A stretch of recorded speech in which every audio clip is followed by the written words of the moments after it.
Hey guys, it's Pokey Dude here with Misaki. Welcome back to Kagetsu Tohya. We had to stop in the middle of a story last time because it went way longer than we were expecting. Akia died apparently, or fell off a roof. All right, so let's get back to it. Do it first. Okay, nice message. Okay.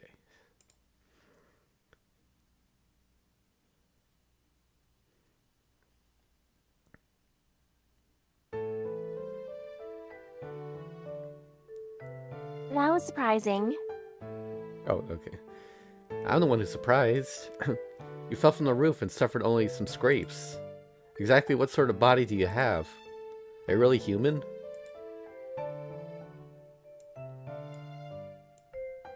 Ah, Akia-chan, you're too healthy.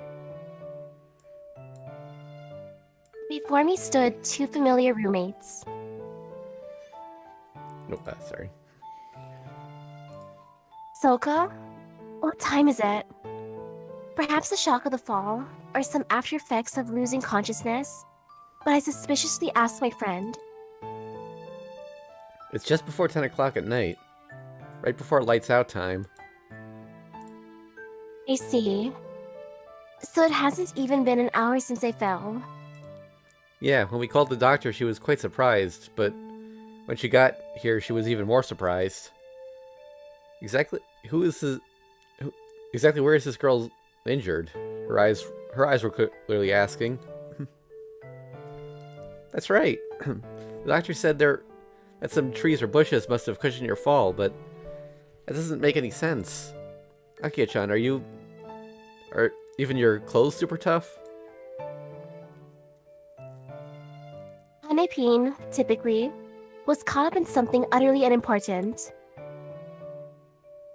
So, why did you fall from the roof? Pushing Hanepin to the side, Soka asked in a serious tone. Mm, somehow. Soka was not fooled by my evasion. Hmm. It was that curse, huh? Soka stated, eyes cold. I guess Soka knows the reason I fell from the roof. However, she's a bit wrong after all. Don't be silly.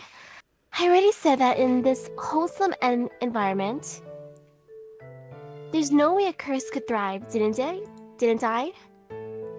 That sort of thing is human-like, Tono.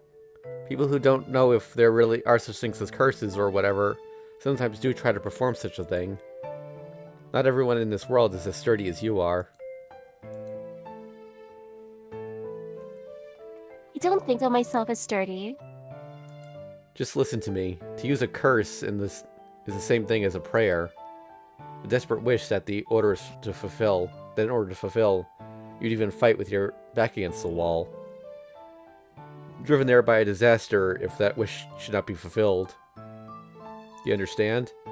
Aside from the real thing, a curse isn't something you do to someone else. It's something you do to yourself.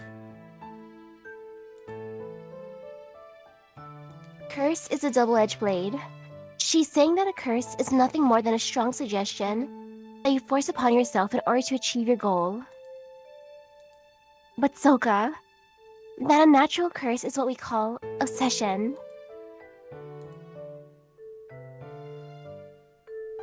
Oh, well, certainly this time you're right. With a sigh, I turned my gaze outside the window. The courtyard I fell into was deserted.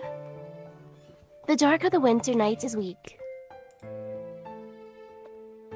The swallowing particles of the night seem frozen in the winter air, along with many thoughts. This sort of mind-rotting curse seems more appropriate to summer. But this is January. Curses or superstitions, those sorts of things, are out of season now.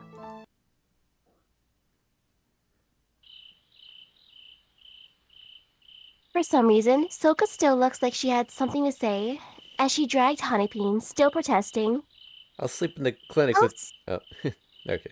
I'll sleep in the clinic with Akiya-chan tonight. back to our room. Midnight. And when everyone should be asleep, I went to the rear courtyard. At this time of night, no one would interfere. I made my presence this obvious, so she should be showing up any time now. So you've come. From behind me, I heard the sound of steps on the fallen leaves. She was doing her best to hide the sound of her footsteps, but they were little different from those of a child playing hide and seek. Good evening.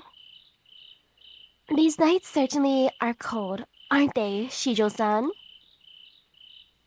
Careful not to alarm her. Oh. I turned around. Gah!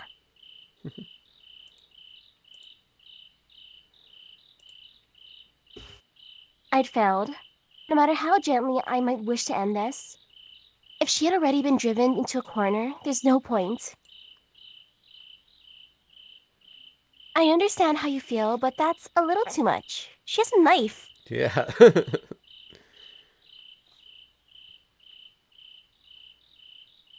You do understand that you'll only hurt yourself with that knife? Even so, I spoke calmly. I heard that in these circumstances, if you speak rationally, sanity would return, but... You're weird. You fell from the roof, so why are you still alive? Tono-san, you're weird. Shivering fingers gripped the knife, and those words flowed from her shivering lips. I'm going to be in trouble if you don't disappear. Hey, you've already transferred so many times, why not transfer again? There's only 2 days left, so if you don't hurry up and leave, everything will go wrong, you know? Is that so? I'm not unusual at all. Those 7 mysteries are just superstition, and it was just someone's prank that returned the letter to you. It's not that your wish will be granted and I'll disappear, nor will you disappear should your wish not be granted. I know that. But I just can't stand it. I can't take this horrible feeling. Horrible feeling? Do you mean your injuries? First finger, then arm. Seems like you have as little luck as I do. Or rather, my injuries were all deliberate while yours were just an accident. Certainly that would be a horrible feeling. Consciously or not, deliberately injuring herself would be a horrible feeling. So then, will tomorrow be your leg? And then your face? That would be the 7th day. So that might the time for a life-threatening injury? No, it's not like that. That's all just superstition, so all my injuries are going to stop tonight. You mean, if I disappear in front of you?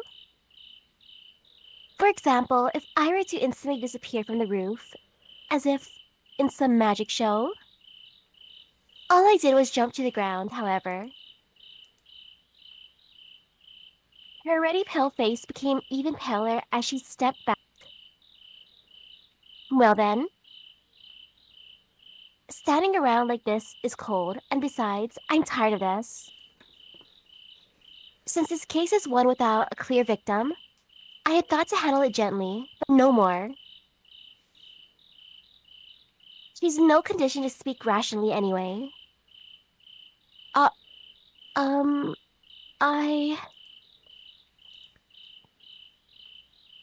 How foolish. If you were going to fulfill your wish with your own hands, then you never should have sent that letter in the first place. No, I didn't. There was really just a coincidence. You came to see me, but I wasn't there. And then I heard you'd gone to the roof, so I went You were innocently looking into the courtyard. I just thought for some reason, right now, if I pushed her, she'd fall and die, I thought. I just thought it, but my hand unconsciously reached out and pushed me off the roof. My, how scary. A murder without any hostility or intent to kill. If Shijo Tsukasa had actually had a clear intent to kill me, then I would have realized her presence. But since her hands just unconsciously moved, there was no way for me to have sensed her. Normally unbelievably dense, but at these times devilishly sharp, perhaps he could have corrected her mistake before this happened. However, you really are a splendid murderer. I thought I would ignore you as long as it was just things like a razor in my desk or pushed down the stairs, but it's all over now. Shijo-san, you came in with the intention as well, correct? I watched the violently shaking girl. No matter what was before, it seems at the moment she pushed me off the roof, her obsession had come to full bloom. If I had died there, she would have committed a perfect murder, but since I was here alive, things had gone wrong. All I had to say was, Shijo Tsukasa pushed me from the roof, and sure enough, this would all be over. Since she had started this all herself, all she could do was try to finish it. And the first step to that was to seal the lips of the survivor, me.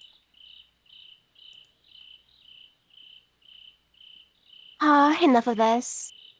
I'm through talking, so you may start whenever you feel like it. The hand gripping her knife was still shaking. How pitiful. At this rate, she'll waste the whole night. So, then, shall I? I'll say this just once, but I have no intention of going easy on you. Nope. Oh, oops, that was her. That was Akira. You tried to kill me, so even if you beg for mercy, I will kill you. So I informed her. A first-class smile floating on my face.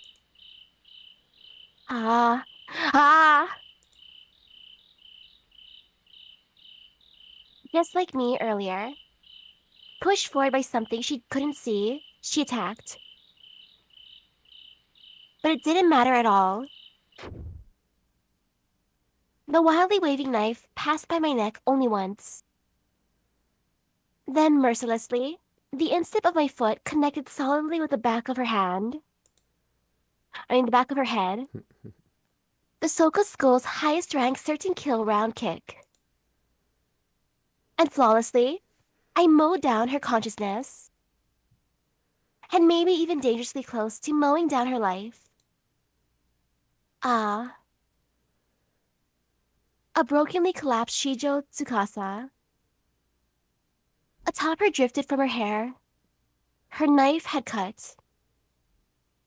I had dodged only by a hair's breadth, so the hair on my right side has been sliced short. In the end, wish granted or not, it had taken this woman's life. 607, January 13th. The next day, Saturday in the morning. Because of the weekend, the dormitory was quieter than normal. If only we had made it here yesterday, that would have been perfect.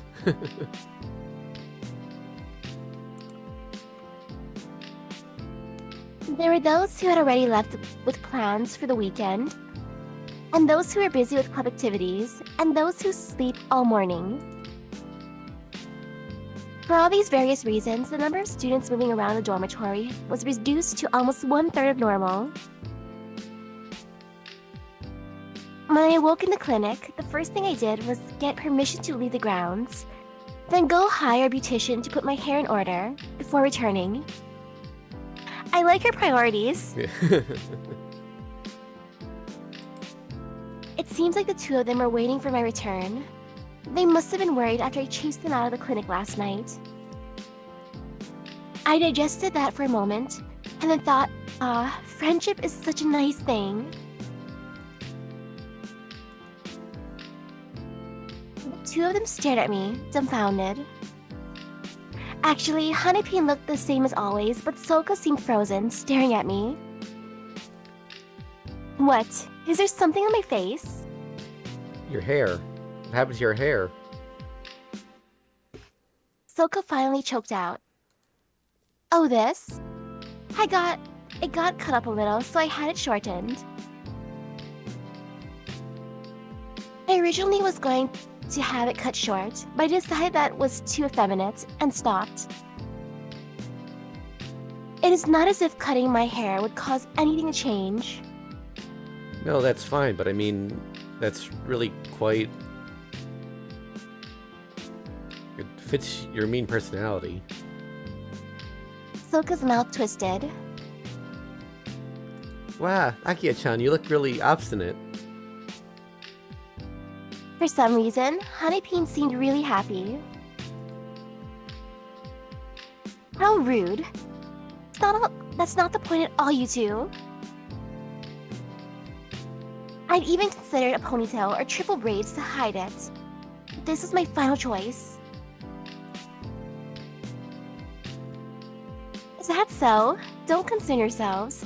This is only makeshift until my hair grows out. By spring, it should be back to normal, so until then, you can cope with it. Humph. I turned my gaze from them. I guess that's right. Well, anyway, I gotta go out for a bit. Hanepin hurriedly departed the room.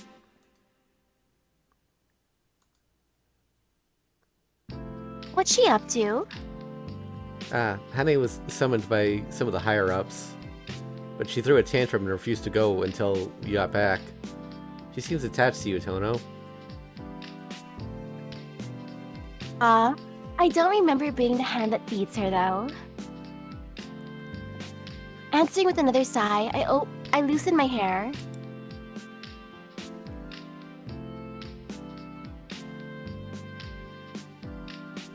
Come on, show us. Yeah, where's the CG?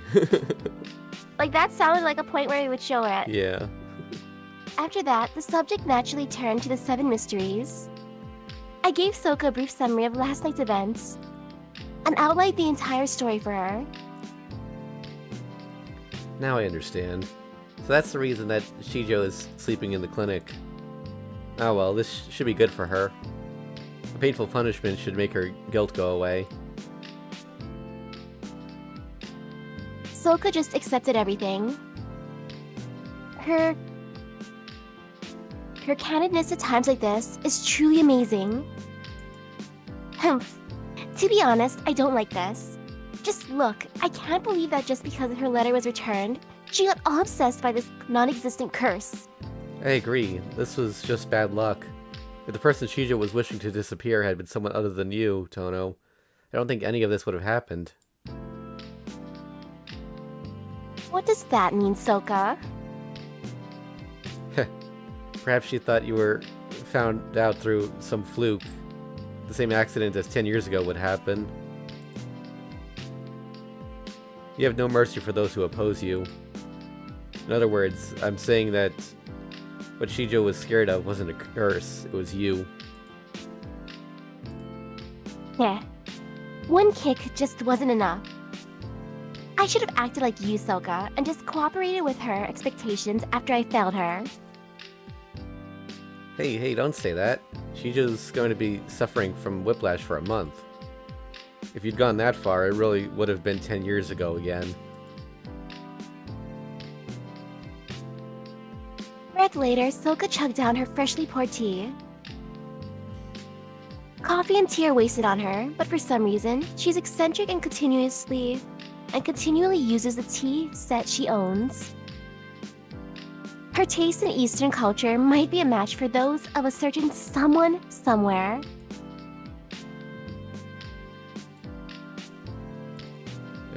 But this still doesn't explain everything. The problem's the letters. Since there weren't any return addresses on the letter, how did they get back to the sender, which was the beginning of all this? True, that is the only thing that cannot be explained by chance. Soka nodded while sipping her tea. Ooh, all that work is finally over. Right then, a tired Hanepin returned. Welcome back. Is your role finally over? Yep. Nodded Hanepin and collapsed onto the carpet. Flop. So she said, but she still seems to have energy left. Good work. Isn't it great that you finished your work right before the weekend? Yep, thanks, So-chan. I wanted some tea, too.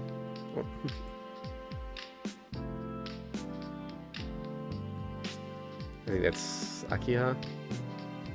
Or, again, you don't drink tea, so stop asking. Tell. Yeah. Well, Akiha calls her Hanepin, so I think that's... Yeah. Again, you don't drink tea, so stop asking for other people to give you any. I almost forgot to ask, Hane. Actually, maybe, I'm not sure. Why have you been this busy? The cultural festival is over, so I would have thought there'd be no work for you to be that busy with.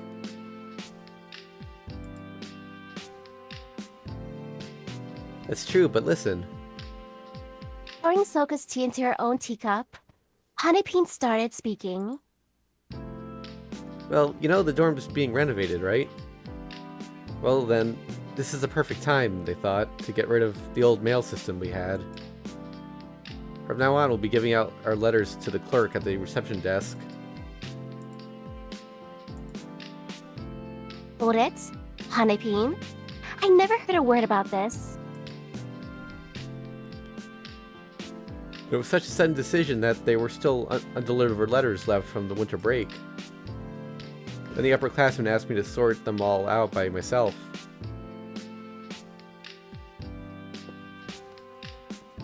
Now that she mentions it, I remember she was doing some sorting last night. First I've heard of that. Getting rid of the old system means they're removing all the mailboxes in the dorm.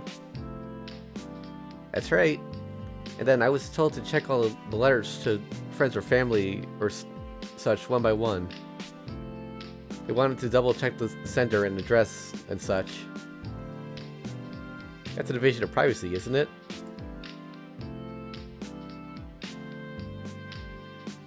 Taking a liking to the phrase invasion of privacy, Hanepin wagged her finger as she said it.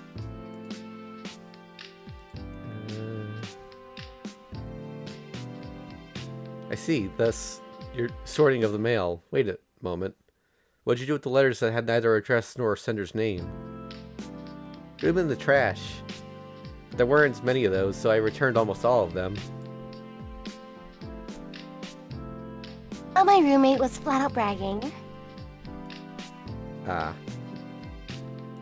I really worked hard on this. I even skipped winter break to stay and work on this. About innocent Hanepin. Hey, with no address or sender, how'd you know who to return them to? Was there a purple envelope with nothing written on it? Ah. I just looked inside.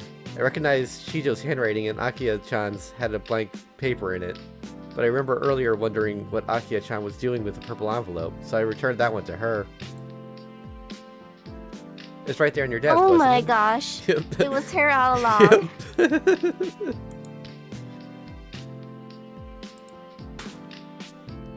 This is all your fault. Ow. Tip of my slipper struck Hanepin. Mimi, Akiya-chan, you're so violent. Mwah. Hanepin started crying. Aw, I'm the one that wants to cry here, you idiot! Ah, that's right. When we came back, Hane said there was something she needed to tell you. I see, so this was what she forgot. Nah, that's not right. Right on New Year's, a nun came to the dorm. She asked me if I knew Tono Akiya and said that her roommate... I said that I'm her roommate. And to give this to Akiya-chan and gave me a letter. Another silence. Honey? Hey, I remembered. Here, Akiya-chan, this is for you. After a little rummaging, Hanepin pulled out a letter out of the chaos of her desk. That letter was, well, from exactly whom I thought it would be from. Contents are just 2 brief lines. One sentence stated that his treatment was over, and the other joking statement said that she would be returning to Japan in about a year, and she would leave him in my care until then. Oh, so Shiki's alive? Who's the nun? I think she's talking about CL. I don't know if nun was the right translation there, but...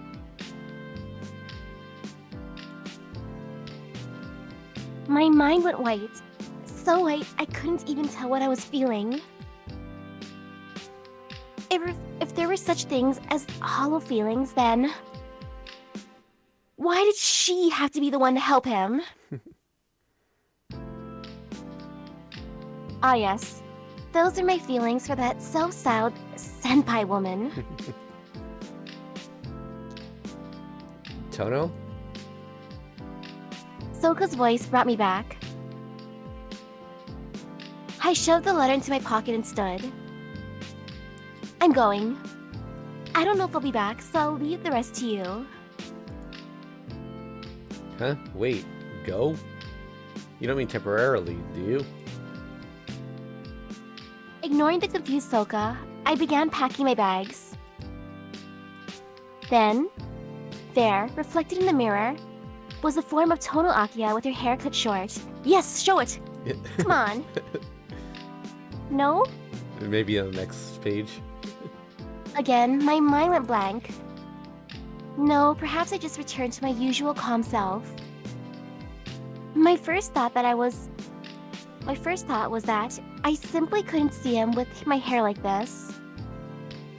The next thought was that after making someone wait this long, I resented having to return as if nothing had happened. Humph. This really is annoying. I've been this worried, and he'd already returned to the house? And on top of that, informing me through a letter like this, from someone like her? Tono, don't worry about your appearance.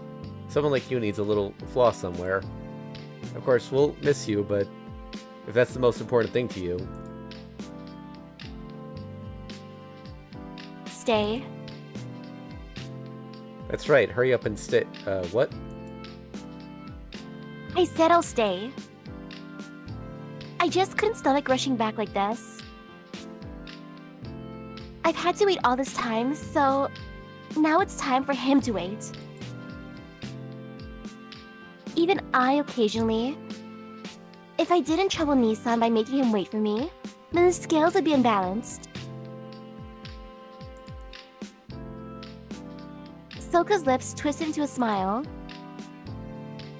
She started laughing, quiet. Ah, what a woman you are, Tono.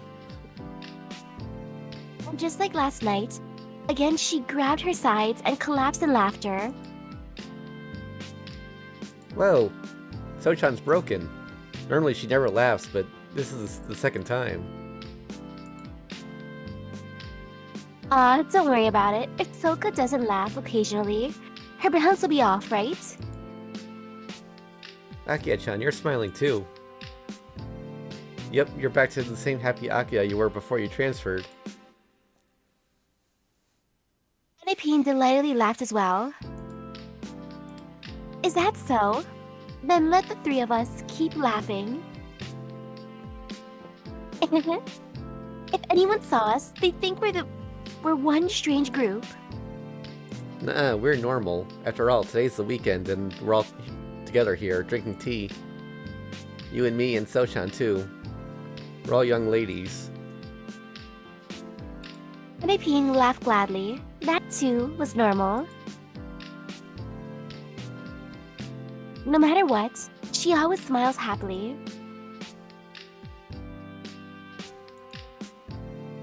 Foo, foo foo.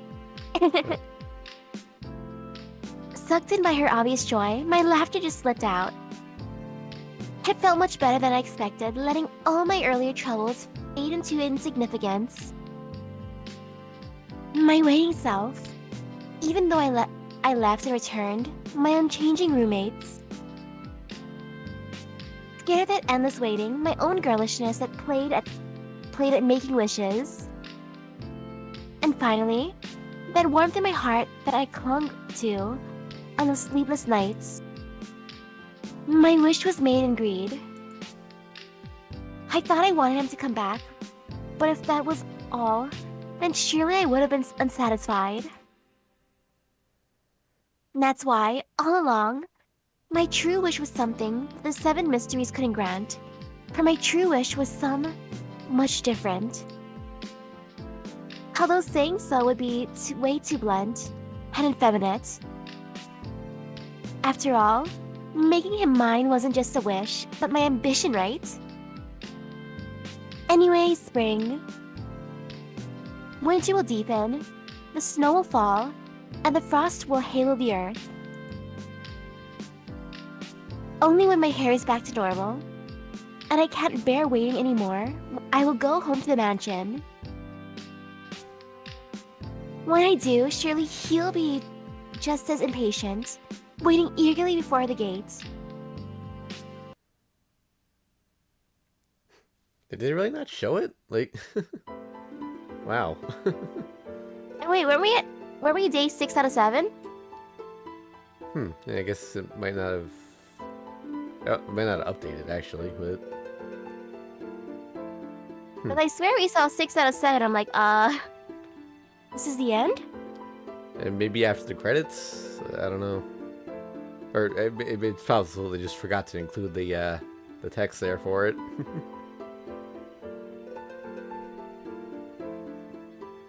They said she had a hairstyle that matched her cold personality, so I'm like, did they give her like a Karen hairstyle? Nope, that's it. Huh. The art director tells us his dream. I want to bum around all day drinking tea and reading manga.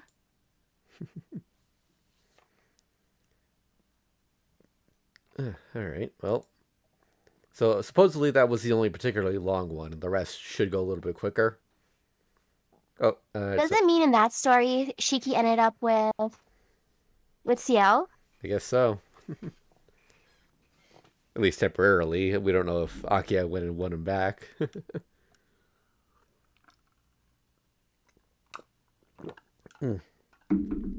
Alright, so next up was Crimson Moon.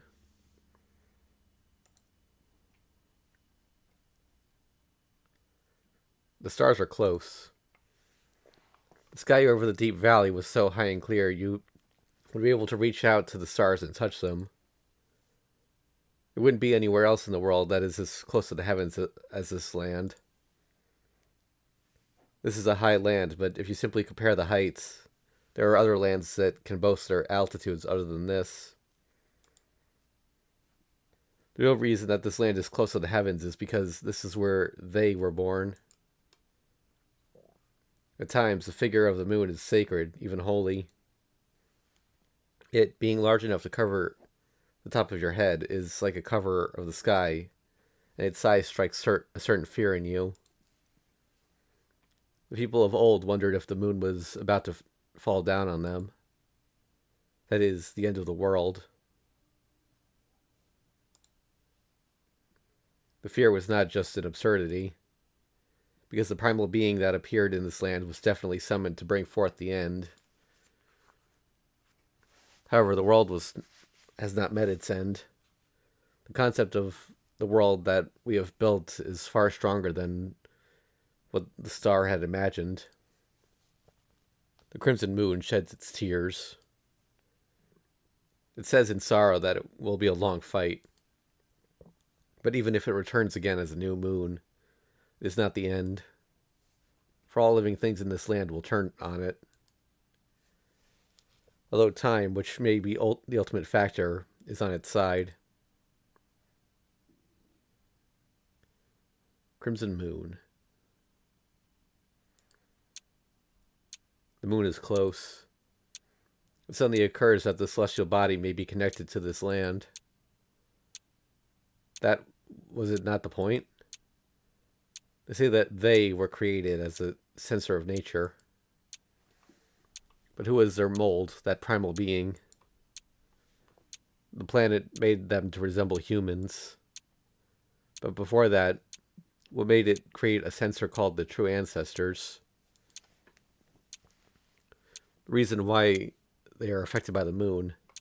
The reason why they, who should be perfect, are not. Real of the world. Is their purpose to retain the planet as it was in the past? It is their purpose. But can a planet, which doesn't even have a mirror to reflect itself, set its own standards? Where is the judge? After all, wouldn't the only being that can understand the death of a celestial body be another body like it? A crimson moon hangs overhead. It is like an eye shedding tears of blood, an observer that is both near and far.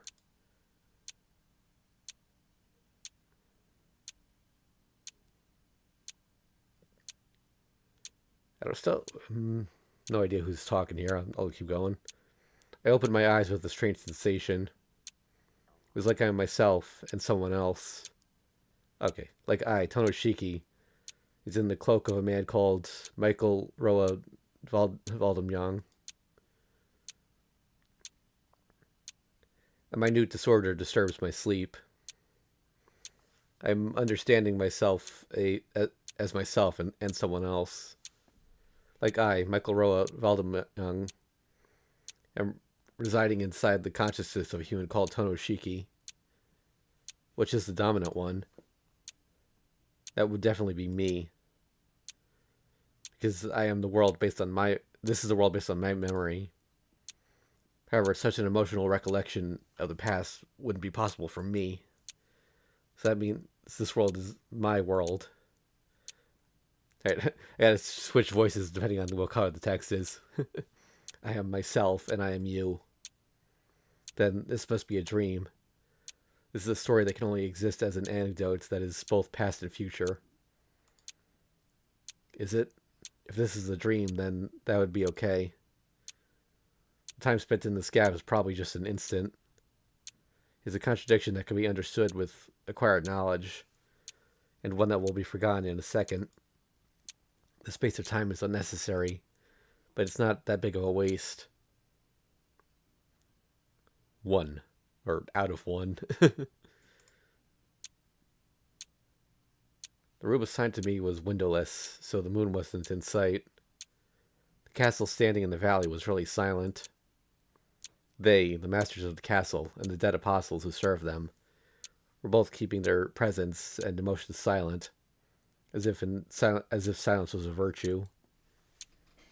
That was very pleasant for me. I visited as a messenger of the church. In order to destroy the fallen true ancestors, the church secretly asked, rather demanded, for their help, and they cooperated actively.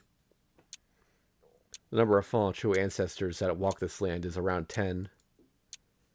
It was not a number that the true ancestors could handle by themselves, and it was the same for the church.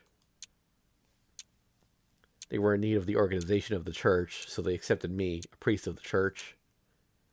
To elaborate, I am the one who planned and activated the burial agency. They trusted me as an ally in opposing the fallen true ancestors. However, I was already in a state unsuited for the clergy. The reason I visited this castle was completely different from what they thought. I was here to create a new fallen ancestor and to reap its benefits. My studies had gone to such a level that it was impossible to continue with the body of a human.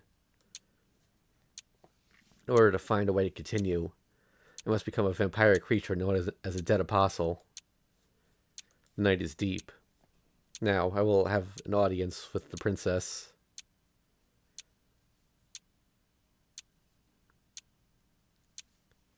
There was a rumor of a true ancestor killing true ancestor being born. The rumor said that it has the name of Brunstad.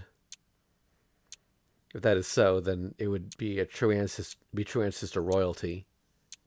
It had defeated the 3 fallen ancestors with ease, and its existence was confirmed by several witnesses. It is said that it has golden eyes and hair, and that it assumes the form of a female, which is rather rare among the true ancestors. However, the church is still denying her existence. Rare, huh? Like, every true ancestor I know is a girl.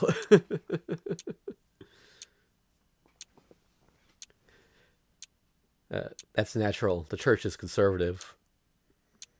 It wouldn't be possible for them to admit the existence of a being that rivals the Crimson Moon in scale that easily. However, the rumor is undeniably true. This castle, which has been little more than a ruin after the disappearance of the previous king, is solid evidence. The Millennium Castle has been resurrected by a new creator. They are back home after 600 years and are enjoying a peaceful time inside the castle, the ultimate safeguard. The castle reflects the new Brunstad's state of mind. However, the castle that I visited was definitely not a rusted one like this. At that time, before I was associated with the princess, the castle was white and pure and always sincere. Flowers were blooming in the garden, and a breeze circulated regularly. But now, what has happened? Rusted walls, an empty corridor. The air is stationary, the garden is in ruins, and the path leading to the castle is covered in chains. It was definitely abnormal. Just until yesterday, they were here, and though they were silent, the castle was blooming with life. But now, I am the only survivor. The true ancestors within the castle were all exterminated.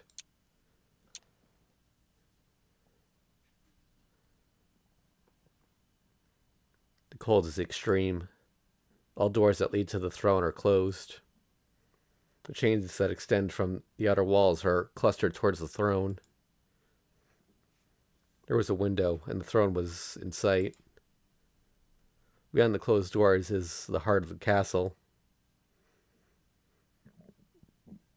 The cold is spawned from the heart and is freezing the entire castle. I look down at the throne.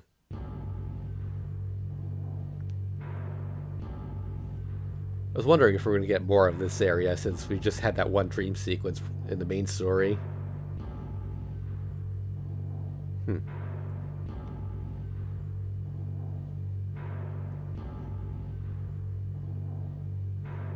It was more of a prison than a throne.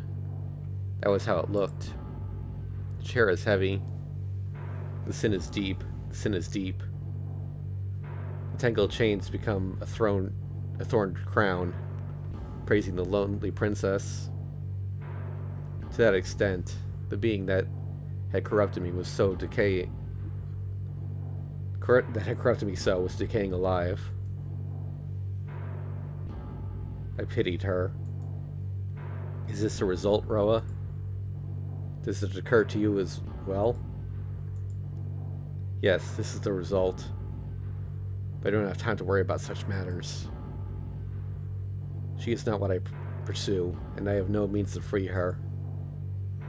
The throne is the north sky. The rust-colored dust continues, and in time it will probably destroy her. The sound of chains echo through the castle. I cannot save her. That doesn't matter. No, if you can't do it, then I will bring her out. That's fine. Whether the princess saved me or not, it won't affect me in any way. However, I do not deny that this is our point of contact and boundary. 1,000 chains.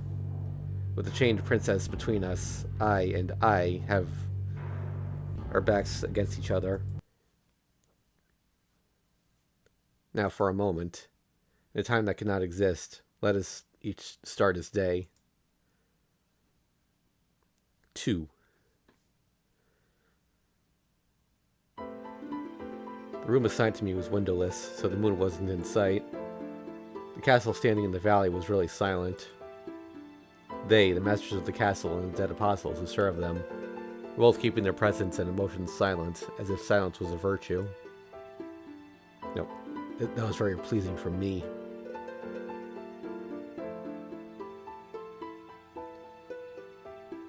The appearance of the castle has changed drastically. A building without people dies almost immediately. They were exterminated, and the castle has ceased its activity as well.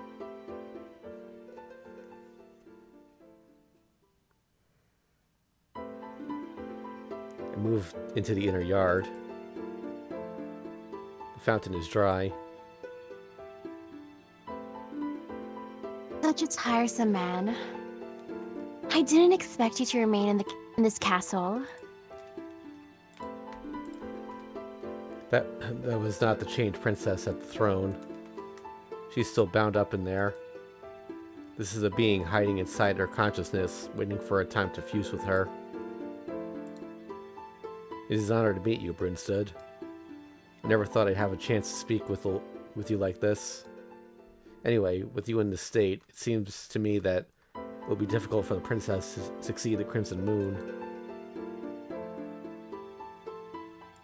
You are still skilled with words, priest. Why not see if you could free her with that tongue? By the way, that background, I'm pretty sure that's the Trevi Fountain in Rome. I think they just, I think someone just took a trip to Rome and took pictures and then tried to use that for the castle. Wow, so all the backgrounds are probably from their vacation. Yeah. Like the hotel rooms, too. You were able to make her drink blood. Maybe you would be able to unbind these chains. I politely refuse. What would I do after unbinding the chains? I have no way to keep her in control. But it would be a reference. By your method, the increasing impurity would result in ruin. A human soul cannot withstand the outside world without a body. Even if you become a dead apostle, you can't escape corrosion as long as your base is human. So like myself, you must prepare a successor. Only when a body of my scale is spawned does the Crimson Moon manifest. That way, there is no need to repeat useless steps and become simplified as in your case. About that matter, I desire that simplification. I want to cut off the useless self to keep its influence as minimal as possible. I do not wish to maintain a world corrosive will, as in your case, Brunstad. You speak bold words. Do you mean to say that you understand what I am? I do not understand. What I do know, though, is that your process is not very effective. After you were born as the ultimate being, the ones born after you were all too imperfect. You were the only one that went right, and all other true ancestors were just failures, weren't they? So you decided to modify this. The true ancestors are just a phenomenon that occurs by need, but you taught them how to create it with their own hands. The reason is simple. You desperately need the true ancestors. You desperately needed a true ancestor of the same degree of purity as yourself. Continue. It means that your life is reaching its end. To the true ancestors who do not have a predetermined lifespan, death is something that results from an external event. You had too many enemies. Generally, the true ancestors are accepted as a spirit of nature. That's why the beast of Alea won't oppose them. Ooh, the beast of Alea. Ooh. The true ancestors are more than just an enemy of the human race. They are the keepers of nature as well. Some consciousness both accepts and denies the monster called the true ancestors, so Alea's beast does not recognize them as a target of elimination. However, you, the original, are different. Crimson Moon cannot exist by Gaia or Alea. We're getting into some deep fate lore here. You foresaw the upcoming modifications, and you need to find a body to prepare for the extermination. Even then, you wouldn't have imagined that you, a true ancestor, would be defeated by a human. You were too late to recognize magic, the rule outside the rules.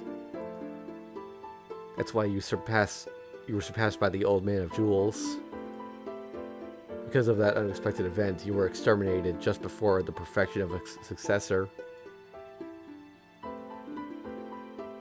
leaving behind a reality marble that will spawn true ancestors, a seed in which you can embed yourself.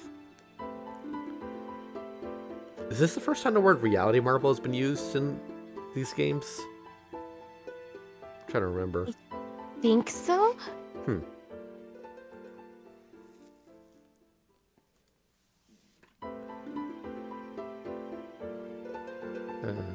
Is that...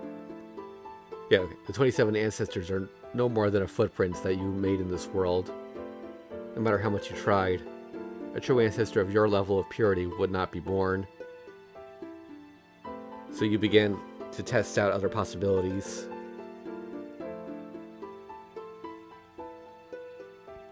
Okay, someone left a comment. He was talking about Zelrich. Interesting. That's the guy on the Kaleidoscope Craft Essence. One of the results would be Ultra Brunstead, but even she hasn't reached a level high enough to succeed the Crimson Moon. No. Since she has Gaia's beast under her control, she may be even more powerful than Crimson Moon in a way, but Ultruge herself is too unstable.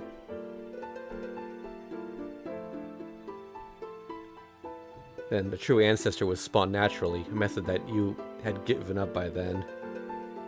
After the death of the Crimson Moon, the true ancestors the Crimson Moon had scorned upon had succeeded in creating a perfect body. Something that the Crimson Moon was unable to produce. That is Arkwood Brunstead. However, she had put herself in chains, so it seems that she's not at a state to accept you in. Interesting. Then what do you think I am? If she's not accepting the Crimson Moon, do you mean to say I am not the Crimson Moon? Certainly, every true ancestor has a place inside him to accept the Crimson Moon. It is a rule that you made yourself, but that's just an aspect of the Crimson Moon. Every true ancestor has an incarnation of the Crimson Moon, but at the same time, a totally different being. For this reason, the princess who's talking with me right now is no more than a shadow of Arkwood Brunstead. You are not yet confirmed as the Crimson Moon. As long as Arkwood Brunstead is called Arkwood Brunstead, you cannot be the Crimson Moon.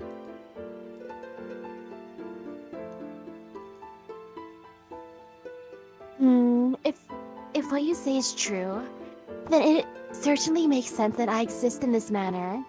Indeed, I'm just a hologram that has a possibility. It was I who didn't know where I stand. And to think I was planning to take over. No, there's no need to be so disheartened. Since Arkwood Brunstead is bound in chains, she will give up her name in a while. Then, that empty body will be yours. You told me to free her, but it's actually the opposite. If the Crimson Moon is to reincarnate, it's best to leave her as she is. Is it? So it is impossible for you to unbind those chains? Yes, it is impossible for me to free her. The princess has left. The fountain is dry. What I desire is not here, so I decided to return to the guest room. 3.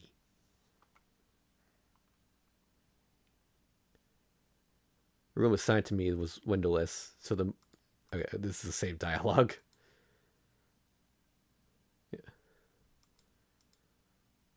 That was not comfortable for me.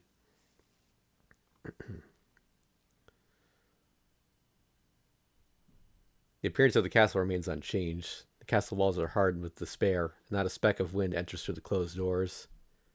When was it? I once had a dream just like this.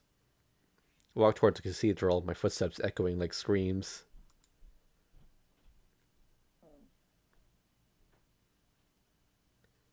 A place that looks into the throne. She was there, in that frozen cathedral. Ah, It's you. You don't seem to tire easily, and you bring someone like him with you. sorry if I disturbed you, but without him I had no point of contact with this place. So it is. You're not related to this castle in the first place. Then it would be best to leave quickly. You had no business with me from the start, didn't you? No, that's not it. I felt something was missing in our last conversation. So I tried to see the next part of it. I guess this is continuing from the dream in the main story.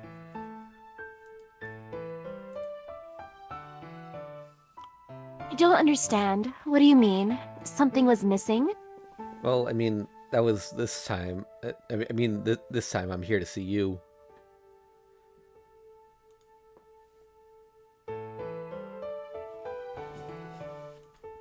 As I thought, you were mixed with him. Humans are quite nosy beings. Noisy beings. Noisy. Hey, how come you're so conceited? I didn't say that to flatter you. I didn't lie about it either. I'm just here to meet you and to do something that dignified about that dignified face of yours. Indeed. If you were a shrewd man, she would have killed you outright. So she really is getting along with such an impolite person. Hey, it's not like I'm the rude one. You're a princess, and your hands seem to speak a lot quicker than words. It'll come me someday if you keep on smacking me over the head whenever something happens, you know. Your speech is pointless. You're speaking of her actions. It is useless to complain about that to me. Speak your complaints to the person in question. I am speaking to her. Your Archwade. Such a foolish human. How many times must I tell you?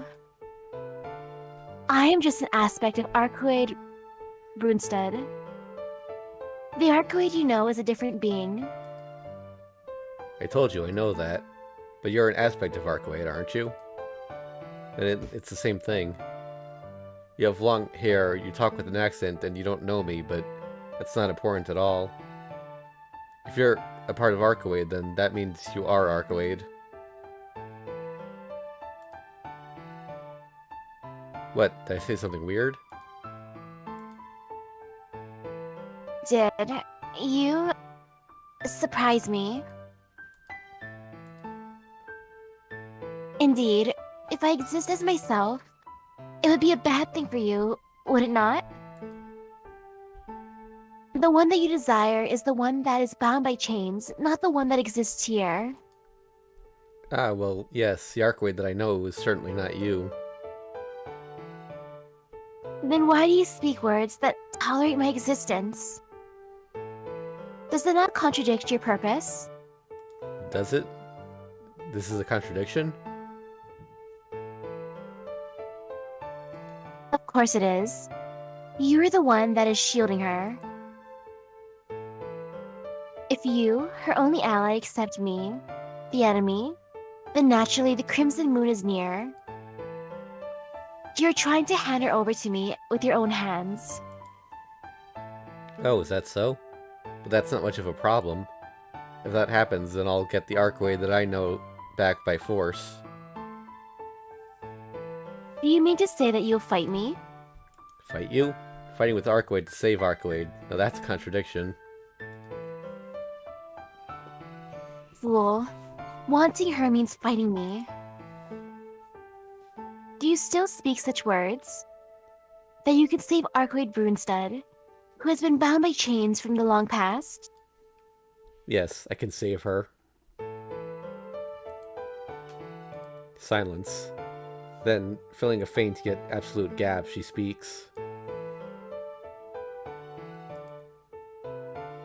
This is the past. It is the world where you shouldn't be in, therefore it won't appear again. Farewell, human. I hope your words will come to be more than just a joke. A gentle request. Seems like an awkward request that betrays her noble self. 4.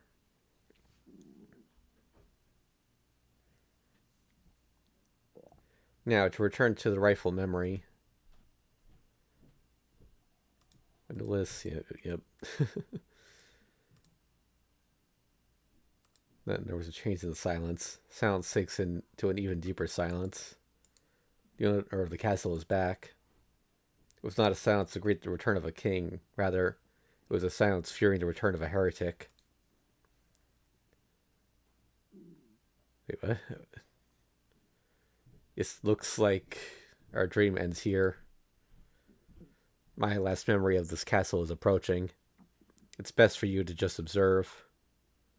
The night is deep. Now, to have an audience with the princess.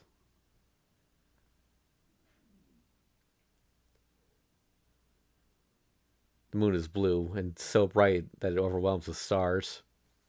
The wind is passing through the castle like a flow of blood. We are walking as if we were possessed. That would become both I and I know of. That would be because both I and I know of the scene. I know this image, a scene imprinted in my retina forever. A figure under the moon that I will never be able to forget. The demon that had taken my sincerity. Its dazzling white moon garden, a figure that was simply too beautiful.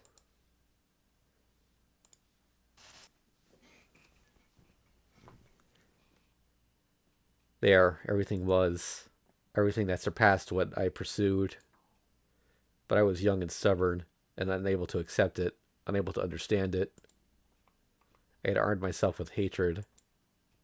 I had no regrets. I had staked all that I pursued, everything that was my being, in opposition of it. There were no mistakes. I got my hands on what I wanted. As a price, I corrupt her here. I must I must heal her here. I will survive. I will surely meet her. I shall surely meet her. If that is what is promised, then there's no reason to hesitate, even if I know the outcome. I start to walk. She stares at me as if I was something strange. A flower scattering in the wind speak of a conclusion. I look up at the heavens. In the spiraling sky, there's a crimson moon. The moon is red as blood.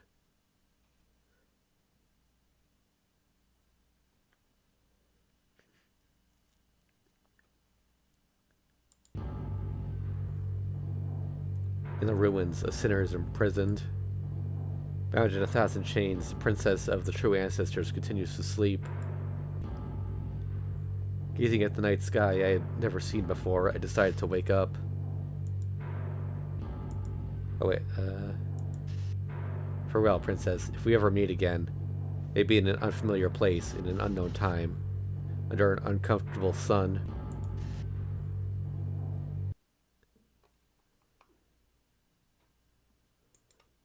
Oh, oops. Oh.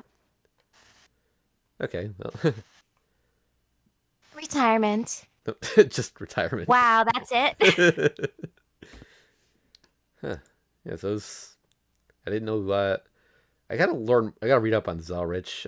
Like, he's mentioned in Fate's Stay Night. Like, I think he was, like, responsible for the first Holy Grail War.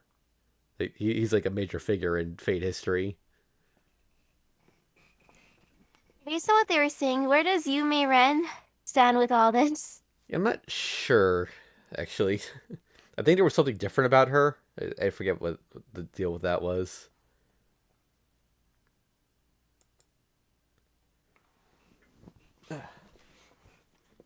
Okay, Red Demon God.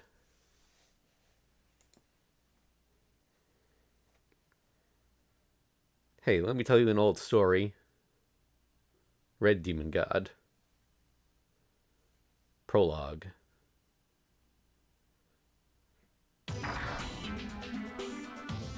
For a split second, there was a dull yet smooth sound. Ah, gah.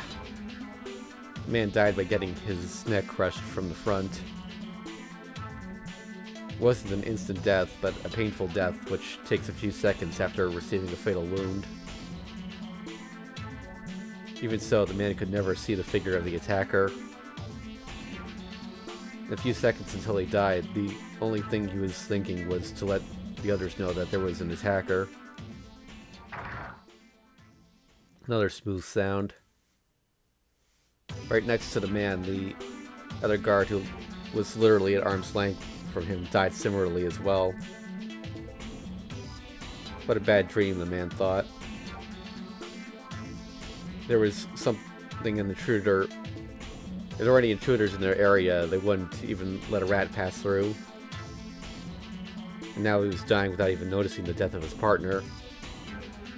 This could only be a dream. But this was reality.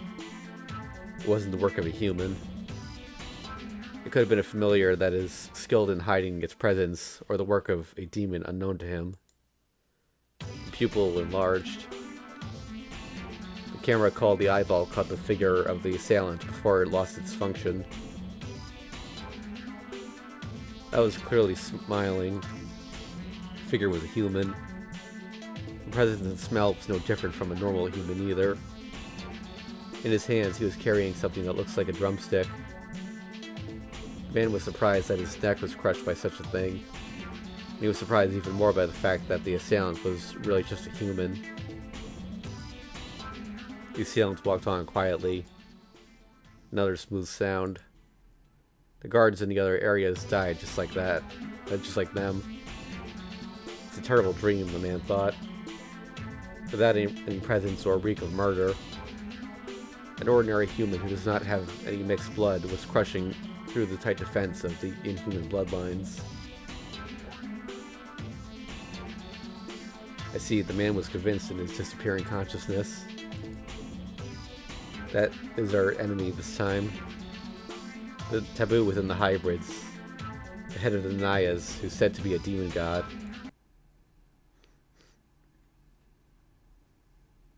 The assailant's name was Nanaya Kiri. Half an hour had passed since the assault began. Kiri had already taken care of all the guards outside the mansion. Now he only needed to assassinate his target within. There were 20 men outside the mansion. That was more than what Kiri was told. 20, wow. It's an excessive murder, Kiri laughed. It was an innocent laugh, like a child's. Killing was the profession of the young man called Nanaya Kiri. To put it simple, an assassin. And it was an assassin with a history that is going back generations. No doubt, in the past or present, and hopefully in the future, such a job title should not be allowed. Because it's not allowed, such thing should not exist. That's why the Naya family had been living in the shadow of shadows, in the darker dark. No, the reason why they had to hide in the shadows is not because of their job, but it had to be their bloodline. There's a thing called a demon. Even though it exists within the rule of nature, here is a power that isn't needed because it is said to disrupt its flow. There are many types of them, but they will appear evil for someone who is within the straight flow.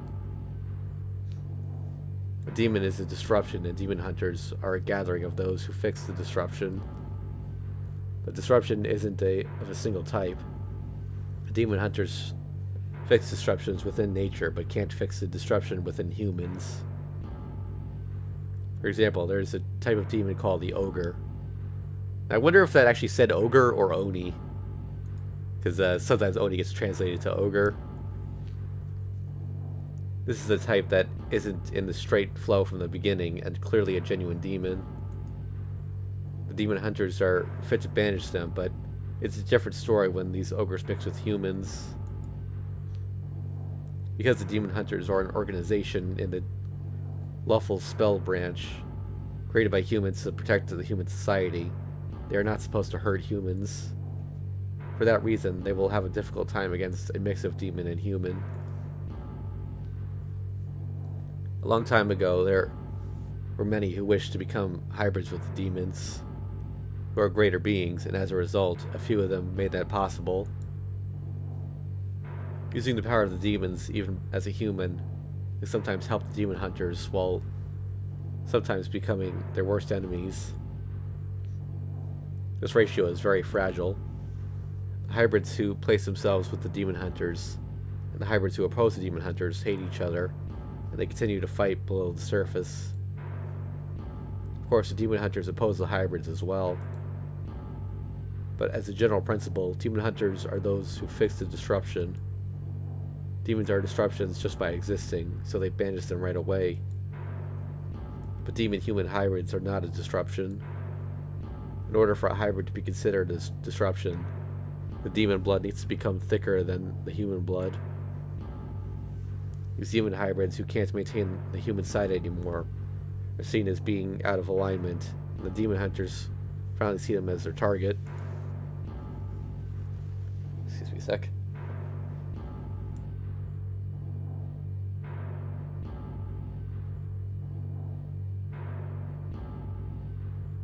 Sorry. However, when the hybrids go out of alignment, they become the worst enemy of the demon hunters. Because they have a human side, binding spells won't work on them, and because they have the alien power of the demons, it's impossible to stand up against them with the body of a human.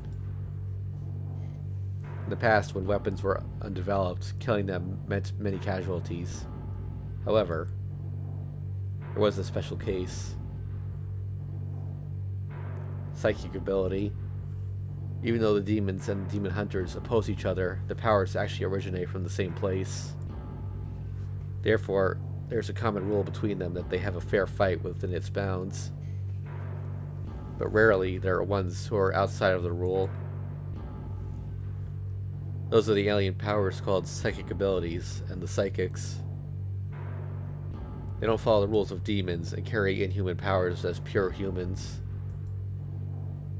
Some say that it is a suppressing power that was born from the unconsciousness of mankind. The targets of the suppression are no doubt ones who are a threat to the humans, who are the highest primates. People who achieve these abilities don't need to study an out-of-date technology like sorcery. Ignoring the principles of yin and yang, the interaction within nature, psychic ability is an extreme power achieved by the human race, who became detached from nature. Without interacting with nature like demons, they have superhuman power while still being humans. They're just like hybrids, but instead of borrowing from alien blood, they are humans born with special abilities. Because they are advanced abilities, they end a single generation after an accidental appearance. Commonly called the psychics, they are the bane of the demon hybrids. To put it simple, the Naya clan is a special case of them. But note, psychic powers are not stronger than demons. It's impossible for them to stand against them. The psychic ability is just a small needle that doesn't follow the rules of yin and yang.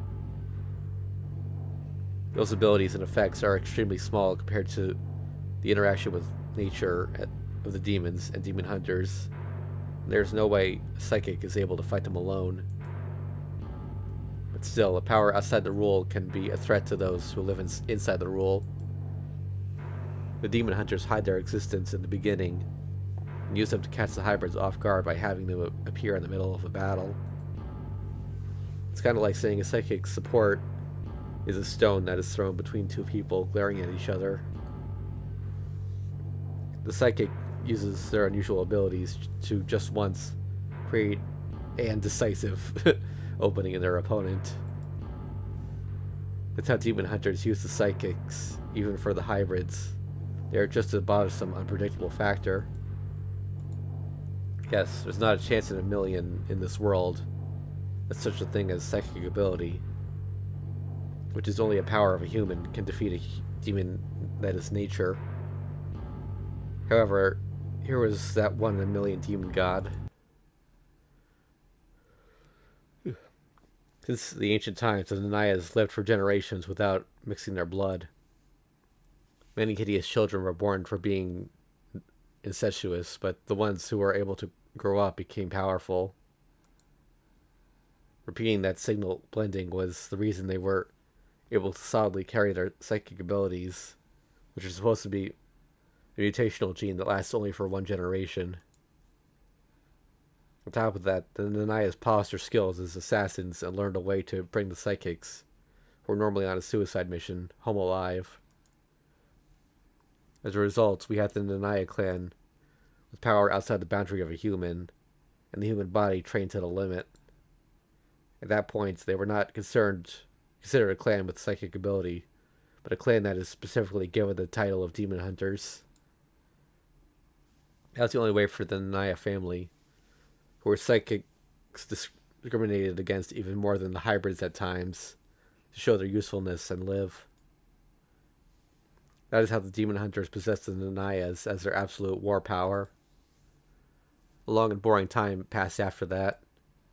The Nanayas kept on being the greatest assassins. They knew better than anyone else at the moment they fall down from the top, the Nanaya bloodline will die out. An echoing smooth sound. Within a few minutes after Kiri entered the mansion, he killed a 6th person. Nanaya Kiri specializes in indoor jobs. There are walls and there's a ceiling. Kiri's field of activity would expand to them, and he moved like a spider that captures its prey. His speed was not a spider's, but a beast's. If there was an observer, he would have marveled at how bizarre yet beautiful a human can move. 2 ahead. No, 3. Kiri confirmed his target through the wall. Excuse me. He had assassinated over 30 so far. They'd all been relatives of a man called Psyche, the target, and each one of them had been a hybrid monster. The truth was that Nanaya Kiri was the weakest being among the people inside the mansion. No matter how much power he wielded as a demon hunter, the power of a single human was too little. There's no way he could win against a demon that links to the world and changes the environment. On top of that, Kiri's psychic ability was only auxiliary. The ability to see the flow of people's thoughts was too thin a threat to challenge a lair of monsters who could easily do things like reversing the temperature and freeze the opponent just by glaring at them. Kiri only needed that thread. By stretching the thin thread around, changing the monster's lair into his own hunting ground, he killed his prey one by one. Of course, there couldn't be any murderous intentions or tensions. For the head of the Nanayas, this hunting ground was his daily routine. He took out another 3.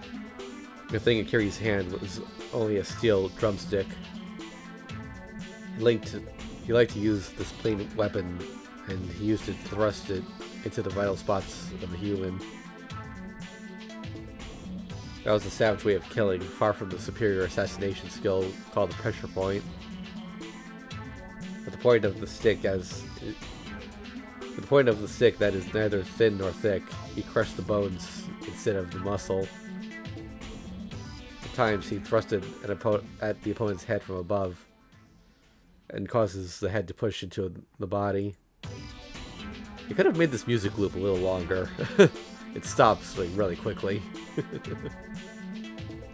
Like his name said, his weapon was more like a giant awl than a drumstick.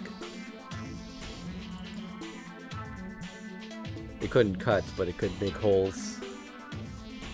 As a result, it was rare that he got stained with the blood of his enemy like this. Humph. Kiri shook off the blood by wielding the drumstick. There were only 2 more people in the mansion. He was planning to spill the smell of blood here to alarm his prey, but he ended up drilling a hole into one with extra high tension. Disgusting blood. It even smells nasty. The irritated assassin said to himself. Getting showered by blood, the Nayakiri stopped his footsteps for the first time. He didn't like blood, thinking that sicky red color might bring down his precision. The Nayakiri found no pleasure in killing. He took this path just because he was born into the Naya family and was physically fitter than his siblings. He wasn't like his older brother who enjoyed killing, nor his younger sister who was highly sensitive to demons and fears them. To say the least, he was the type of person who dedicated himself to one thing. How skillfully he could put a stop to a human body. That pursuit was a duty for those born within the Naya family. The Nayakiri was just doing that single-mindedly. When he noticed there was no one who was better than him, and after he was chosen as the head, he just kept on killing the mixed beings every day for years. If you look back, that's all there was to his life. But Kiri never felt it as a burden. The only thing in his mind was how skillfully he could kill someone. That was the only meaning to his life, since he was born as a Naya. The 8th guy went pretty good. I'll try that again when I get home. Out of the 30 people he had killed today, Kiri recalled the one he was able to kill the quickest. There was no enjoyment or pain. The Nayakiri lacked those emotions. Therefore, he was suited for being the head of the Nayas. Not enjoying or fearing murder, but being able to concentrate on it is the natural talent of a killer. A killer suddenly felt something strange. Before an object entered his view, which has been perceiving only 2 more people, there was a vermilion flow inside the mansion. The Nayakiri was able to perceive the people's thoughts. Thoughts are waves, and most of them have a dull, transparent color, in which emotions can be lightly read by the speed of its flow. There are some with their own color. Those are monsters that are too horrifying to be described as human. As far as Kiri knew, we were a few in the Demon Hunter organization with a divine color of blue and silver. This was vermilion. No, if I approach its body, I'll probably perceive a clearer red. Kiri had never seen a thought that strong, as a thought that wicked. Without fishing to wipe the blood that still dripped from his hair, the Nayakiri started walking. Inside was a boy who looked barely 10 years old. The boy was wounded all over his body, and his hands and legs were chained. It was apparent that was alienated even among the hybrids, and Kiri saw what it was right away. But it had nothing to do with Kiri after all. If this boy was here to protect Kiri's targets, only then he needed to kill him, but that wasn't even given such a job. For the Nayakiri, this boy who was no different from a pebble on the road. Kiri's job was to ignore and walk past him. The sound of chains. The boy looked up and perceived the Nayakiri. That moment, the Nayakiri thrusted his weapon into the boy's face. He pulled out the drenched drumstick. The weapon crushed the boy's eye completely. Without even screaming, the boy's head dropped down. The dripping blood stained the tatami floor. The Kiri left the room. Kiri left the room. This was the one and only personal and murderous act done by the Master of Assassins. He found out the reason why at the end. That personal murderous intention destroyed his precise rationality for the first time. He must have been excited. The course of action of the Nayakiri took after that was so terrible that it suggests vomiting. He barged into the room where Psyche, the target, and a man who was sent to keep an eye on him were.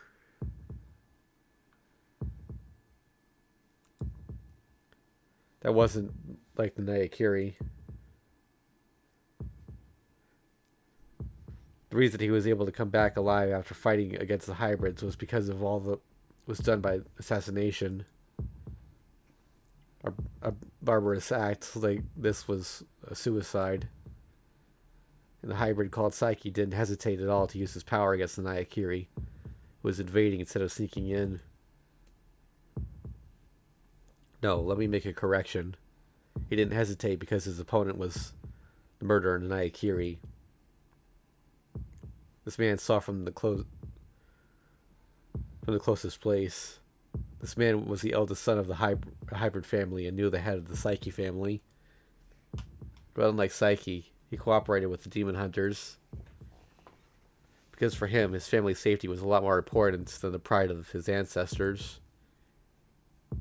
And he secretly formed an alliance with the demon hunter organization and worked under Psyche while he kept an eye on him and made reports.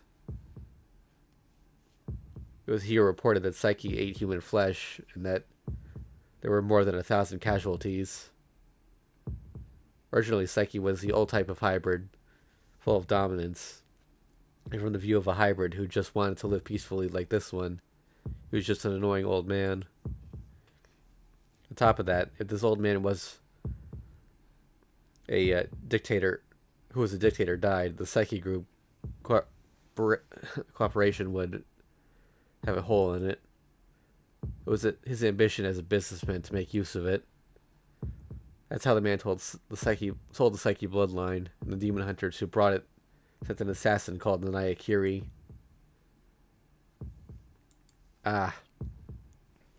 The man raised a pathetic voice and realized what a dangerous place he was in.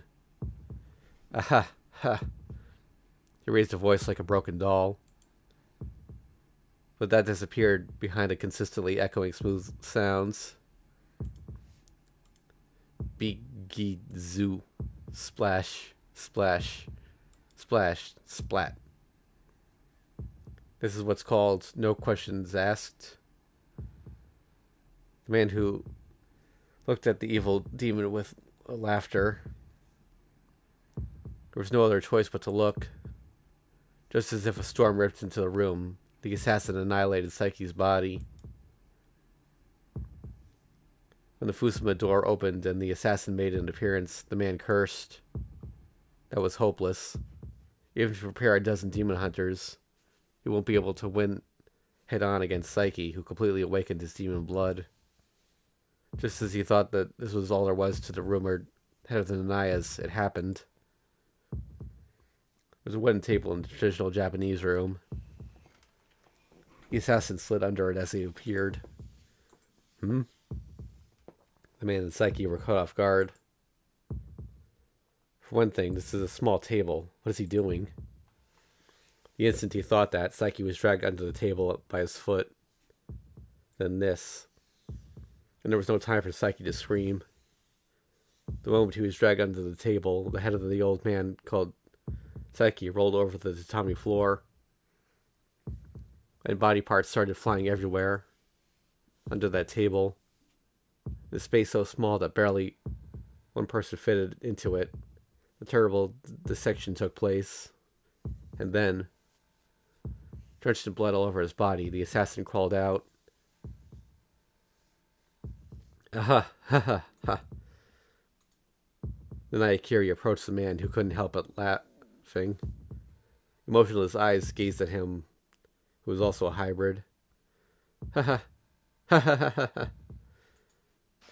He's going to kill me. He's going to kill me for sure, he sensed. He pointed at the random assassin and laughed. The assassin, holding the weapons drenched in blood, stood in front of the man and pushed Psyche's head rolling next to his foot. A heavy sound. while holding the skewered head as if he got rid of an annoying fly. Shut up. He struck his other weapon into the heart of the man who kept on laughing. The reason Nayakiri missed the vital spot was, again, probably because he was terribly excited. The man who was laughing fell. Akiri left the mansion without checking whether he was dead or alive. The man who had his chest struck survived.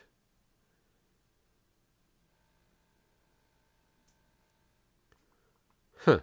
Introduction, development, turn. Wait, was that all just the prologue? For some odd reason, I saw 4 dreams. A dream in which we went back to my childhood. A dream in which I became a child. A dream in which I thought of a child. Oh, and one more. Myself laughing terribly out of place. And myself in my childhood similarly laughing, together in a sunny garden.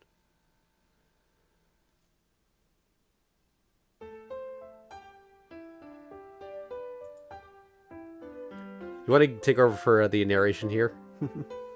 Sure. He was in a dark, traditional Japanese room. This was a space he was given since he was little, and this was the only space in which he was able to be free.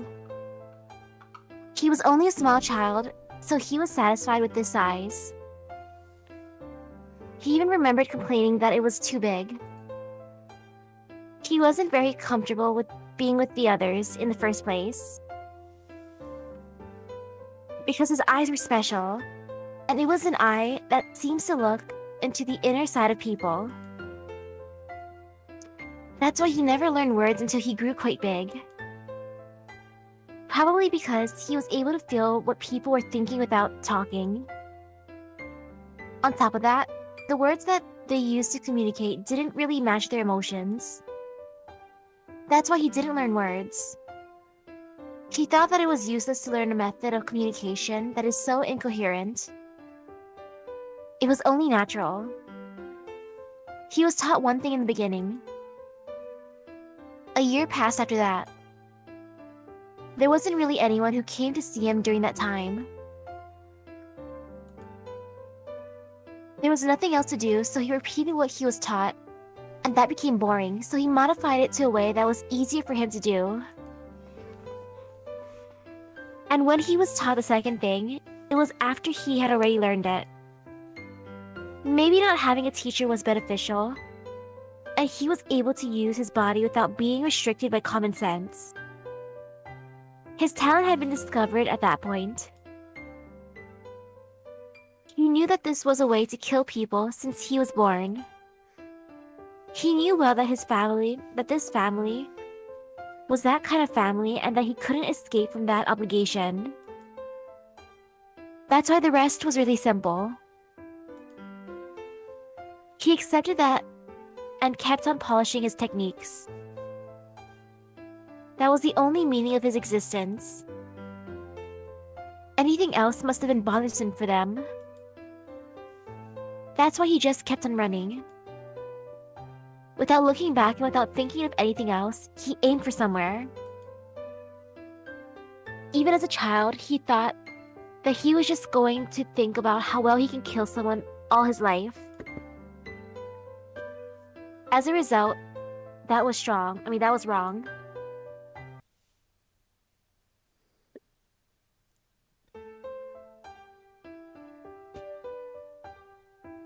The boy was in a dark, traditional Japanese room.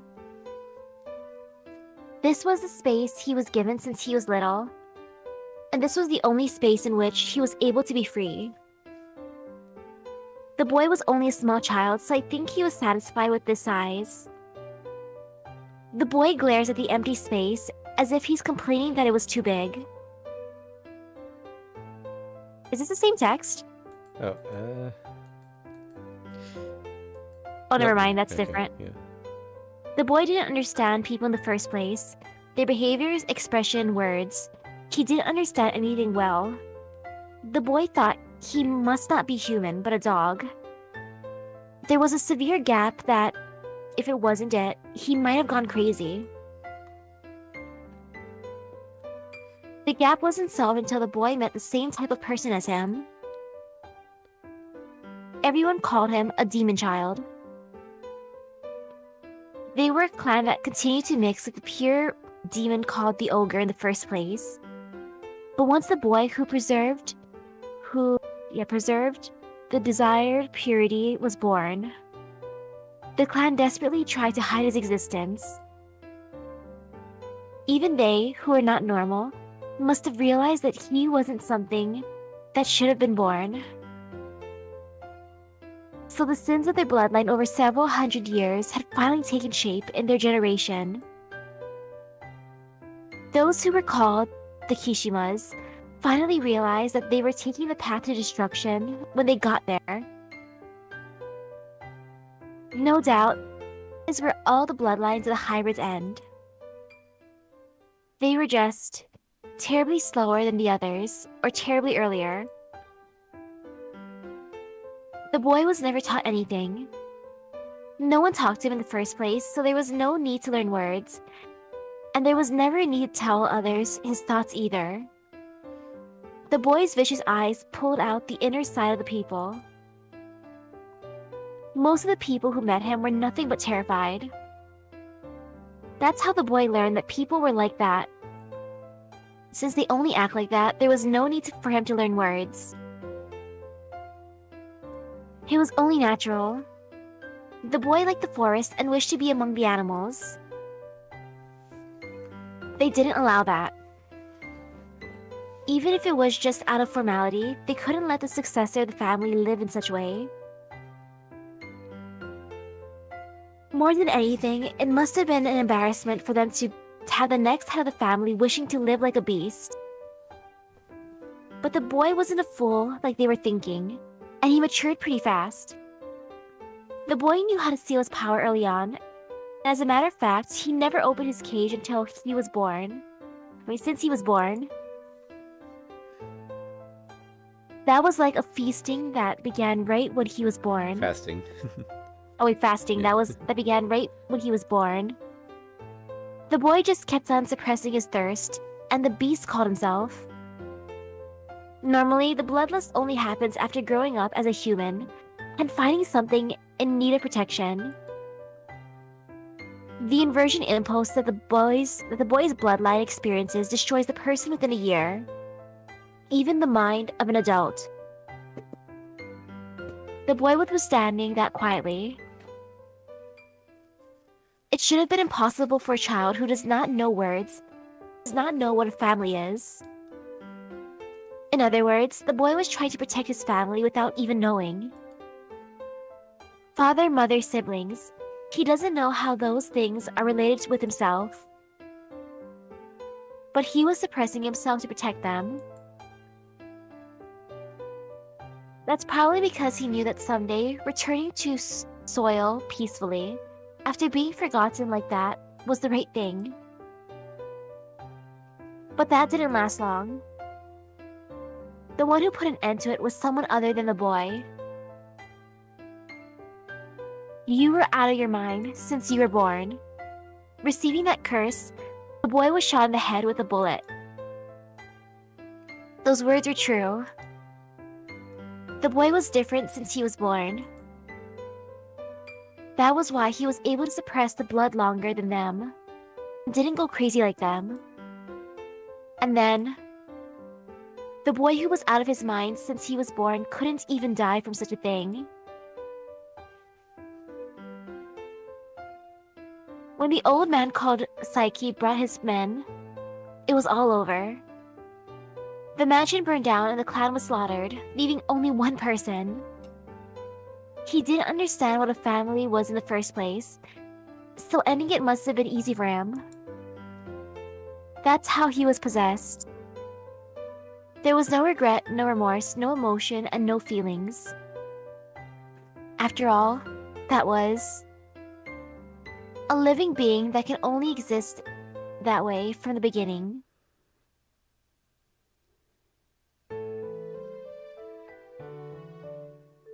And so, he was in the old traditional Japanese room. He wanted and accepted this traditional room that was like a prison for him. He was sitting straight in the room, heads too big for a child and looked absent-mindedly at the forest in the night. He was frightened every time he looks at you. It was probably because he didn't know your looks well enough. After you were born, he left the organization. There are many who opposed, but he shut them up by force. That was wrong, but I think there was no other way. He came back to the mansion where he spent his childhood. As a result, you were locked within the dark forest. He wasn't thinking of making you go through the same life that he had. Even then, he taught you the minimum to protect yourself. And there were also a time when you were playing trying to copy him. But you weren't a person like him, and you were an unbelievably gentle child. When you said that you liked this place without anything, deep in the mountains, and said that you were going to live here all your life and pass away quietly, he was frightened again. He knew that the child's wish was his wish, and it was a wish that would never be fulfilled. Because he never talked much, you rarely spoke either. Even then, it was obvious to everyone that you loved him, who wasn't very good at expressing his feelings, and her, who was always sick in bed. Because you had an honest affection, everyone understood your mind without you having to put it into words. It was only natural that you didn't need words. Even then, he didn't take you out to the open until you were able to protect yourself. In the 6th winter, when this was soon to be settled, in the season waiting for spring, he heard a disturbing rumor. They said a certain group of hybrids was after his clan. He wasn't surprised. For one thing, his clan killed so many under the name of the organization. After losing the protection from the organization, there should be many who'd want to take revenge against his clan. This was also only natural.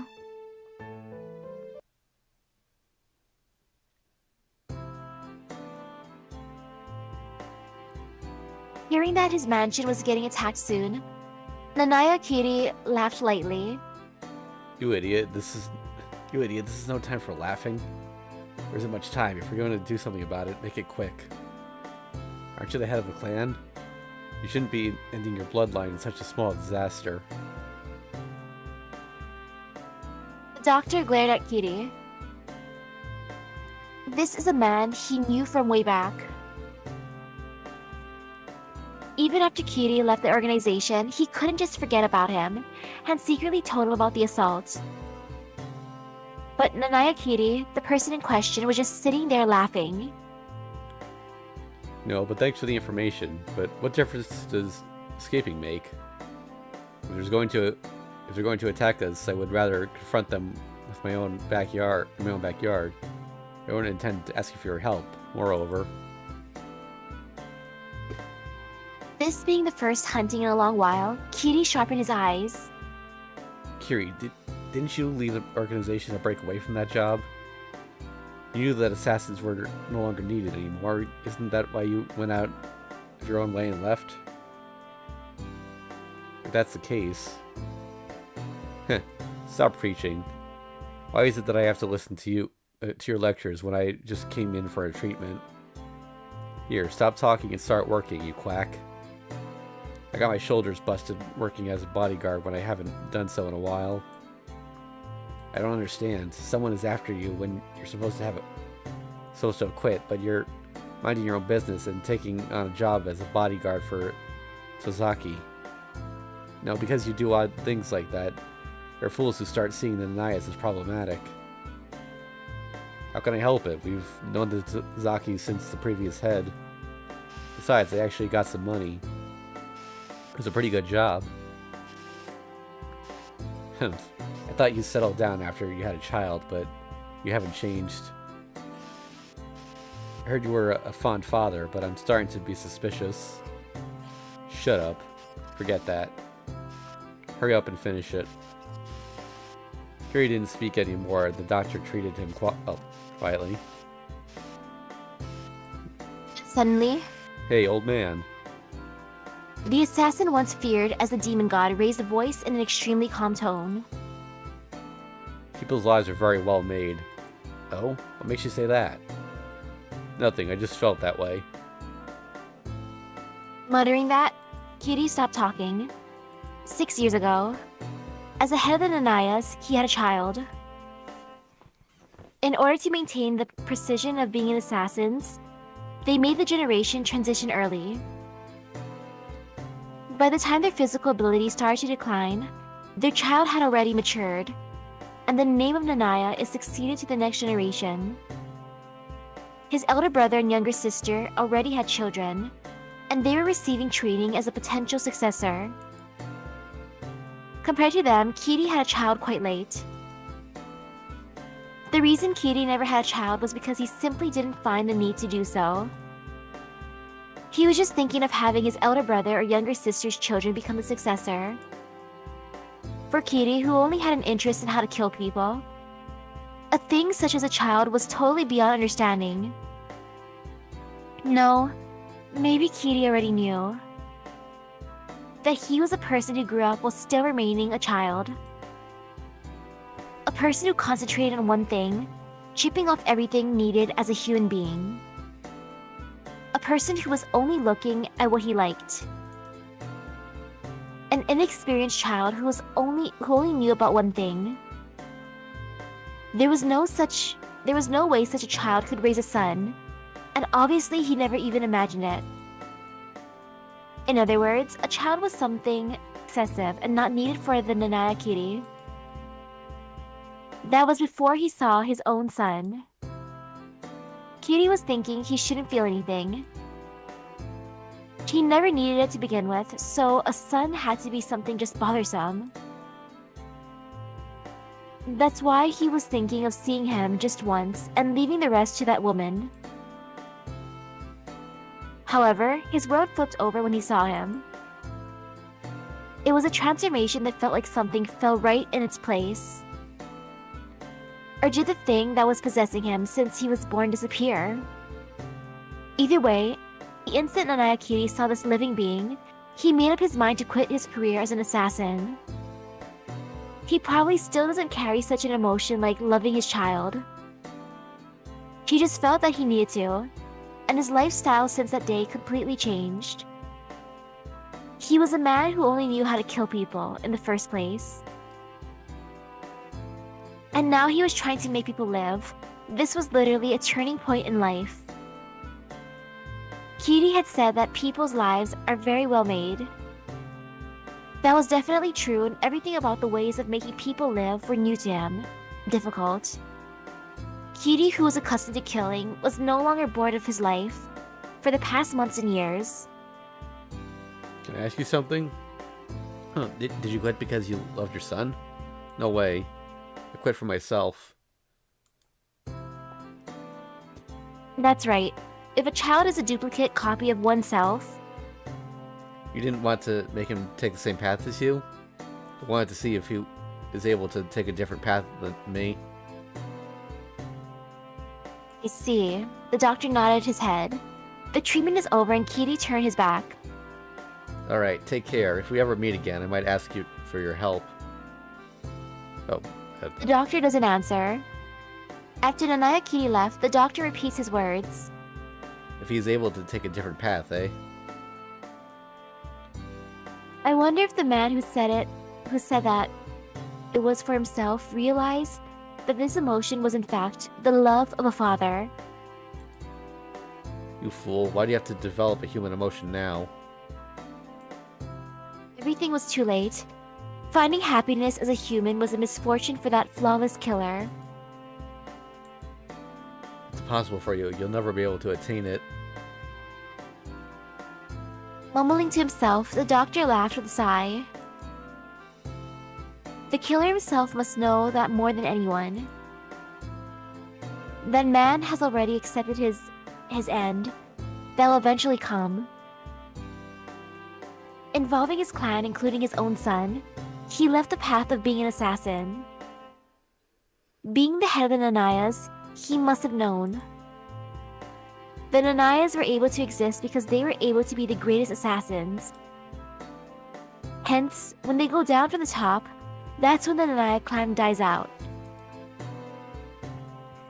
Just that its arrival came 6 years slower. That was all there was to the story. Conclusion.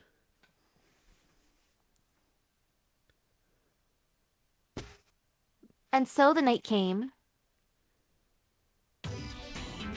So we're unable to make contact with the men below? Yes, additionally, the Farseers have spotted 2 groups coming from below. The number approximately 50. I'm afraid it must be Tono's private army. Considering their numbers, they probably intend on killing us all. Nanaya Kitty laughed delightedly. There was no feeling of anxiety. A situation where 50 armed men were closing in on this mansion. This place was deep in the mountains, and the landlord from the organization was already brought by their army. They were unable to seek help, and besides, there wouldn't be anyone who'd come to their aid. In this situation, Kitty was laughing. Of course, because he already knew this was coming. No, it would be more accurate to say that he was waiting for this. But the Tonos? I don't know such fellows. I wonder when we incurred their hatred. Do you know? No, the Tonos were never our targets. Besides, they are on good terms with the organization, so there shouldn't have been any instances where we did anything to them. See, then it must be some stupid reason.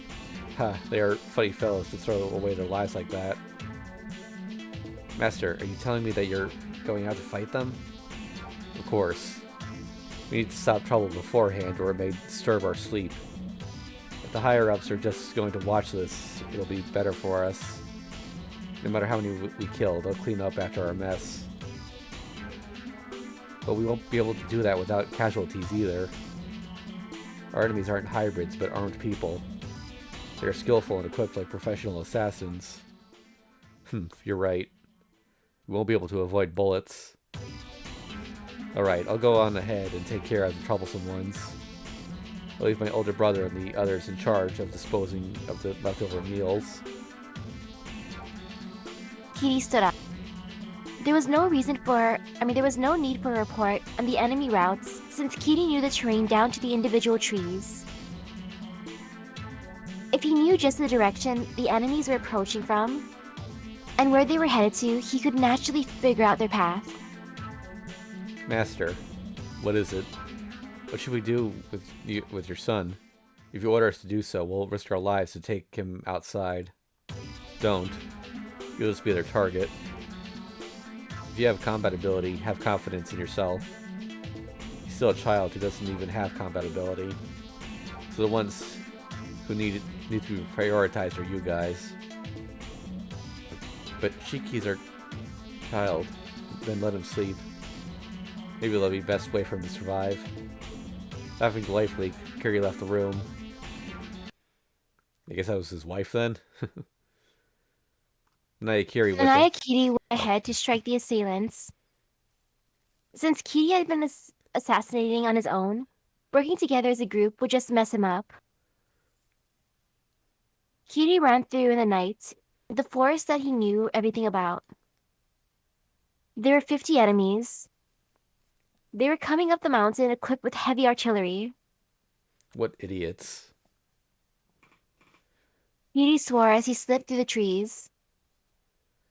If they were going to spend money, they should have just come from above. It was too unpractical to come up from below. Or were they seriously thinking they could hide themselves in this mountain? Against the Nanaya forest filled with all kinds of traps.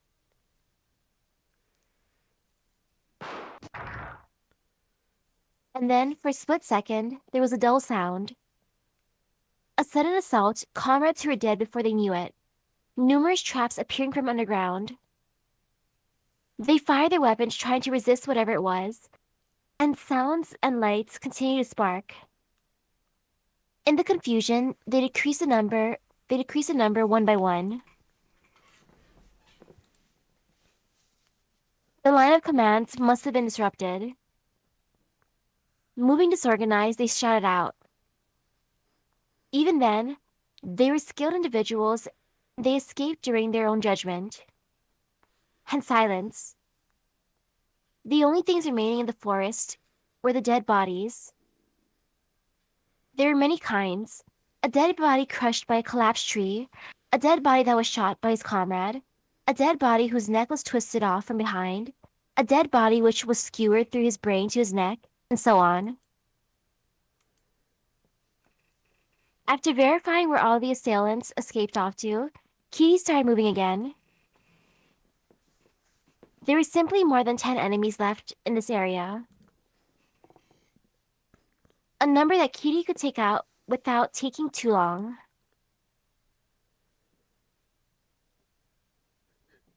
After finishing the last one, Kitty stopped.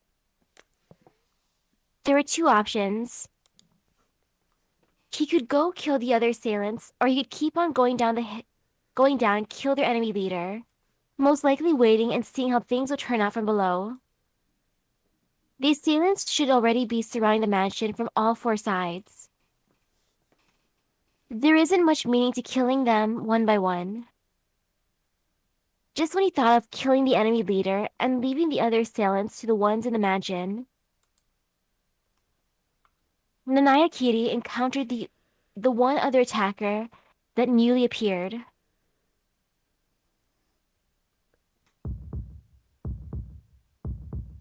He was a young man with a single eye. Seemingly not carrying any firearms or weapons, he appeared by himself slowly from behind the shadows of the trees. Kiri's heart pounds rapidly. The face of the man who never even lifted his eyebrows in any kind of assassination froze when he saw that young man.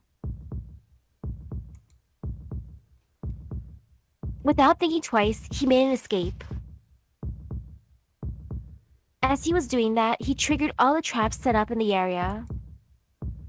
Flying blades, collapsing trees, masses of spears shooting up from the ground.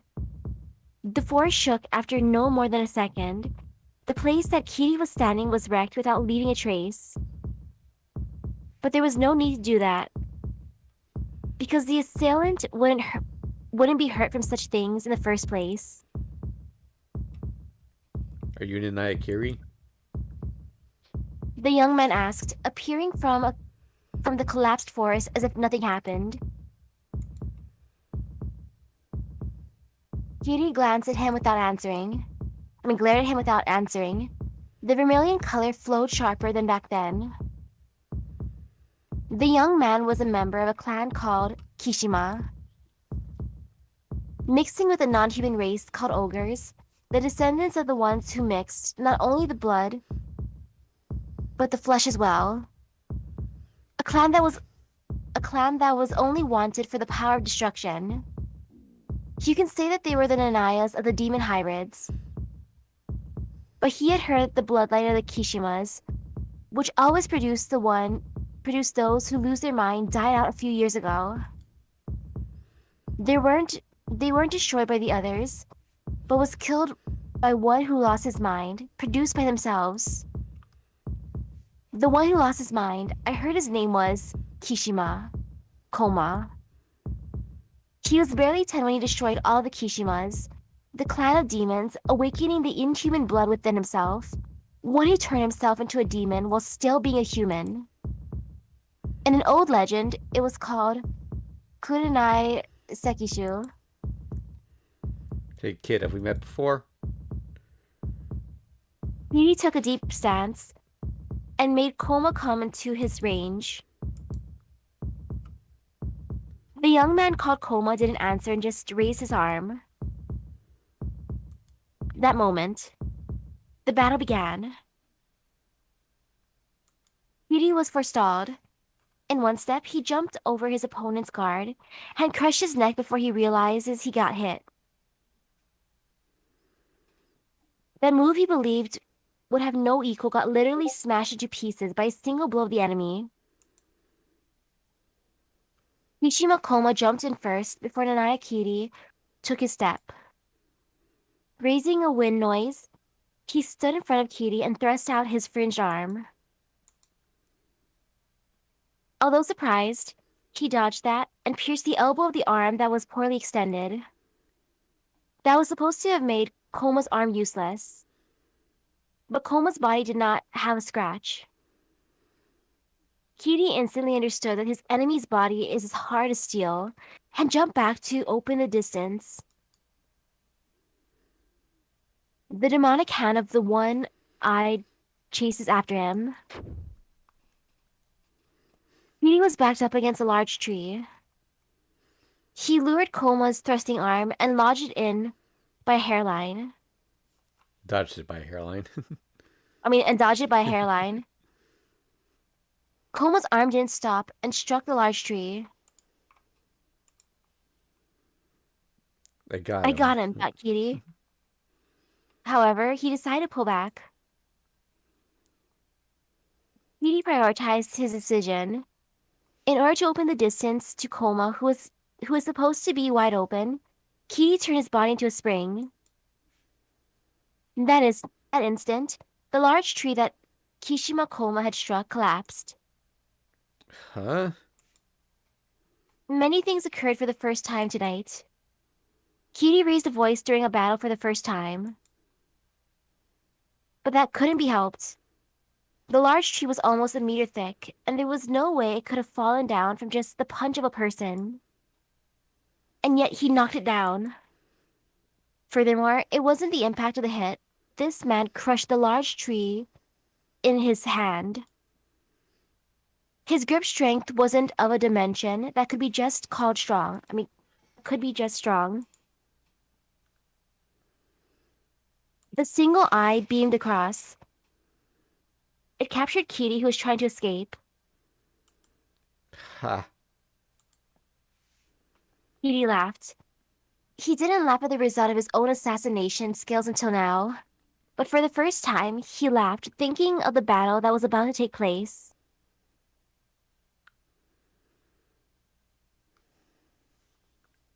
It was a fabulous time. No matter what he did, he wasn't able to hurt the boy.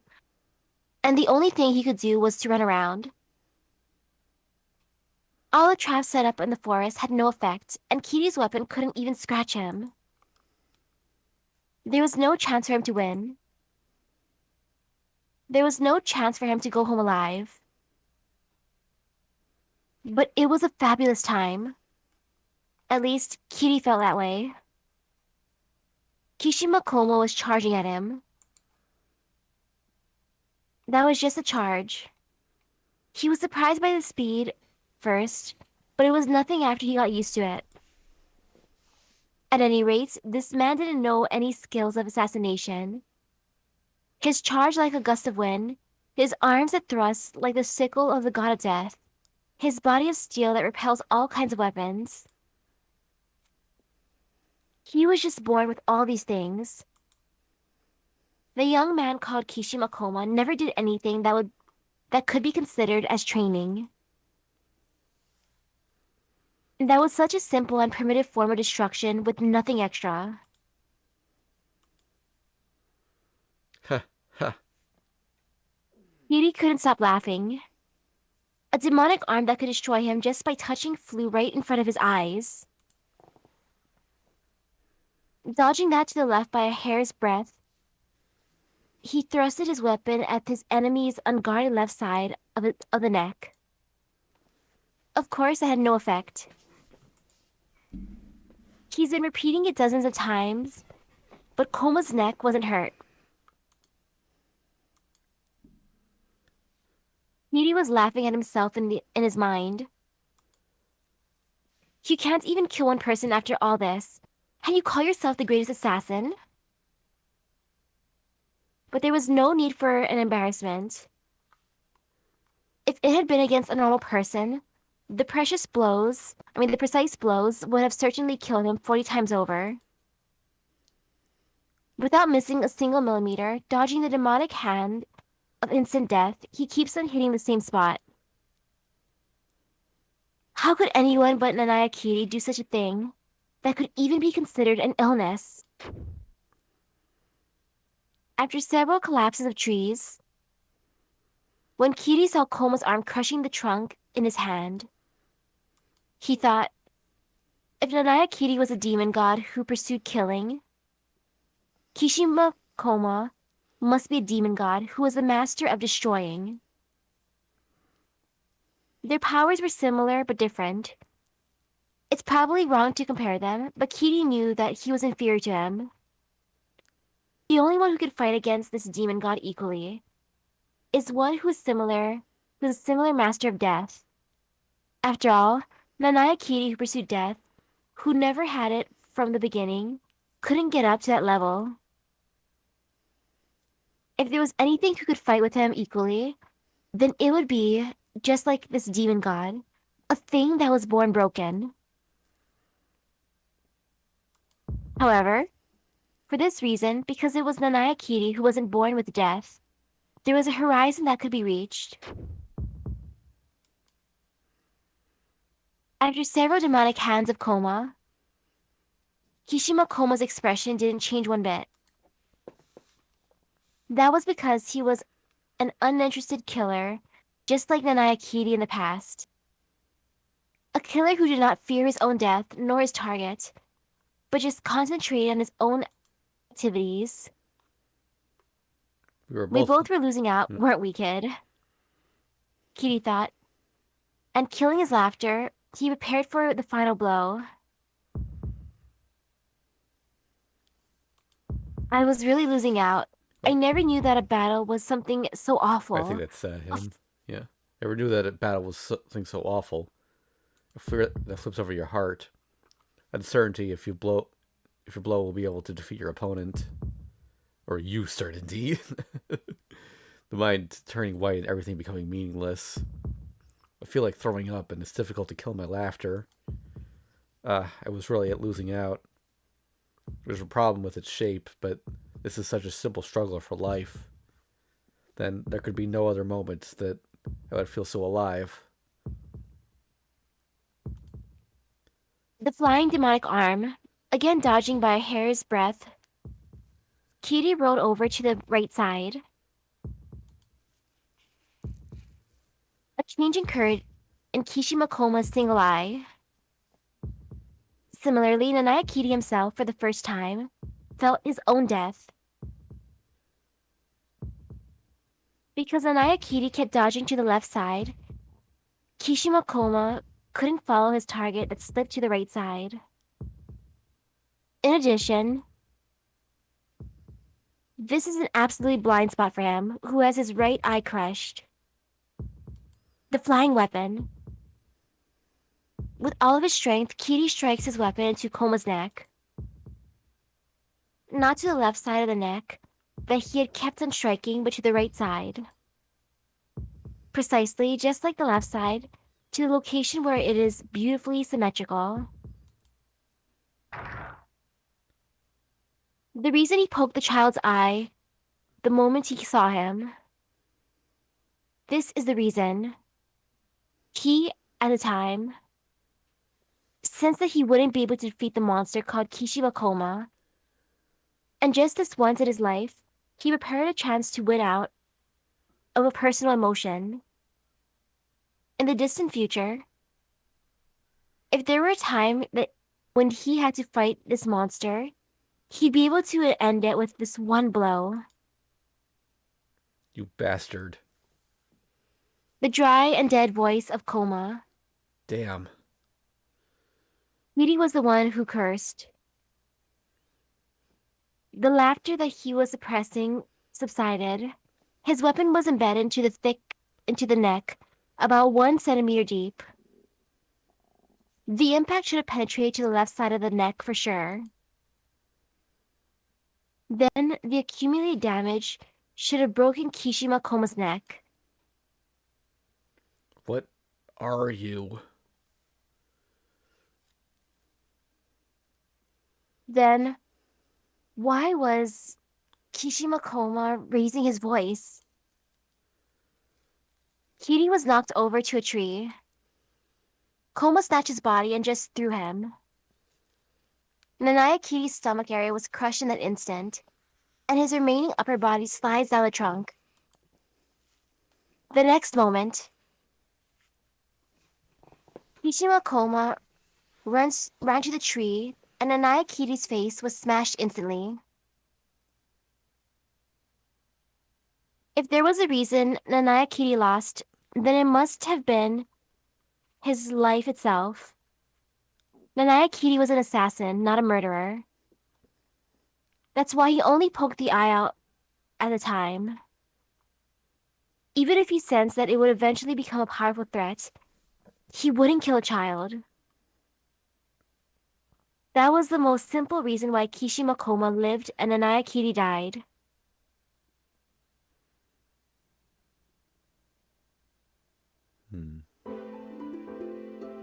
Kishimakoma felt his neck slowly. There was a dull pain. Koma didn't know. He grew up without knowing what pain is. That's why he didn't know that this pain would be a little stronger. His neck would have fallen off. His heart pounded rapidly. An unknown order ran through his body. His fingertips shook and his eyes couldn't focus. He breathed consciously for the first time and looked down at the dead body in front of him. Another heartbeat. His body felt hot, like it was part of another person. It feels like a dream, Koma thought. But that's not right.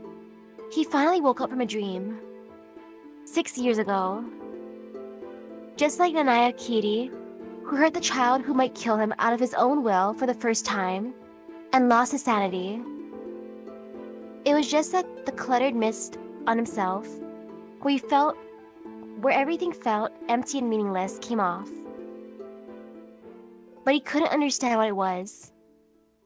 He couldn't stand it when he thought of the mist returning, and he would return to his empty self again if he did nothing. It's hot, but it's a pleasant heat. That's what it means to live and to breathe. It was after he killed this man that he felt it. That's why he thought that if he repeated it, this heat would continue. A voice leaked out from the monster's mouth. The monster started walking in the Nanaya forest.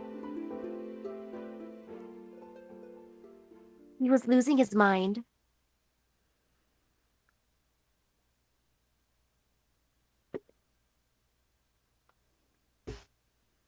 Still going. Their screams sounded like... Sorry. Their screams sounded like reed cropping. The moon was in the distance. The forest was quiet. Oh. I started walking into the empty darkness. I think I this met might a be demon. Shiki, actually. Okay. Yeah, I met a demon in the black field. The ground was burnt and the grass field had turned to a wild land. The wild land was vermilion colored, and as if it was stuffed with strawberries and red colored like blood. There was a vermilion colored demon standing there. It was hazy like a mirage, so it wasn't so scary. When I vacantly looked at it, I looked up like it was laughing. Okay, okay, apparently this is, someone said the soundtrack's wrong. It's supposed to be the original Tsukihime title theme. Okay, so this is a glitch. I vacantly looked up at it. It looked like it was laughing. Maybe it didn't know how to laugh, and it didn't look too happy. Are you Nanaya? Are you Nanaya? It said, laughing. I nodded yes and asked if it knew where my dad was. The demon smiled even more. You'll eventually meet him. And he said that, sharpening his red eyes. He disappeared as if he was eaten by the bush. Someone is calling me in the distance. It's scary to be alone, so I need to go deeper into the forest. On the other side of the curtain of trees, there are noises like a festival. Nanaya Shiki walks deeper into the forest.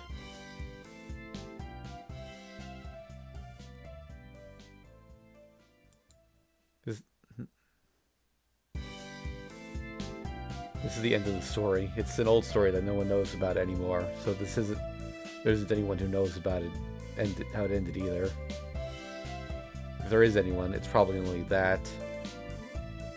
A blue moon in the sky. The story begins here.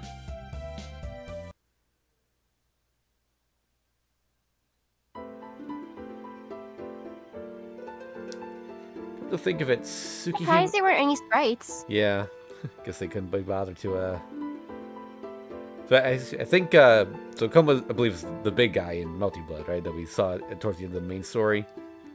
When we started this section, I thought the story was about him, so that's why I gave him that deep voice, but it's actually, Shiki's birth father.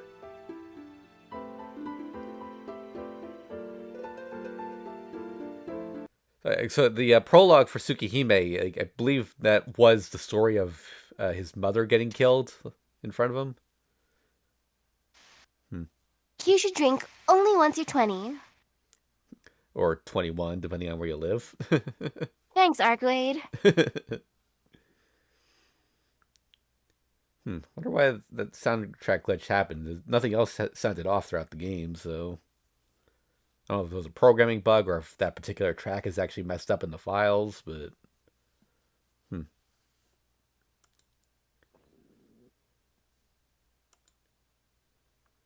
Okay. Nanako-chan SOS. Yes, that's gonna be the fun one. Yep. Let's see if we can figure out who's talking.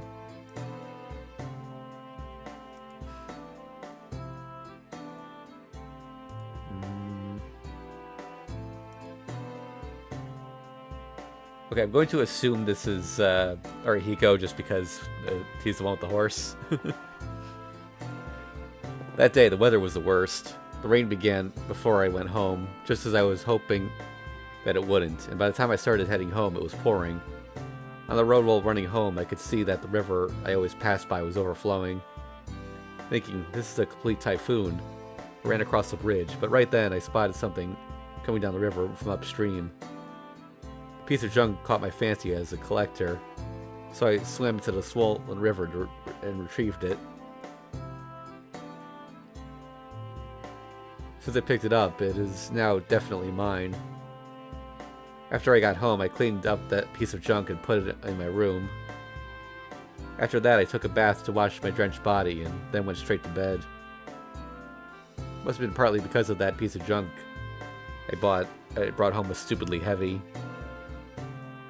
As tired as if I had worked on a construction site for 3 days straight, I fell asleep immediately. Then for some reason, I unfittingly dreamt about something that happened a long time ago.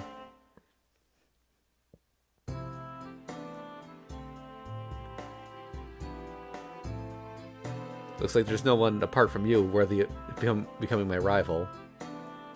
I cut off a piece of mince for an elementary school student, same age as me, not even 10 years old, and gave it to him. That's right, if it's elementary school, the fact that this classroom is visible is evidence enough.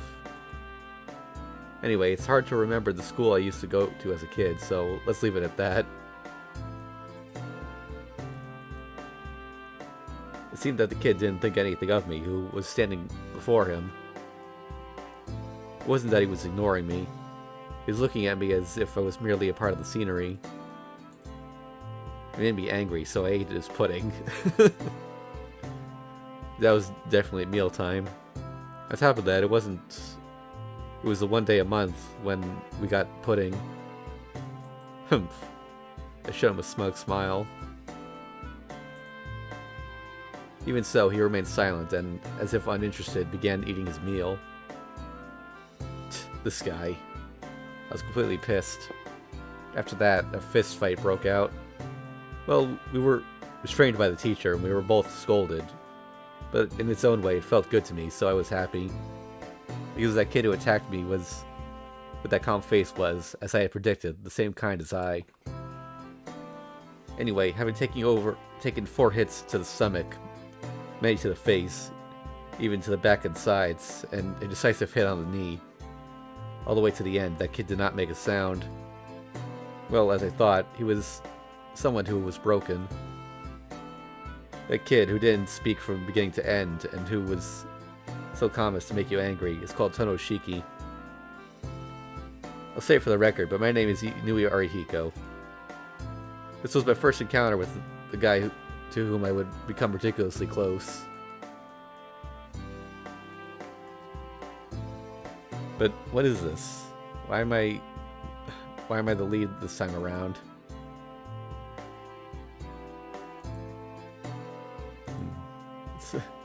That's right, this time Arihiko-san is the lead.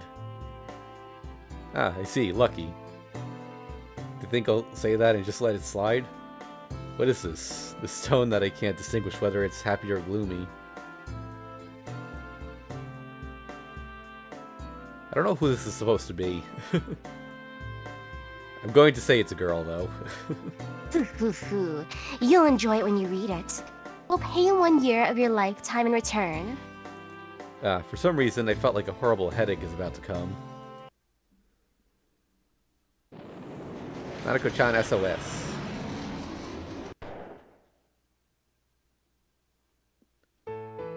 In the evening, at the blindingly bright river bank, we engaged in fisticuffs.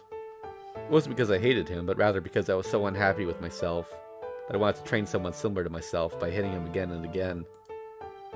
It was the same with him, so without reason, we hit each other until we were satisfied. Although in the end, both of us got to the point where we couldn't even take one step, so it became a double knockout.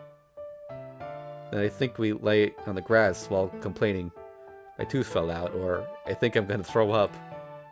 Of course, even though we beat each other up until we were satisfied, my dissatisfaction with myself hadn't gone away. But whatever, I was still relieved.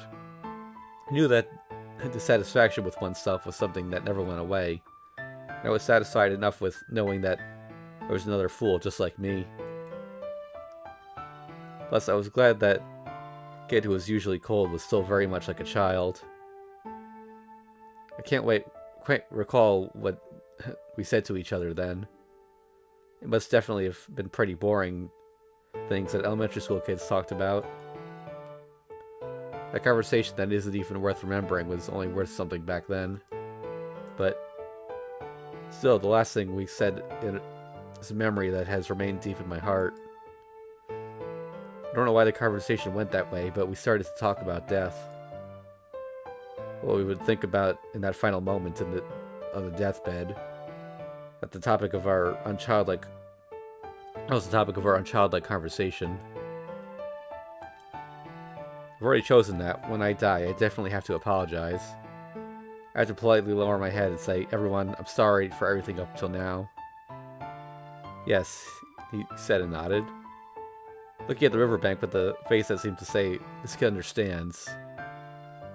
Maybe I'll say, "Thank you, everyone. I'm thankful for everything up till now," like that. Oh, he said with such a happy expression. Then I realized it. That this kid, who I thought was a lot like me, was in fact unbelievably stupid. The difference between us is extremely small. It's such a little amount.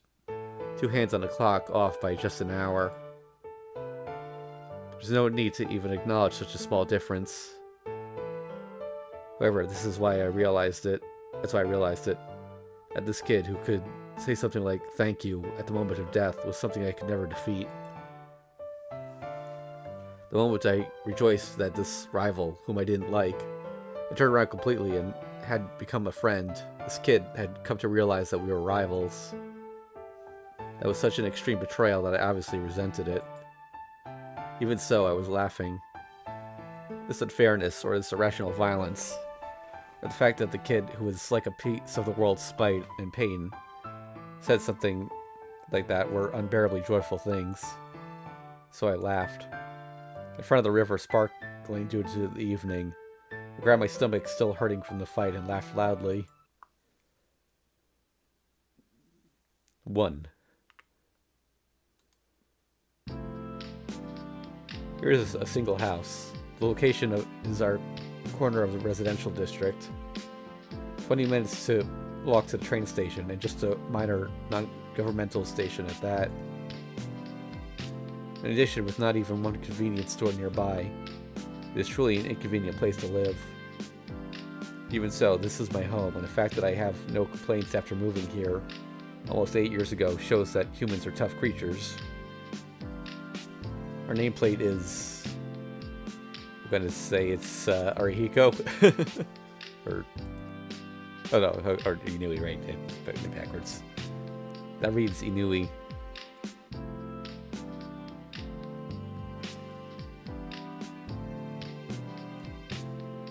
So, hey Kodakaze, how you doing? I'm pretty sure we have access to the fun menu. We've pretty much 100% of the game aside from the side stories, but we're gonna do the side stories first. It's a pretty uncommon last name, so there's no house besides ours in this residential area with a nameplate that says Inui. Arrived. I skipped school this morning. I had nothing to do. I came back home. First of all, because I'm someone who lives in this house. Last name is Inui, first name is Arihiko. Since I'm a male, Arihiko seems like a simply chosen name. My older sister's name is Ichigo. Just as simply, I don't even need to explain its origin. I don't even know whether it's simple or exciting, but my parents both died a long time ago in an accident, so there are no others in the Inui household apart from my older sister and me. Since the two of us were left alone about 8 years ago, Inui Arihiko grew up as an orphan during the ages most sensitive to influence. However, my older sister, who should have replaced my parents, was an idiot whose life skills did not surpass mine.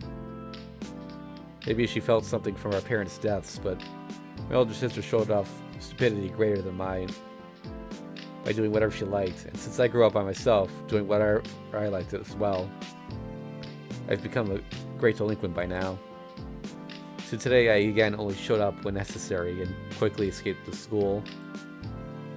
If I had any regret, it would be that I failed in convincing the first-year girl to come out with me. This doesn't seem to end. These days, my situation with girls isn't too good. Since the girl suddenly exploded around that guy who didn't have any girls until now, I've been constantly failing. Well, in this kind of situation, the best thing to do is to sleep for a bit and then go out to the streets. So for now, I should go back home. But I'll say it now, but Inui Arihiko had zero inspiration. Having lived for 10-something years, I've never seen a demon. In fact, the fact that I could confidently affirm. Sub. My right hand holding the kitchen knife hurts. It's an injury I got by cutting my hand on that piece of junk I brought home that rainy day. That cut, which used to bleed so magnificently, has healed quite a bit, so I only have a band-aid on it right now. I take off a piece of paper attached to the corkboard. When my older sister is home, no noises allowed, and begin to cook. Really, that Ichigo, if she's home, she should at least make some rice. Just like me, my older sister is always away from home. She's home right now, but when she comes home, she always locks herself in a room and doesn't come out. With an older sister like that, I can't expect her to make food, so I decided to prepare some. Even so, the only things I can make are fried rice with kimchi in it, and fried rice with every ingredient in it. Huh? What is this? I opened the refrigerator. The situation inside was so different from yesterday that I tilted my head. Over half of all the vegetables I had bought had disappeared. It would be a rare event, but my older sister might have made something. What is this? If you're gonna cook, at least leave some for me, too. Cooking for one and cooking for two, the amount of work is no different. I muttered as I make vegetable fried rice and put it in my stomach. That's it. Lunch is complete. Enjoying the fullness, I head towards my room. Russell. Ah? I only realized I heard a noise once I had climbed the stairs and arrived in front of my room. Russell. Gnaw. Choo choo. Gulp. Before I could be surprised, I heard in my mind. The sound coming from my room is obviously that of someone looking for something. I don't know about others, but Inui Orihiko didn't grow up to panic in a situation like this. Trying to steal from my room. This guy's got guts. Smiling broadly and without hesitation, I opened the door. There's something strange there.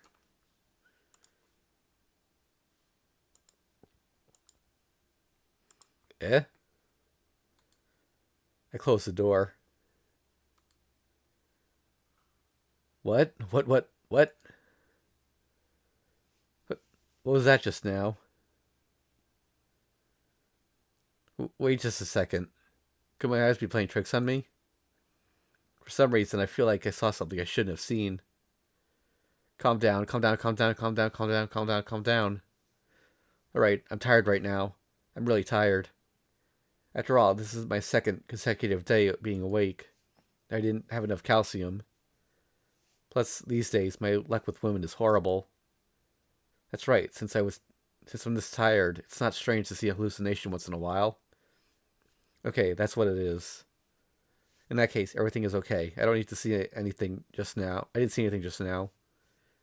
So, even that noise that was coming from the room is gone. Munch, munch, bite, choo, choo. Hey, why are you starting again, you brat? I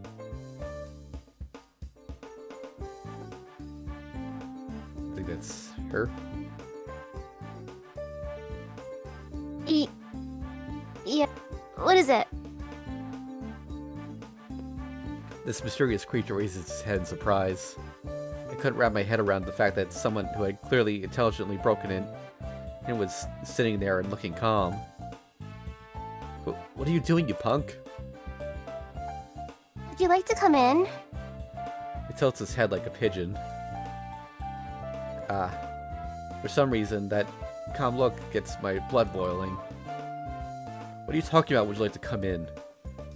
Being a burglar, you have the audacity to be so calm. I stretch out my arm and grab its collar, but my hand hits the straw mat instead. Huh? The sound of my face going pale. My arm completely gone through this creature before my eyes. Gah. The word ghost just wouldn't come out of my mouth, so I just waved my hands around to verify that this person was indeed like a hologram. The one who was stealing and eating someone else's carrots. Those were definitely the carrots I had bought. I was wondering... Oh, it's her. Well, I was wondering who it was, but it's just you. Then hello, Master. With a smiling face, it said those words that might make me faint.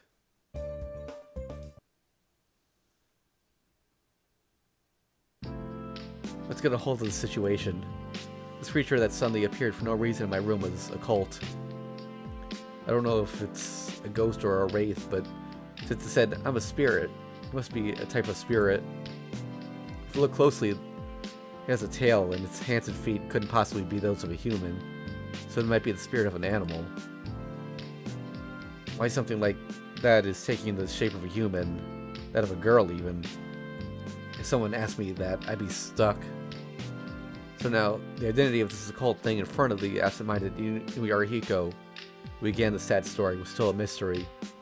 If there was one thing I could figure out, it's a talking horse. If this was an animal spirit, it was definitely the spirit of a horse.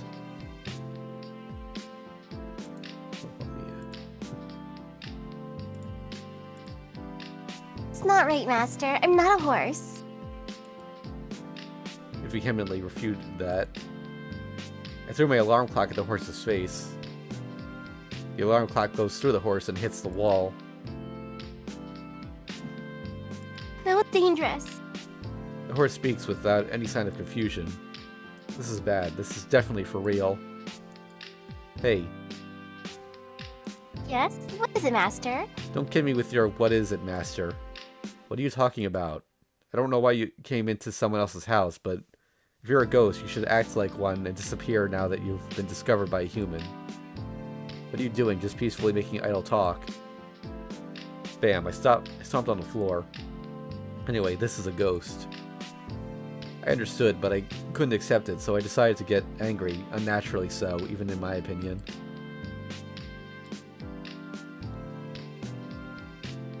Oh, so you want me to do something as bothersome as say the same thing again? The horse speaks indecisively. That's not it, you idiot. Listen, you're saying that you're a ghost that lost its master. When you came to, you were in my room and you got hungry, so you snatched food from our kitchen. Really, am I such an idiot to talk about something like that without end for 10 or 20 minutes?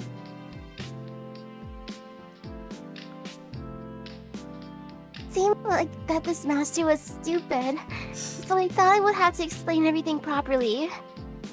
Stupid? Really? You're saying that as a horse? I forgot that even if I touched it, I would go through it. I put my hands around the horse's head. I balled both of my hands into fists and applied pressure from both sides, as if I was making pickled plums. It hurt. Huh? I was shocked. My left hand could touch its body. My left hand would be where I'd cut myself when I was gathering that piece of junk. I take my left hand off it. I don't like that. I don't like it, so please don't do it again. The horse rubs his head as part... rubs the right part of his head where I was pushing it. This is bad.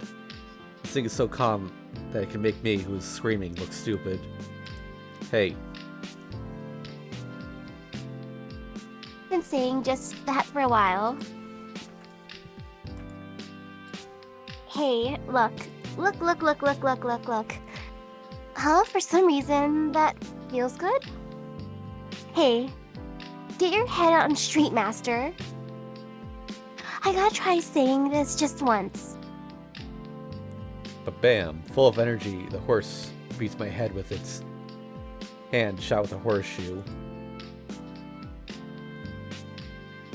To be honest, it really hurts. If you want to know how strong it is, it's strong enough to make you see stars.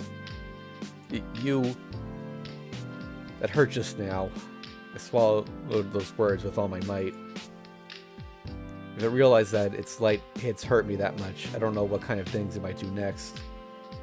Well, I couldn't think that this thing could possibly be that quick-witted, but I should still be careful. Hey, horse. What is it, master? Yeah, that. I have a mountain of things I want to say to you, but first, stop that. That? What do you mean? What I mean is the master or whatever. I'm telling you, I don't remember ever becoming a master of some talking horse. On top of that, I don't really feel like playing with an occult being like you. Bam, I once again slammed my foot on the floor with strength. Maybe pushed back by force, so the horse backed off a little and... Master isn't my master? looked at me as if truly surprised. That's problem... Oh, wait. Problematic. To say you don't remember, that's a breach of the contract. The master isn't master, and that means... The horse falls into thought and confusion. The confused look mirrored what I thought had looked like just a moment ago, so watching it made me feel good. To be honest, I couldn't be very happy. So I'm not a master or anything, and you just a bother. And you just be a bother to me, so just treat me like an everyday person. What? The horse looks even more perplexed. It seems that this time I can't have any status other than a master. Well, that kind of situation isn't something I would know. If you're going to be puzzled, do it somewhere else where I can't see. Be quiet. Anyway, I'm not your master or anything. I'm just a stranger with no relationship, with no relation. So hurry up and get out of here. Wave my hand towards the door. Oh, I see. Then let's do it that way. It said. The horse had recovered. Alright, if you're... Oh. Alright, if you're not my master, you're not my master.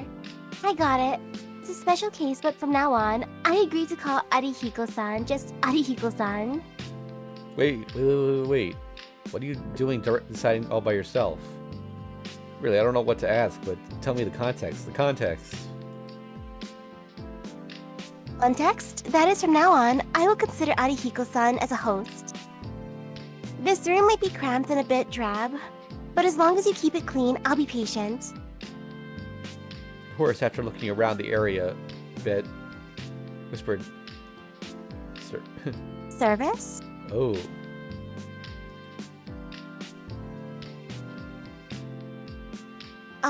I don't need any thanks since I'm a protective spirit, but I'll stay next to Arihiko-san as much as possible. Don't talk such nonsense. Who told you that you could live in my room? Yeah. Roar. Yeah, I scared the horse. Shuddering from fear, the horse quietly flees to a corner of the room. What is this? It's a real scaredy cat. Then with just one decisive push, I should be able to get rid of it. Hey. Yes. I'm scared, Arihiko-san. That's right, I'm scary. If I get angry, I'm even scarier. So get out. If you get out right now and don't show your face to me again, I'll forgive you for the carrots you stole. What?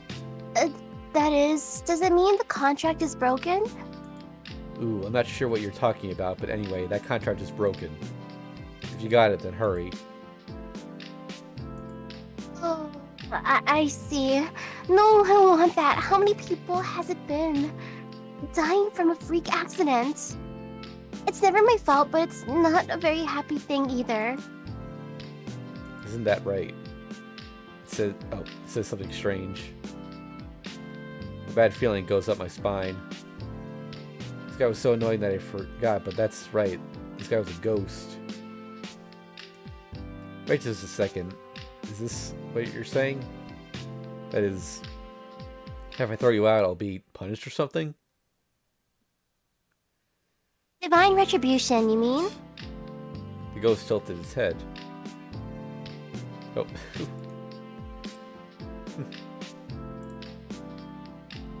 Hey. Saying that, slowly turned its view to the side. Ooh, what is that meaningless laughter? 3 days from now, skewered by something. Thump. Is that a threat? Damn, I'm not scared at all. I grab the horse with my left hand and shake its neck. As if it had suddenly turned to someone else, the horse just kept laughing dryly. So, I lost. I pretended to be tough, but being very weak to occult things, it was impossible for me to resist anymore. In my mind, lamenting this crazy situation, I seriously started to think, I'll run away to somewhere tomorrow.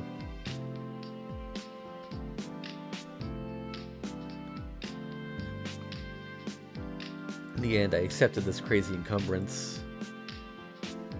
Of course, I don't plan on keeping it for long. It's because I decided to listen to what it had to say and to find its weakness, and to find a way to throw it away. Since even if I tell it to get out, it pretends not to hear. There's currently nothing I can do. This isn't a defeat, but rather a strategic ceasefire. Then, that's how it is. There's something I need to know first as the landlord. Hey, horse.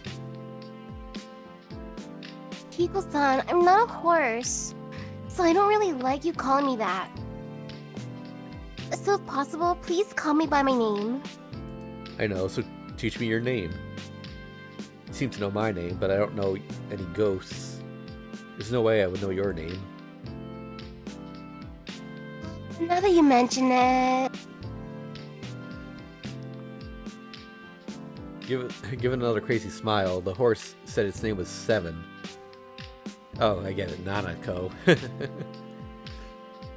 7, you say?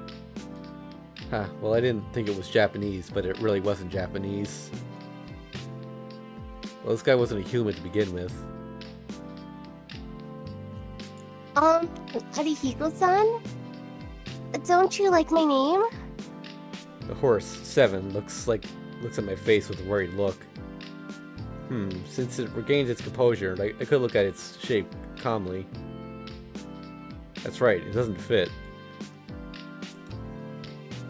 It slumps its shoulders. That behavior, even acknowledging that its hands and feet were strange, was not something you could attribute to a horse. That is, it's too human. So I don't like the name 7. First of all, such a smart-sounding name doesn't belong to this airheaded ghost. Something a bit more unsophisticated and simplistic would be more fitting. Is 7 your original name? I've never been called anything different, so it probably is. What is that? You don't even know your own name? As I said, I can't remember. Your memory's no good. Well, since it's a ghost, I guess it wouldn't have a name, but since the ghost itself can't remember its name, the conversation can't progress. But I can't call it 7 just because of that. Since it doesn't match up, it's Nanako. What? As I said, it's Nanako. As I said, Nanako. I'll call you that, so remember it. That's right, for ease, I decided to use Nanako as a pseudonym. The horse, no, Nanako, stands there absentmindedly. What is it? If you don't like it, hurry up and tell me. If it's now, we can still change it. If it's this guy, it's obvious it will say something like, I don't want such a senseless name. It's embarrassing for some reason. Seems that Nanako is happy. To confess, her smiling face is quite cute. Even taking into account the pointy ears and the fingerless and toeless hands and feet, Nanako is quite good looking. Should I leave it at that? A healthy young man like me, Nanako's body is quite stimulating. Alright, shall I test it out? I get her from the floor mat. What? Arihiko-san, do you happen to be thinking of something ridiculous? Not really. I just plan to check how much like a human you really are. I slowly go towards Nanako. Yeah. Arihiko-san, your eyes look so serious. I circle around Nanako, who is slowly fleeing to a corner of the room. Arihiko-san, I'm a spirit. It would be best not to have such wicked thoughts. Don't worry, this is all about gaining experience. Well, it's definitely my first time with bestiality. I add. Do I need to put the screen up? I don't think this is supposed to be an H scene, but... Yeah. Arihiko-san, as a master, you make me defend against too many things. Nanako waves her hand and shoos me away. I was saying this as a joke, but it looks like Nanako didn't get it. This is getting more and more entertaining.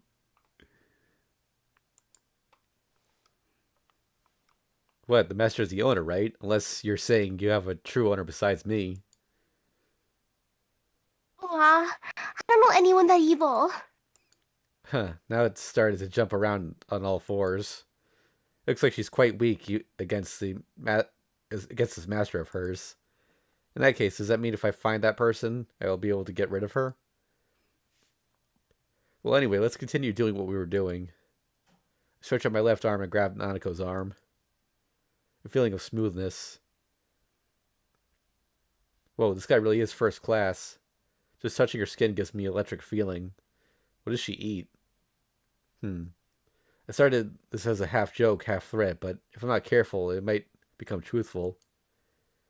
That's that, but if someone saw this, there might be a dangerous misunderstanding. To bring home a girl in this strange in attire and to try to take her even when she's refusing. Looks just like... Hey, Arihiko, keep it down. Saying that, bam, with vigor, Nason slammed open the door. The older sister and younger brother stare at each other as if looking through one another. As if she understood my nervousness. It's... Ah. Oh, yeah. Oh, yeah. No, I think that's her saying that to Nanako. It's Ichigo-kun. Please excuse me. Oh, no. Okay, Nanako said that. Okay, peacefully is useful. Ichigo, this is a misunderstanding. Make sure to say that first. Getting a strange hobby. Ooh, what does that tone... What does that tone as if you've resigned yourself mean? Really? To think that a pervert would come out of our family. Nai-san closed the door and went down the stairs. Then, without even a bit of hesitation, there is the sound of a phone being picked up. Hello, police? Could you come here for a bit? Oh, are you going to just throw your younger brother to the wolves, you horrible sister? Panicking, I ran to the hallway. Okay. Nanako Wow, help me, I'm going to get beat! Nanako urged my sister with a shaking voice. You brat, you got some guts. Yelling like that, I stole the phone from my sister who was about to give her our address. For some reason, I feel like not just 1 foot, but all the way to the neck, I've fallen into the quagmire. 2. If a human goes through a traumatic experience at a young age, his spirit rots away. There's a skeleton to personality, all those bones get bent. If he doesn't get a good bone-setting doctor, he grows up with the bones staying bent, and as a result ends up as someone like me. Well, in my case, they're bent so bad that I have no right to speak. When I first saw him, I could tell that in a moment. He was broken. Yeah, like me, he was a fucking kid with no longer feared anything. After the accident in which I lost my parents, I couldn't get into peaceful everyday life. I couldn't even enjoy being in the classroom without a single uneasy element. This classroom is a railway bridge, so if a sudden typhoon were to come, we'd be driven down into a gorge. Imagining that, I thought, well, it could happen.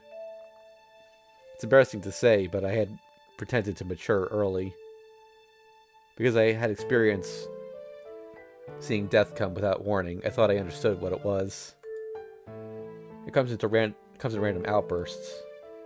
With no rules, no order. It truly comes at us unfairly.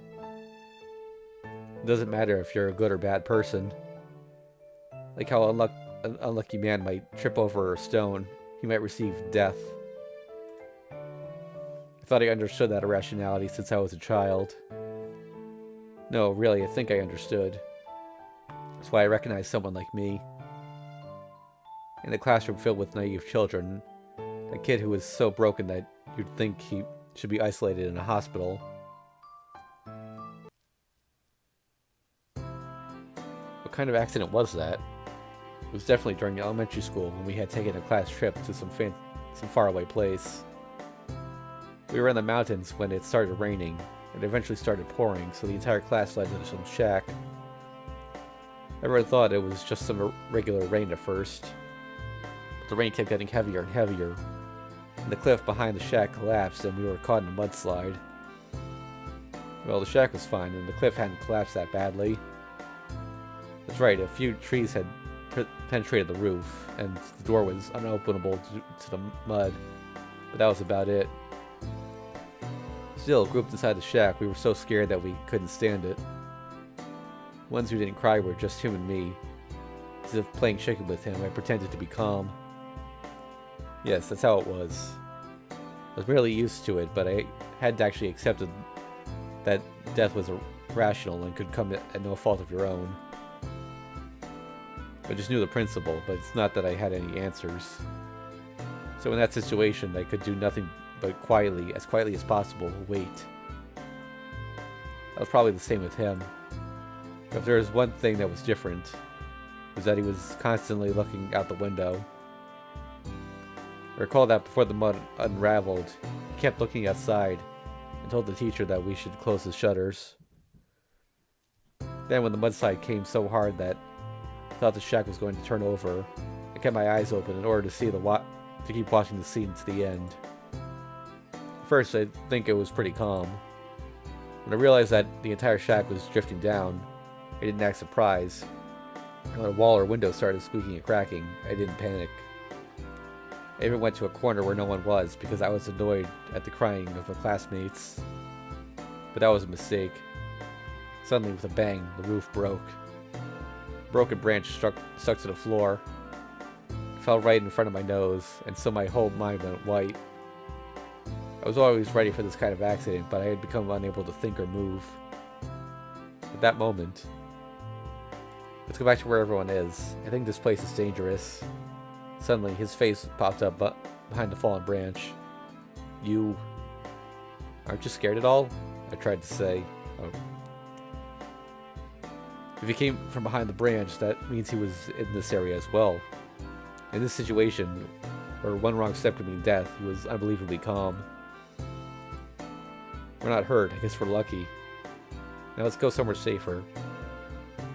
Let's go, he said, and started going to the center of the shack.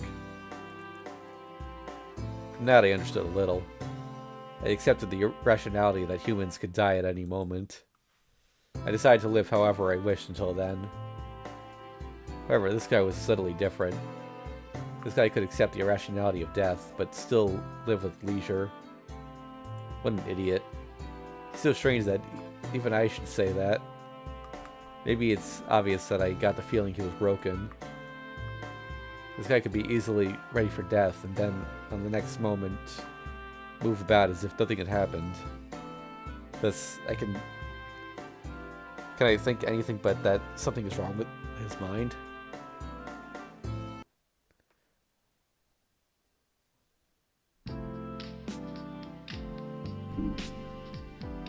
Arihiko-san, it's morning. I heard a voice that doesn't even have a bit of tenseness. Wake up, you're going to be late. I get slapped in the face with a very hard hand. This is bad. Ichigo-san requested me to supervise you, well.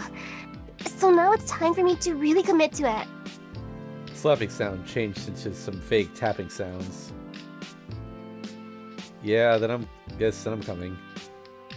I feel something being swung. Ugh.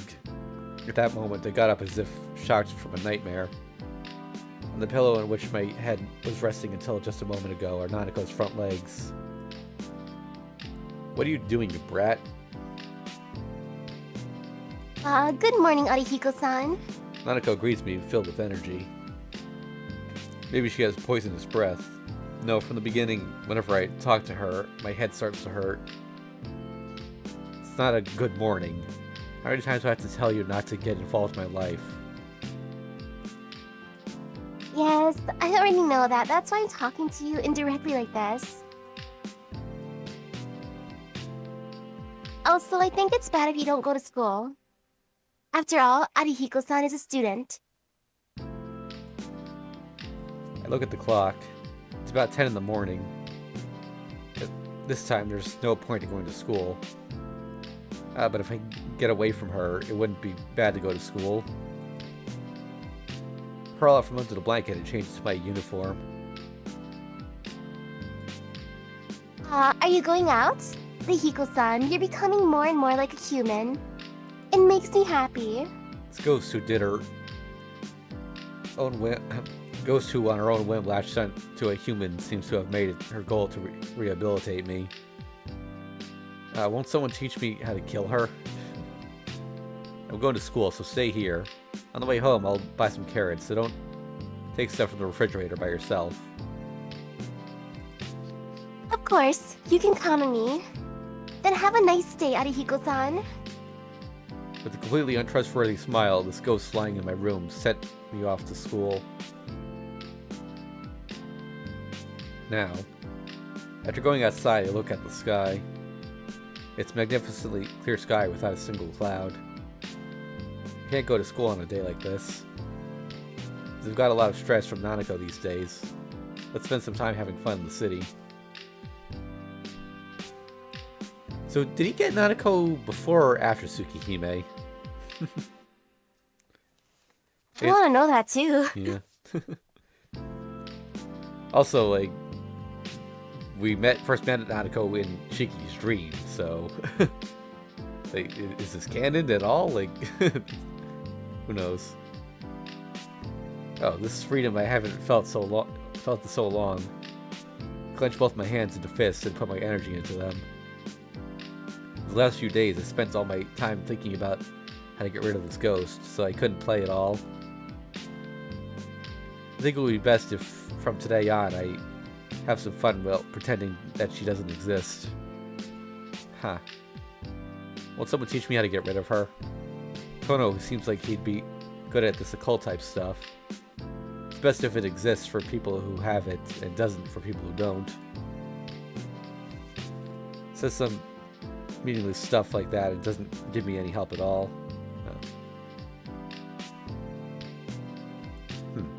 So after inspecting this ghost by myself, there are two things I've discovered.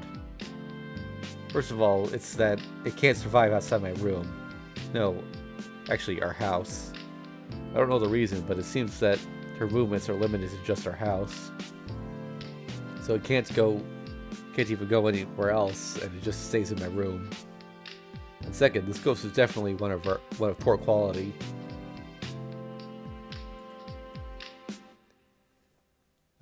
That's her. Here, if I'm just left alone, please give me some nutrition. Saying things like that, this horse kept eating the Inui household's food, generally vegetables. To be honest, I need a human's energy. She complains, but I can't stand to give my energy to a ghost. For that reason, I'm holding back my tears and buying Nanako things to eat with my own money. Ichigo just says, "It's yours, so you take care of it." And her acting just as an onlooker isn't any help at all. So for these reasons, not only is my mental situation bad, but so is my financial situation. If I live like this for just one more week, I'll have no choice but to start working. If that happens, I'll get harder to go to school, so I might really have to stay back a year. This is frustrating. How did I get to concern myself over this stuff? Even extraordinary things need limits. The most absurd thing is my apathy from starting to get used to being around a ghost. Why did I give it a name? A little bit of regret. Maybe it's just feeling I'm having, but since they gave it a name, it seems to be following my directions. It's really unlike me. I'm the type of person to do nothing, even if someone is starving to death in front of me, if it has something to do with me. So how did I end up doing something to make it happy? Really, I'm truly regretting it. At first I thought I had given it a name to annoy it. That was unsuccessful. Should have realized sooner that ironic things like that don't work on it. I shouldn't have called it Nanako. Damn it.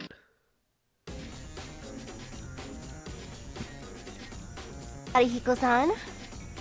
What I mean is, I was trying to annoy... Huh? What do you mean by that? Quickly retract my body. What it is? What is it? People say as they stare. I don't have time to care about things like that. Not. Shaking, I point at Nanako. Nanako is definitely there, but the people around me can't see anything. No one has noticed the strange being that suddenly appeared down the street. No, but Arihiko-san, you were my temporary master, so please don't become a laughingstock. Ooh. I grabbed Nanako with my left hand. Ow, Arihiko-san, that hurts. During these words, I run into the back alley. Punishment. Owie! As soon as we were in the alleyway, I hit Nanako's head with my right hand. Oh, what are you doing? Arihiko-san, please stop staring. Please stop starting everything with violence. Stop it, that's what I should say. As soon as the ghost appears during the day and at somewhere crowded with people, don't say something that conceited. Realize a little that you're strange. What? What's strange about me? Oof. The ghost has a puzzled look.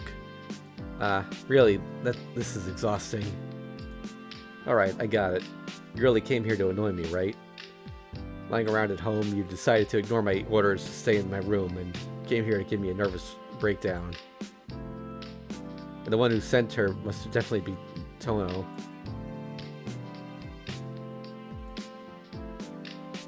Leisurely, since Arihiko-san is the lowest of the low as a master. Usually I wouldn't be your protector even if you asked. Why is it that this thing always says a little more than it should? So is that right? Then hurry up and disappear. I'm not someone strange enough to receive protection from you. Do that. Even though Arihiko-san is a temporary one, you are my master. So I have to successfully serve you. And also, since I can't get out of Arihiko-san's house, I can't disappear to anywhere. Yeah, that. Yes? That's what I'm talking about. You can't come out of our house. So how'd you come out to the street? Well, that is, it's because as long as I'm near Arihiko-san, I can exist. It's definitely a sign that the bond of our blood is getting stronger. We did it! Nanako after the line yells. Banzai! The bond of our blood? What is that? To put it simply, it's a sort of partitioning of spiritual energy. That's why Arihiko-san can now hit me with both hands. With both hands? It was only after I heard that I realized. I grabbed Nanako with my left hand and hitting her head with my right. Oh. Ooh, wah! It made me angry, so I let go. Hurt me here. Nanako coolly inspects my panicking form. What are you? So what you're saying is that you'll eventually become concrete? Yes, but only to Arihiko-san. Don't lie to me, you idiot. I always knew you weren't normal, but what exactly are you? Maybe I'm a vengeful spirit haunting Arihiko-san. This damn ghost looks at me with gloomy eyes. Goosebumps start forming up my back. But I'm not at a level where I'm able to do something to Arihiko-san's life. Since the previous master tied me to a person, I don't need to take energy from Arihiko-san. So if you value your life, please buy lots of delicious carrots for me. Nanako laughs darkly. But wait, I had an idea from before, but she... Nanako, you know what you are, right? See, her sincere face has come back. As I thought, when you come to your senses, even though it's true that you were in my room, you still know what you are. You aren't some vengeful spirit that is haunting me. Now, how about you tell me what you really are? Regrettably, that's a secret. I'm sorry. But since Arihiko-san is not an official master, I can't tell you. Alright, that's good then. Then get out of here. As long as you're not an evil spirit, I don't have to worry about retribution. More importantly, you have a master other than me, right? You know that, Arihiko-san. Actually, it was just a guess. I didn't realize that she'd respond in such an obvious way. And it's decided, hey, if you have an owner, just go back to that person. If you tell me the location, I'll even carry the damned heavy, massive scrap metal. Arihiko-san, you knew. It's obvious. When a ghost suddenly appears, what reason other than that could there be? I see. I was underestimating Arihiko-san's intelligence. Huh? Nanako says as she slumps her shoulders in resignation. Is she really planning on staying at my house by threatening me? It's decided. Now, just tell me where this master of yours is. You as well. You'll be more comfortable there than being with a normal person like me.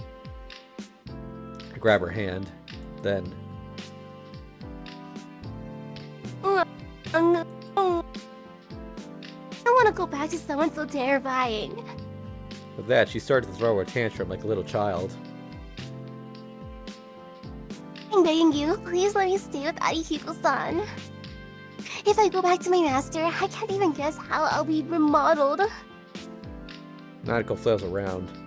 Seeing her tail move around but wildly, it looks like she's really panicked. That's that, and...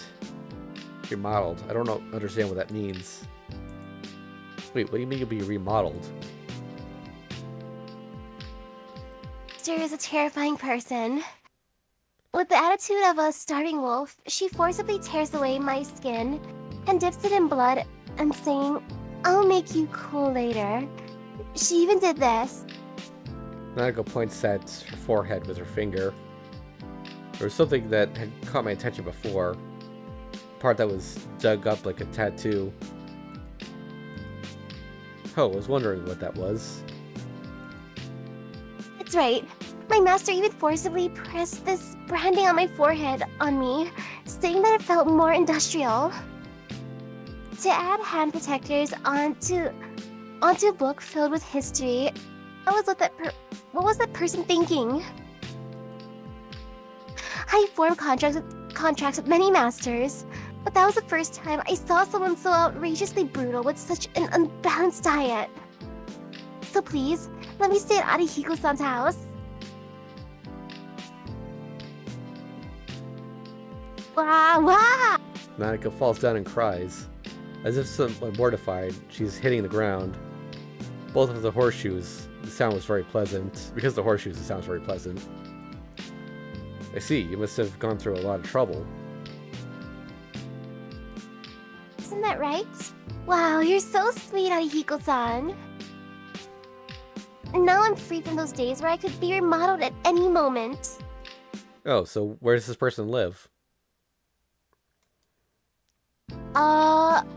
I don't want to tell. What would Arihiko-san do with that kind of knowledge anyway? What do you mean, what?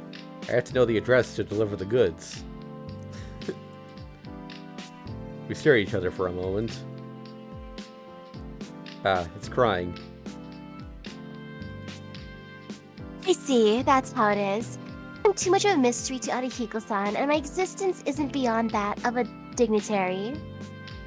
Yes, it was foolish of me to expect recognition from a human.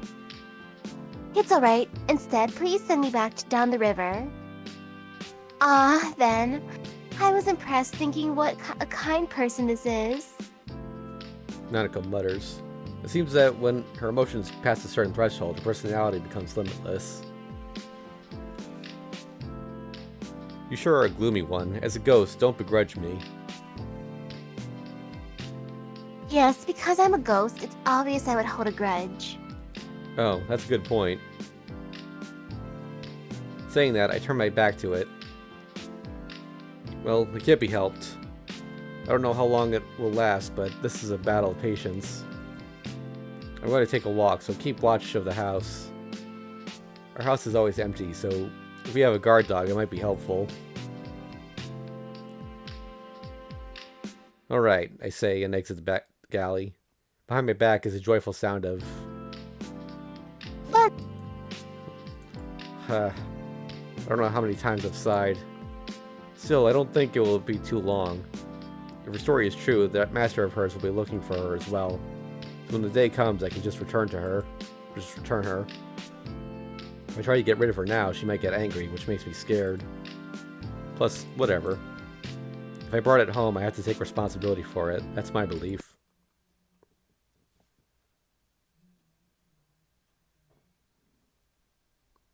Just slash? Okay.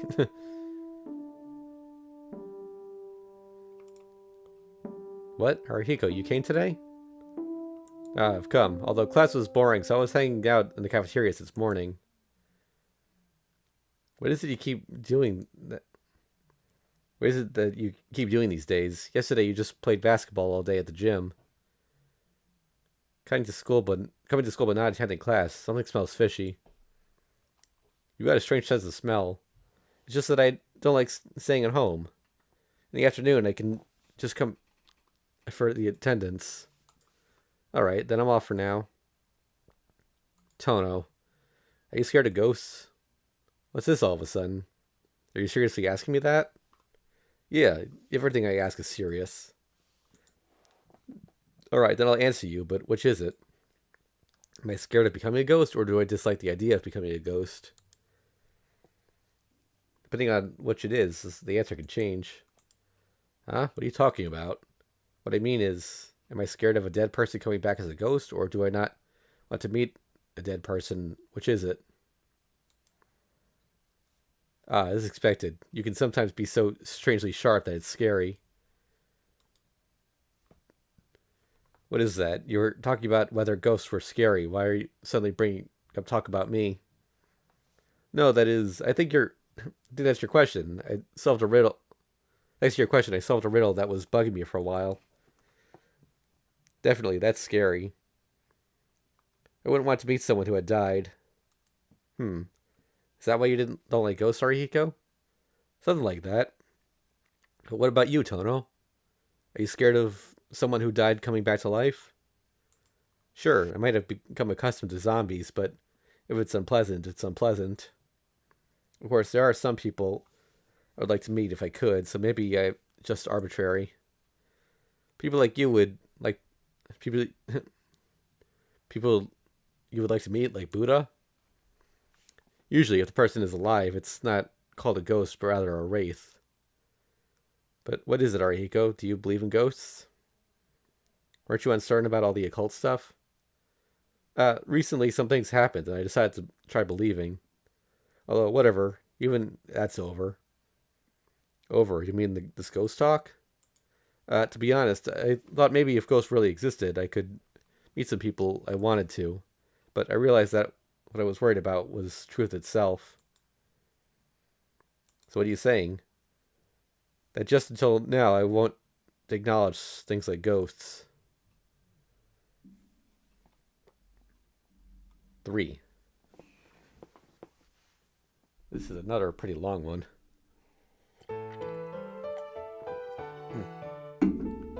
Elementary school, 5th or 6th grade, about then was when it took place.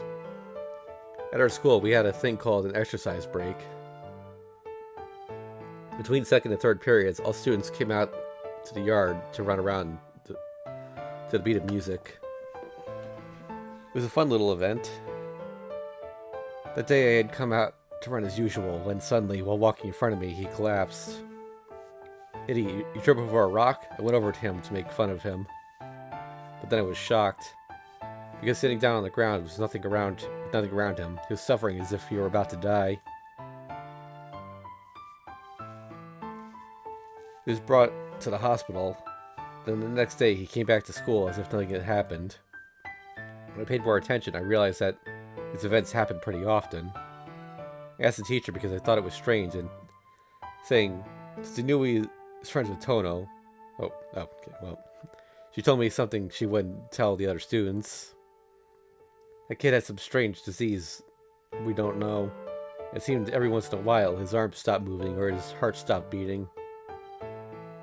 Such a young mind, I don't know how much of it I understood. I just understood that it wouldn't be strange for him to die at any moment. I definitely thought that it was just like how if you were walking on a very high bridge and your legs stopped responding, you would die.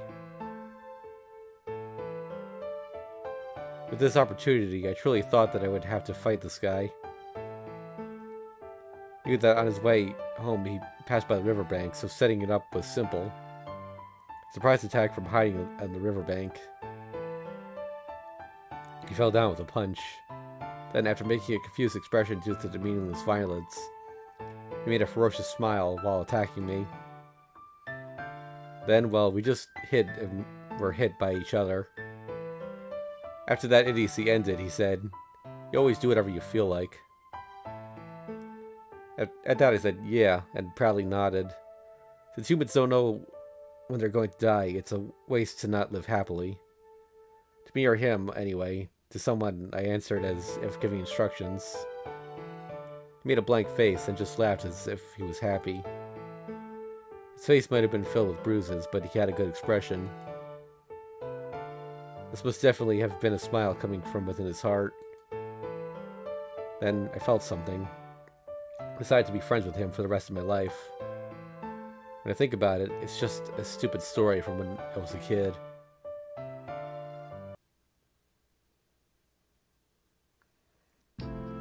On the morning of the day off, I grabbed my blank head and went to check on the kitchen.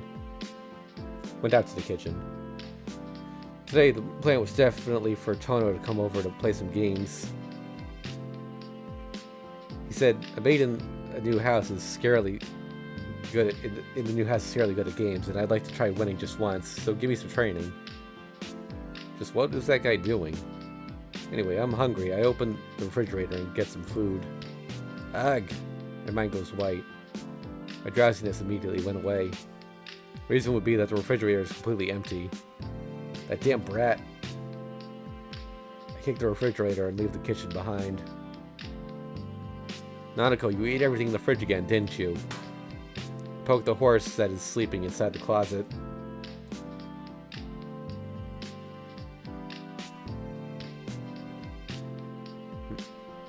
Misaki? Yep. Oh yeah, I think your foot, the mic just wasn't picking up. Nanako holds her head when it was hit and raises her face. She claims that she had the ambition to rehabilitate others, but if you leave her alone, she just sleeps all morning. She's the one who needs rehabilitation. "Hey, how long are you planning on sleeping? I told you I have a guest today, so hurry up and go into Ichigo's room."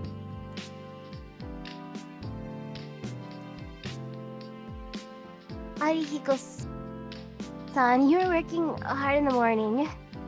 Seems she's not quite awake, as she quietly greets me and then tries to go back to sleep. You lazy bum, get out right now." I grab Nanako's ear and pull her out of the closet. Hi, it hurts, Arihiko-san. Please don't pull my ear. If it stretches out anymore, I'll end up just like Dumbo. Ah, that would be good. Since you've come here, you've done nothing but eat, so you should at least be able to fly to make it even. Fly? I can do that. I know, your body and your mind are always floaty. Wow, another insult.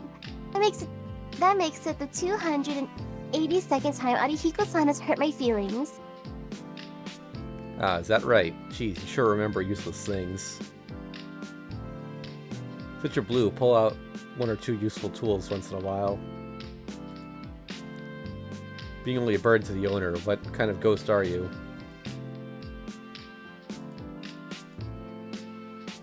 Blue useful tools? Oh, I think he's referring to Doraemon. Yep, I guess Nanako doesn't know that world-famous machine.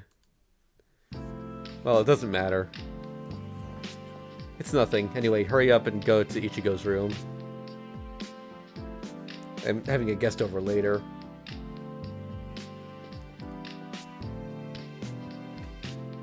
Ichigo-san's room. The stench of cigarettes is too strong there, so I'll eat in the kitchen.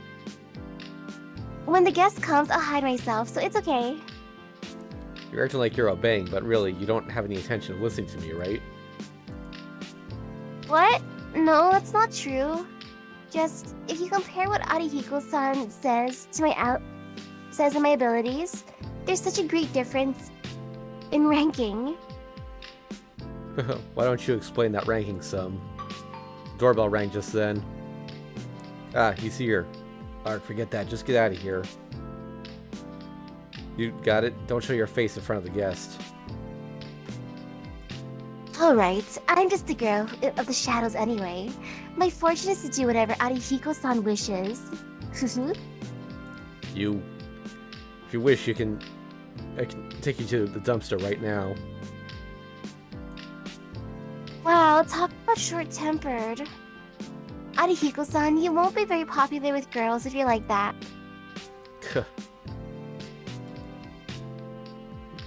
Whoa! I push her into the closet with the door and block it with the dresser. Clatter, clatter, the sound of jumping around. As it goes, Nanako doesn't like getting locked up. The doorbell rings a second time. Arg, wait a sec. If I keep responding to Nanako, it'll be sunset by the time I'm done. It's a little harsh, but I decide to keep her trapped like this.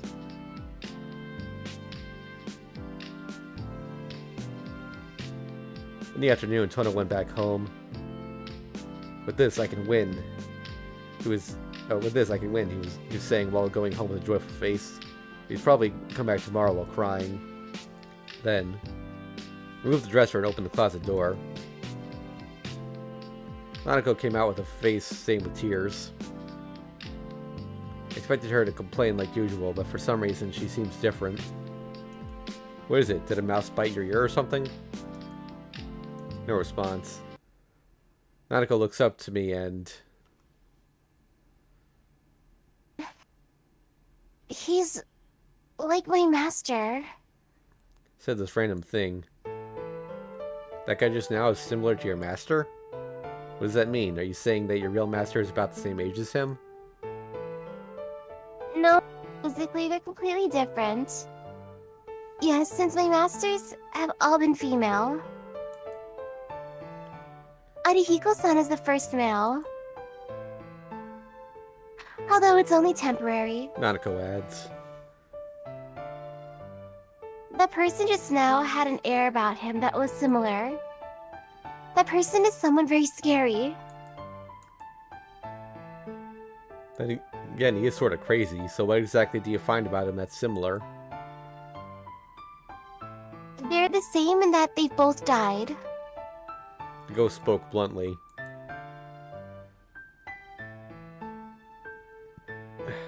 The same in that they both died. This is a magnificent leap in thought. Nodding while thinking, this sure is queer. That's a archaic use of the word. We don't really use these days, but I found that Nanako was staring at me. What is it? Oh, oops. What is it? You look like you want to say something. I thought that both Ichigo-san and Arihiko-san were quite philosophical, but I didn't expect this much. Arihiko-san, you're pretty astute, aren't you? Even then, you don't find that person scary? What are you saying? Are you saying that if you're astute, you should find him scary? Yes. He doesn't seem like a bad person, but he is someone who shouldn't exist. Someone like that can't be mixed up in with regular people, and he will cause trouble for those near him. So someone as astute as Arihiko-san should know that it's dangerous to be with someone like that. Dangerous, huh? Are you saying I'll be sucked into something annoying? Nanako doesn't answer. For some reason, I know what she wants to say. Accepting that for now, as a kid, Tono was definitely dangerous. Tono himself had no problems, but this kid sitting here near him asked to have their seats changed without exception. That's because with a child's mind, they were afraid of the tension surrounding him. To put it into words, some of the kids sitting next to him might have said, I don't get the feeling that he's alive. Growing up, that disappeared, but as a kid, he had given off a feeling of danger for no reason. All the way through elementary school, just him being in the classroom spread about a strange feeling of tension. It wasn't about Tono, but oneself. Maybe it was because Tono was someone who might die at any moment, but looking at Tono made one feel as if death was very near. To children who never once thought about life and death, Tono made them feel it. Feel true death must have looked scary. Well, it's only one person clearly understood it were myself and a girl named Yimizuka. A normal person isn't fit for him, it's true. When I'm around him, I feel like I might die from some freak accident.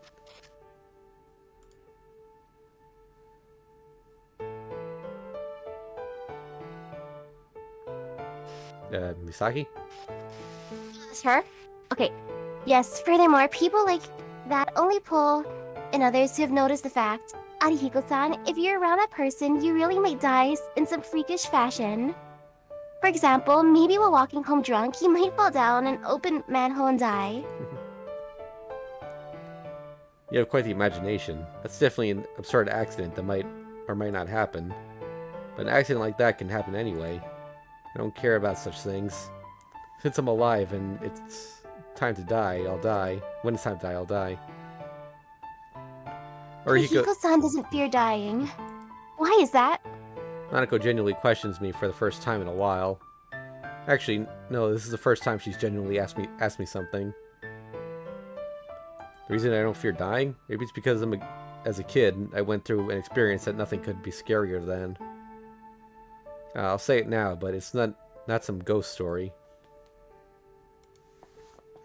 What? You went through something so scary that you wouldn't even fear death? Nanako is shocked and enters into deep thought. As if thinking of something, she claps her hands and raises her face. You must have been kidnapped when you were young. The kidnapper was someone strange as my master, so he threatened young Arihiko-san in many different ways. And that was as scary as a trial for heathenism? Oh, not quite, but it's close. Wow, that's so sad. Due to that violence, Arihiko-san's nature was all twisted, and that's why you have such a brutal personality now. Wow! Nanako cries. I'll say it now, but she's definitely not crying from sympathizing with me. To become unafraid of death because of that, I don't think that's right. Arihiko-san, when you were kidnapped, was your family unable to pay the ransom? And so you were almost killed? That's not right either, but it's close. Situations are quite similar. Ooh, you keep saying that it's not right but close, so it's hard to tell. Can't you tell me simply like Arihiko-san usually does? Did she say that I was simple? I don't have to settle this with her, but really, saying that I'm simple isn't wrong either. Well, to put it bluntly, I wasn't kidnapped. I was just involved in an accident. Oh wait, You were just involved in an accident? that's right. Before, we used to live in a high-class apartment building, but for some reason it collapsed. The entire roof collapsed all around, and once it was flat, and it was flattened. But thankfully and luckily, the wreckage made a triangle, and I survived by sticking in it, or being stuck in it. It was before we moved into this house. Fortunately, my older sister was at school, and my only parents, grandmother and I, were at home. Suddenly, there was a loud rumbling sound. After the floor shook a little, the roof and everything else collapsed, and so without even knowing what was going on, I was crushed by the wreckage. Well, as I said before, I survived by getting stuck between the wreckage, but crack was dangerous. Squeaking, they seemed to be... Misaki, your mic's picking up the fan or something, or noise. Oh, you can hear it again? Okay, let me just adjust my mic a little bit. There. Okay. Yep, that sounds better. Thanks. Squeaking, they seemed like they were about to collapse, too. It's like supporting a desk with matchsticks, and my young mind thought it couldn't last even 1 minute.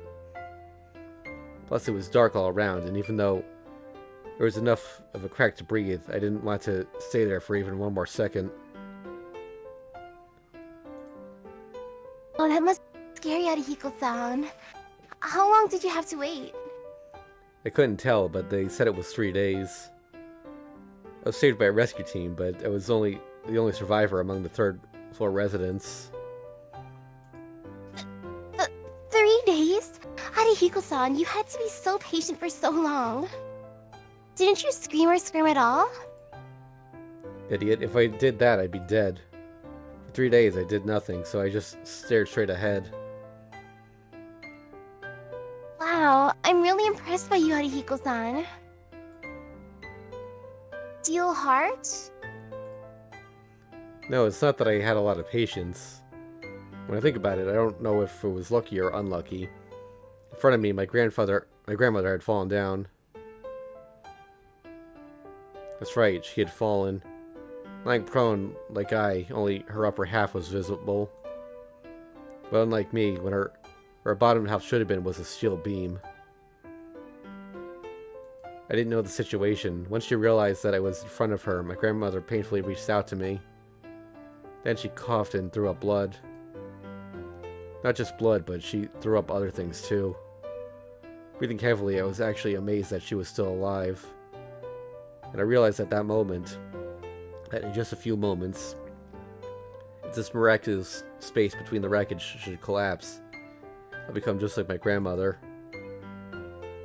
When I thought about that, I wanted to scream and I wanted to run away. But my grandmother was in front of me. Her chin was covered in red, and as if to say, "Help me, it hurts." She was stretching out her arm. It seemed that she couldn't even talk anymore, just panting. She was looking at me with bloodshot eyes. That wasn't the grandmother I knew. It was just that, because she didn't want to die, because it hurt. She was a creature jealous of me, the only one unharmed. So scared that all I could do was stare. I couldn't possibly scream. If she knew I was alive, grandmother would definitely make me her companion. So I didn't even make a sound or move. I stared at my grandmother, who was looking at me full of resentment and with eyes saying, "Save me, why aren't you helping me?" I prayed that she would die even 1 second sooner. I was scared that I might die, and I was scared that such a creature was before me. Then when I thought I didn't even know the creature in front of me, I heard the sound of a cough. My grandmother started to have a severe coughing fit. I thought that was dangerous. If you create a tremor, everything starts to creak. Everything starts creaking, the wreckage will collapse. Then my grandmother, raising her head to look at me with her bloodshot eyes, said, "I'm sorry," and bit her tongue. That moment, for no reason, tears flowing down my cheeks. Looking at myself, who was crying for no reason, and my grandmother, who could no longer keep panting, I realized it. My grandmother was my grandmother. She had raised her hand not to ask for help. My grandmother only wanted to help me. Realizing that was impossible, and also realizing that if she moved, I would die as well, my grandmother decided did not do anything. What I was thinking then, my grandmother knew as well. That's why she said that. I'm sorry that I made you think such thoughts. I'm sorry I made you scared. I'm sorry I couldn't help you. And so thinking that she might cause harm by her uncontrollable coughing, even though she couldn't even breathe right, she finally apologized to me, and then bit her tongue. Of course, at that moment, I didn't have the chance to think of something like that. I'd become a statue, so without even knowing the meaning of my tears, while staring at my grandmother's body, I was rescued. I've never experienced the terror that surpassed that time. And I realized that death wasn't as ugly a thing as everyone thought. Everyone dies at some point. Me too, I'll definitely die sometime. That's what the story is. It's just a trivial little tale about how I learned that what I should do when I die. Jeez, I was expecting Arihiko to have like the darkest backstory out of everyone. Oh, he had tragic anime protagonist backstory. Yeah. Well, that's what happened. Since I saw someone die before my eyes, I'm a little more reflective than most people. And also, since I've decided on what I have to do when I die, maybe I feel prepared for it.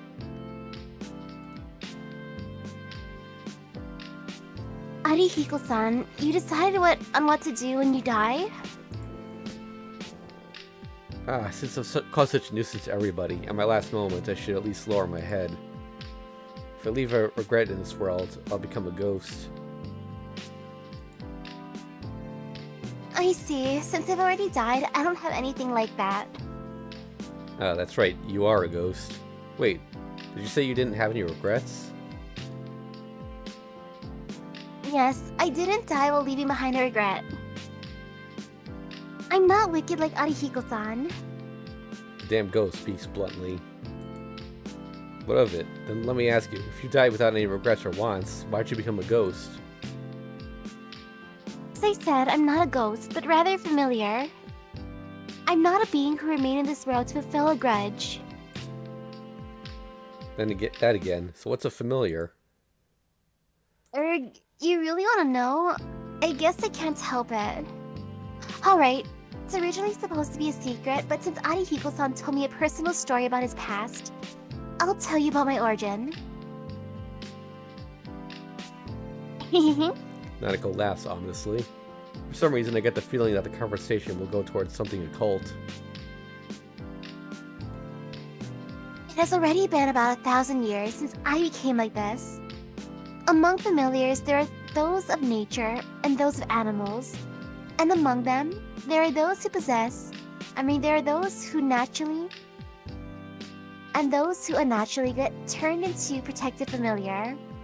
And I'm the latter kind of protective familiar. So whether from nature or from animals, a familiar of some type is combined with the spirit of a human to put them on the side of humans. And also, there are ranks among the nature familiars and protective familiars. And there are even amazing people who have attached themselves to sacred grounds as protective familiars. As I thought, you just had to immediately bring up this talk that I can't follow. Stop it, stop. I don't want to listen to things like that. Can't do that. If you stop me, I'll curse you, Arihiko-san. Ugh, don't say such unsettling things. Or I'll just kick you. Like this. Oh no, it's her that said that. I'll just kick you like this. Ugh.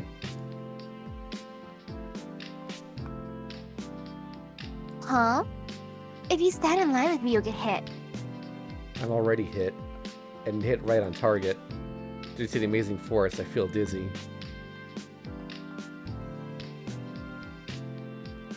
And then I'll continue the story. I was originally a human just like Arihiko-san. I was born in a town with a beautiful forest and lake, and people said that I was the most beautiful in our town, but regrettably, our family was poor. I guess the heavens don't give you everything. That brat, taking the opportunity when I can't move. She decided to continue talking by herself. At the time, a unicorn that lived in the forest died.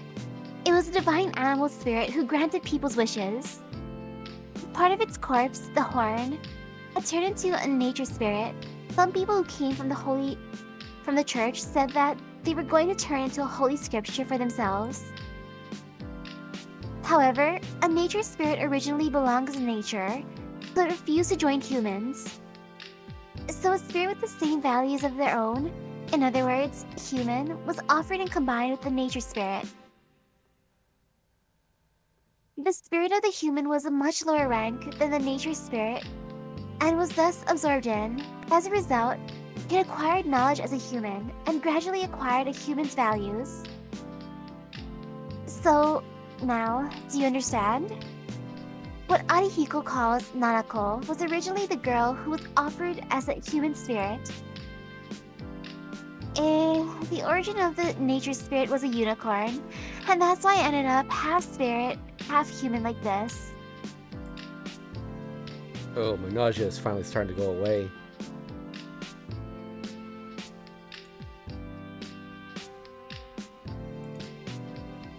So I'm still around without having a regret. Really, to gain control of myself took a few hundred years, and to gain a body like this took another few hundred. As a result, even though it took 1,000 years, it came out like this. Nanako laughs bashfully. Seeing that, hey, you, what kind of joke are you trying to pull? Yes, unlike myself, I confronted her. What? I didn't tell any lie. That's a lie. You said you were a human offering. A human offering is a sacrifice. To put it simply, you were killed for the purpose of strangers. It's a misunderstanding. I offered my body by myself. there wasn't much I could do while alive anyway, and I thought doing this would make me happier. Plus, you know, my funeral was amazing. I was already dead by then, so I was the spirit of a unicorn. So I was the spirit of unicorns on. But it really was amazing. It was such a clear day that day, and from the entrance of the town to the top of the tower, everything was covered in white flowers. Townspeople whom I hadn't even talked to participated in the funeral, and several bishops came to send me off. Yes, that was so beautiful. I thought for the first time that I had been led a good life and that I was overjoyed. So I don't have any regrets. She said. Well, if she says that, that's how it is. But after that, there were some regrettable things. It was about my mother. My father had been exiled, so after that, she didn't have the money to keep going. My mother made up her mind and left me with the bishop, and thanks to that, she received a lot of money. But it was strange. After my funeral, my mother became weaker and weaker, and even though she could buy whatever she wanted, she stayed inside her home and just kept saying, I'm sorry. I stood next to her many times and told her thank you. I was happy, but my mother never heard me. That was it. Even though my mother received enough money to live comfortably for a long time, in the end, she became even weaker than before and passed away. That made me very sad. I was so sad that I closed off my mind and melted into Unicorn-san. And I kept obeying the people who were using me. Well, until that devil of a master appeared, and so this happened. She laughs to herself as usual. Indeed, it seems that she has problems of her own. I don't know how the conversation came to this point, but I don't think it was a waste of time. Maybe it's something about me, but I'm weak against people like her. She's so thoroughly flexible that she's a huge idiot who can say thank you even after she's dead. For things to be balanced, someone as gullible as she is shouldn't be beside someone who fools others like me, but rather should be someone who has no intention to fool others. Nanako, even though you say that, you must go through a lot of pain. To even say it, really, I was such a pure and chaste book. Then in less than half a year, like this. Oh, really, I got a really unbelievable master. Until now, I had never made a form for myself. But since my master did some unspeakable things, I'm appearing like this and complaining. Do you hate your owner that much? For example, enough to kill that person? That's ridiculous. First of all, that person doesn't even die when killed.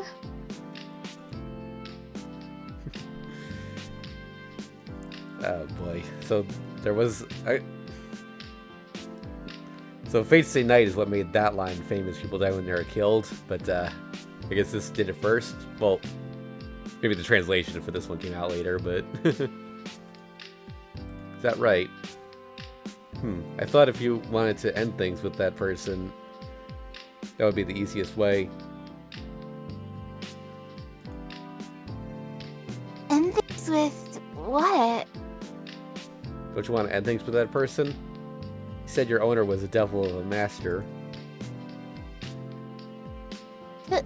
True, but, well, I don't like seeing hitting or cutting or blood. But, shall I say, can't be helped. Master has reasons to be desperate. So I could stand it if I was used with more care. Oh, you're quite defensive of your owner. Even though you ran away. True, but how should I say? I can't leave that person alone. It'll be difficult alone, so I have to be a protector. And this person is so amazing as to make me materialize. Plus, that master was the first one to speak with me. Nanako mutters. I guess I was quite stupid there too. Even if I don't worry about her, her life already has balance. Hey, you know what? Yes, what is it, Hiko-san? Aren't you saying that you actually like your master? That's why you ran away and are complaining, isn't it? That's not it. I hate that master, and this time I'm really running away to become a proper book. Shaking, Nanako disagrees. Huh. Well, I get the feeling that this problem would solve itself sooner than I expected. 4.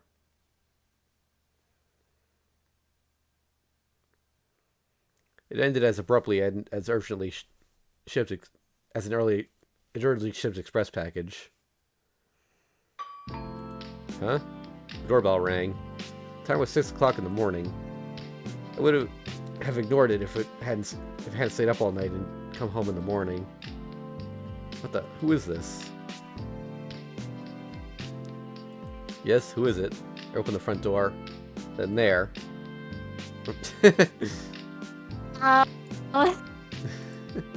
Is she the master? Yep, I figured that was the case since she's someone who's died, and there was also that piece of art and plus disc that had her and Nanako together that I've been wondering about. You did mention church. Yep. And there, standing there is someone, for some reason I feel like I've seen before. This is the Nui house, right? Huh, that's right. What is it? Please excuse me, but I'm here to pick up something called... You mean... I couldn't quite understand. I couldn't understand, but for some reason I understood that she was talking about that. Does that mean this person is her master? What is it? Nothing. Wait just a second. I'll bring it down. If it doesn't want to, I'll do it forcefully with a leash tied around its neck. I'm very grateful. Please do that. Alright, then please wait here. I close the door and run up to my room.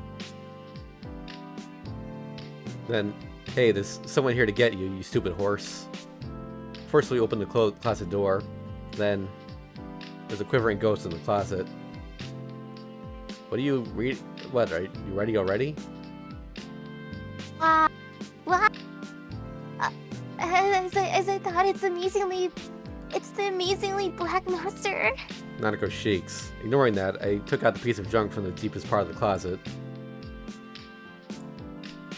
Whoa, what are you doing, Arihiko-san? You'll get hurt picking that up. I ignore the panicking Nanako and pull it out. In the end, this was the cause of everything. The hunk of metal that was floating down the river on that rainy day. A strange weapon with a barrel and a trigger and even a bayonet attached. It's Nanako's main body.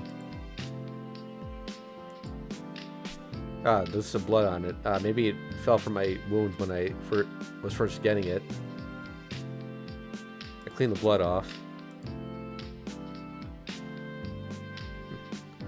Nanako screams. But now I can't see her or hear her voice. So as a connection between her and me. Alright, even if I found it, if there's an owner, I have to return it. I might have picked it up, but I was only holding it for a while. I can think of it as a rental. I was borrowing it, well, at least it wasn't boring.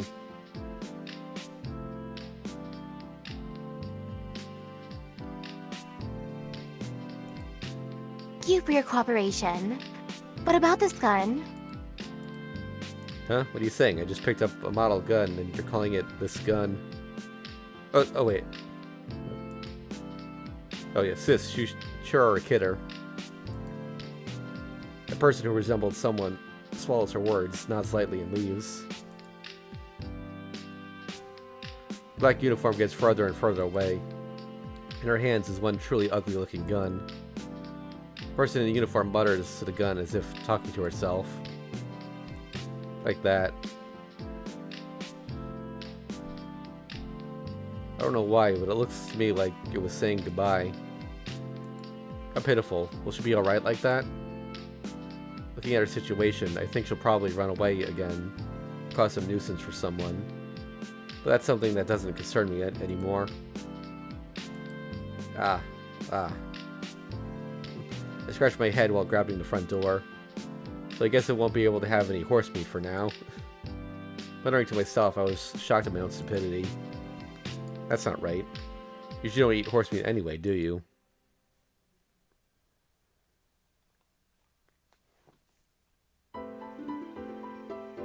What weapon CL usually uses?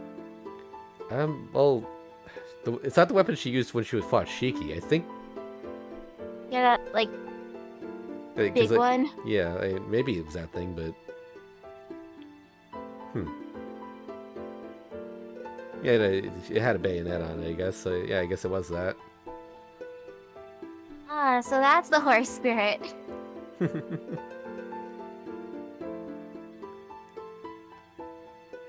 Is that supposed to be the... I like CL's disguise. Just a suit and suspicious-looking sunglasses.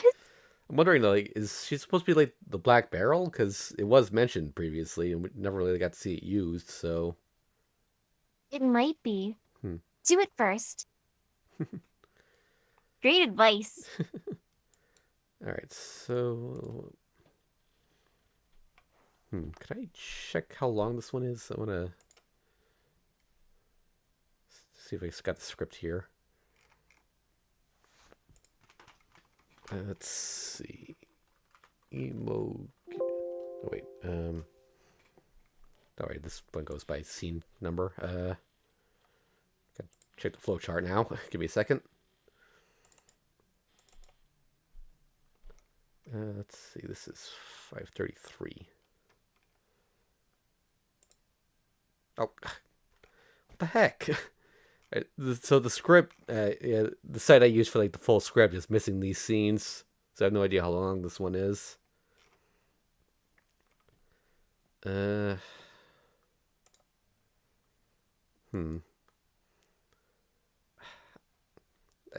guess we could do one more.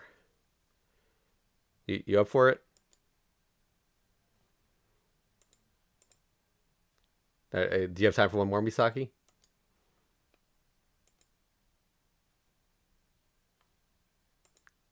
Hello? Oh, you didn't hear me? Oh, no. Weird. Yeah, I do. Okay. Yeah. I guess sometimes your mic just doesn't get picked up. I'm not sure what the problem is, but okay. Actually, let me go get a refill of my water real quick. Just be right back.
Okay.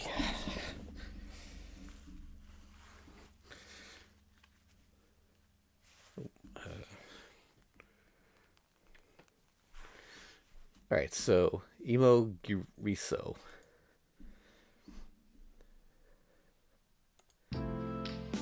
Summer dusk. I was driving along a mountain road with Akiya, Hisui, and Kohaka-san in tow. Because my cousin Akiya had wanted to go to the beach, being her partner, I came along as a guardian and as a driver. Wait, who is this?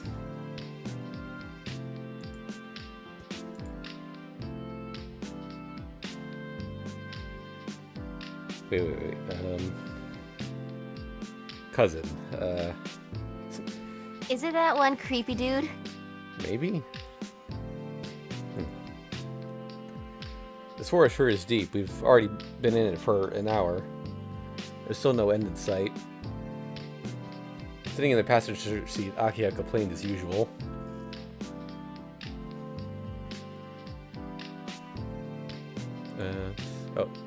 Oh, if you're like this already, what do you plan on doing from now on, Akiya-sama? We still have to get past about 5 more mountains before we get to the main road. Oh wait, that was Kohaku saying that? Okay. Person in the back with the map open is Kohaku-san.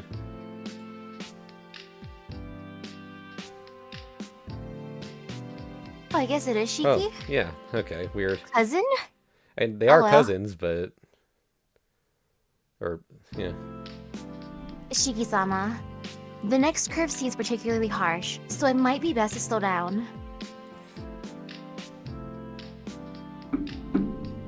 Sitting next to Kohaku-san and acting as the navigator is Hisui. The two of them are the maids working at the Tono house. On the road coming back from a little day trip. We left the beach in the evening, so by the time we had reached the mountain roads, it was already getting dark. Really, this road sure is gloomy. If I'd known it was going to be like this, I would have opted for us to spend the night there. Oh. We're screwing up all the voices here. Akiya is restlessly looking up at the road. Always has a problem finishing. To choose the mountains as the way back, you're unfit to be my fiancé. That's... Wait. I am so confused about who's talking and who's here. I guess this is the Akiya route? Yeah. That's good news. Shall we cancel the engagement once we get back? There's no way that can happen. Our Okay. engagement was decided upon by our parents. We can't break it on our own. Okay, so this is the creepy cousin. Okay, it's a creepy dude. And Shiki is also here, I think. Akiya turns her head towards the window. Or... No. What? I'm so confused. Because parents decided it, what? Maybe this is another route that didn't exist in Tsukihime? Must be at this point. Jeez, you can't do that, Shiki-san. Don't make fun of Akiya-sama so much. I can hear Kohaku-san's laughter from the back. Akiya and I have been going out since about a year ago. Oh, okay, yeah, so it is a new route. I and Naya Shiki have been born into a family with deep ties to the Tono family. One day suddenly become engaged to the lone daughter of the boss of the Tono group. Well, I figured that I was chosen because having grown up with Akiya as a brother, I had a good relationship with her.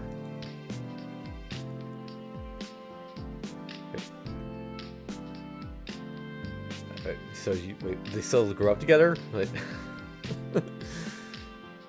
the problem is that I still see Akiya as merely my little sister. I don't know how Akiya sees me, but the reason I can't openly say that we're in a relationship is because of that reservation.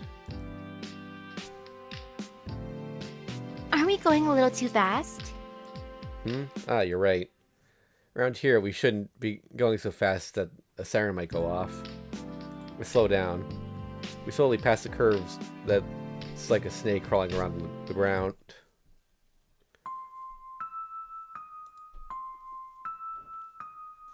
That flower again. Suddenly, Akiha mutters to herself. Flower? Look, over there. Can't you see it? There's a flower of an unusual color blossoming. Akiya points somewhere between the trees. Because I was driving, it didn't enter my view.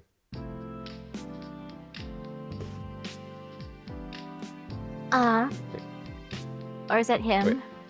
That's... Wait, Oh, Kaku, okay. Oops. That's an imogiriso. Because it's as red as a pomegranate, it's easy to see, even from far away. I'm gonna look this flower up real quick.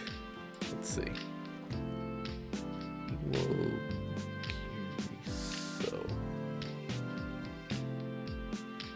Wikipedia doesn't have anything for it. Let me check Google.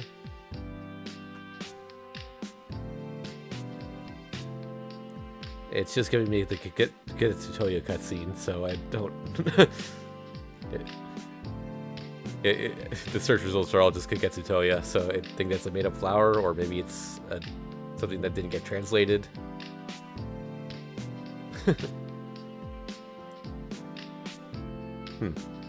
Weird. Alright. Kawaku-san is knowledgeable as usual.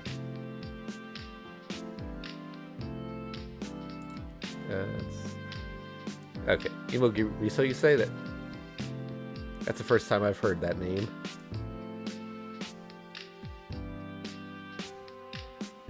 There's a different formal name for it, but around here they call it flower. Imogiriso. Yeah, that name sounds like it has some story behind. Oh. That name sounds like it has some story behind it. Akiya looks at the flowers as if interested. Isui listens to our conversation quietly. Then... Suddenly the accelerator pedal starts to feel heavy. The car started to slow down before finally coming to a stop. Wait, why are you stopping? There's nothing to do here. No, that's not it. This is bad. There must have been some malfunction. Anyway, something's wrong. I'll go out and see what's wrong, so stay inside. I grabbed a flashlight and went outside. Outside the car, I could see that the stars were out. But no cars coming from the other side and no street lights. The mountain was so still you could hear a pin drop. The darkness is oppressive. Feels as if the world beyond this car has disappeared. This is really bad. We can't even ask for help in a place like this. First, I opened the hood of the car. There was nothing wrong. A quick glance showed nothing that would cause something like this, so I turned on the flashlight to inspect the trunk. At that moment... Well, what?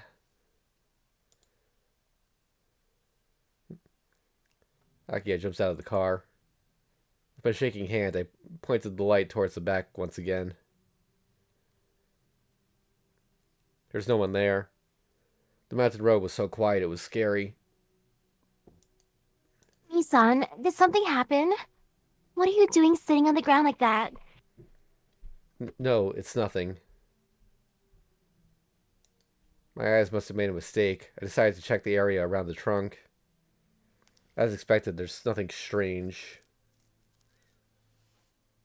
Gasoline. I did not notice it until now. The road behind us is splattered with dark spots. The gasoline has been leaking out. This is really bad. No matter what, we can't start the car, and we can't get any reception for our cell phones here. Oh, I guess a couple years later they actually have cell phones now. It fell silent in front of our stopped car. Really? This is unbelievable. If the gasoline was leaking, you could have told just by looking at the meter. That's the thing, the meter still says we've got a full tank. It must have been broken from the very beginning. It must have been broken to say that. Is this the time to be calm, Nissan?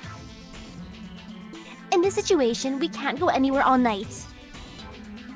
I don't want to sleep out in these mountains. This is all your fault, Nissan. So move the car using your willpower or something. Akiya-sama, please don't be so harsh. It's not like Shiki-san had any ill will.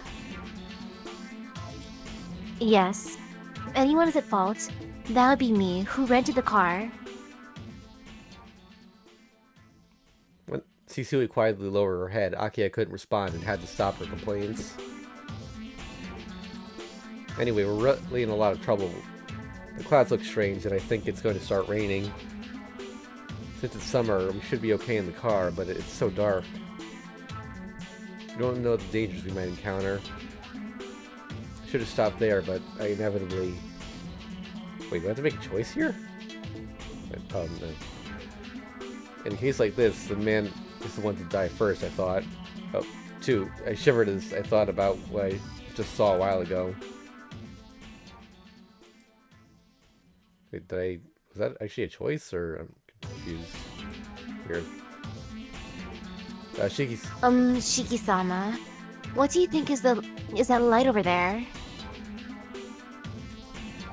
Light? What are you talking about, Hisui? A light in this kind of forest? There it is. It's far away, so it's hard to tell. But it looks like a light from a lamp.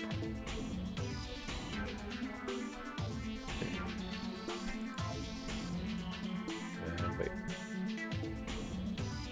I think it was that Akia or there's no doubt. Yeah, you're amazing, Kisui, to find such a small light like that.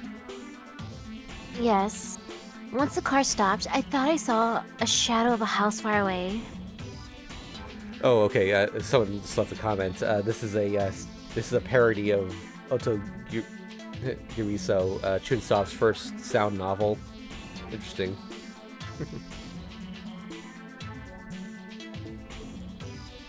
Really? Then it's settled. It doesn't look too far away from here, so let's go explain our situation and borrow a car or something. Let's. When in trouble, people should help each other out. Kohaku-san brings her hands together as if happy. Three of them have a lot of willpower. It would be worrisome to leave these three in this dark mountain, so it would be best for them, the four of us, to move together.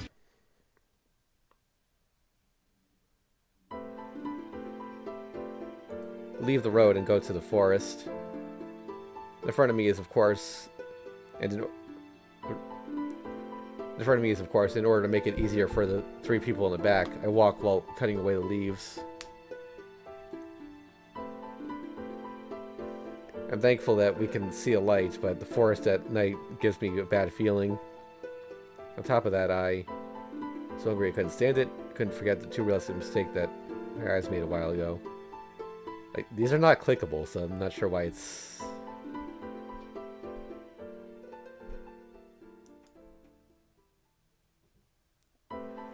Okay, so I guess it just automatically picks number 2. Weird. Couldn't forget that truistic mistake that my eyes made a while ago. Oh. Chiki-san?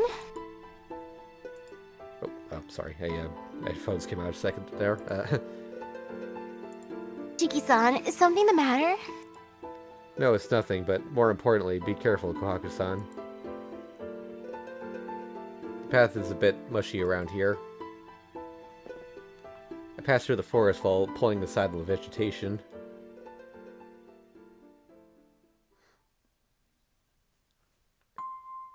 Up ahead, it was an absolute sea of blood. My mind freezes. It looks so fresh that I can only stand still without even screaming. It's so beautiful. Behind me, I heard Kohaku's voice.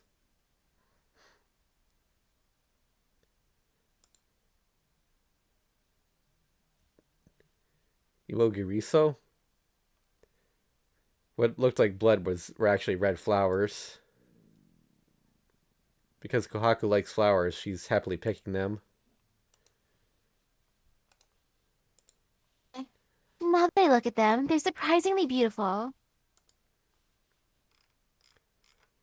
I thought it would make me feel uncomfortable because the red was so vibrant. It's not too bad. The other two follow behind Kohaku-san along the flower bed.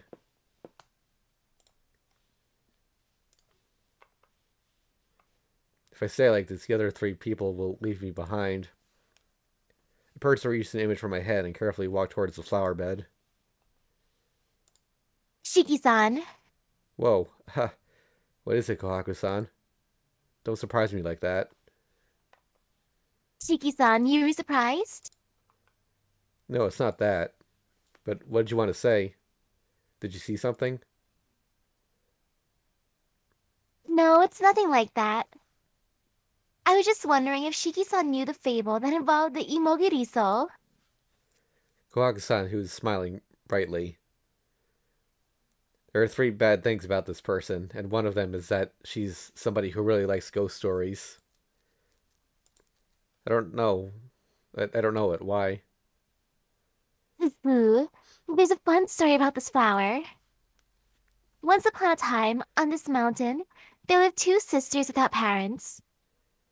These two looked so similar that apart from them, no one could tell who was the older sister and who was the younger sister. Huh. I feel like I might have heard that one before. But one day, the older sister caught the eye of their feudal lord. I'll come back and take you in 7 days, so prepare until then, the lord told the older sister. When the little sister found out, she tied her sister up and locked her inside their house. And she pretended to be her sister and went to meet the lord. That's too bad. So what happened next? What do you mean, what next? To the younger sister, her older sister was now an annoyance, So she hired bandits and had them assault her tied-up sister. Was the older sister killed then? No, you see? This older sister was a very strong person. She managed to gain the favor of the bandits and managed to survive. But not just stopping there, but using trickery to gain even more influence, she attacked the castle where her sister was living. Suddenly the same story became completely ridiculous. With spirit like a storm, the bandits captured the castle, and the older sister slashed the neck of her younger sister, who had trapped her before. But the younger sister had built a machine inside the castle, so that it collapsed with the bandits within it. And so they say that because of these two sisters, this country collapsed. I see, but where is the story in the Imogiriso involved? Kohaku-san smiled in a way that might or might not have had meaning and ran towards the other two who were ahead.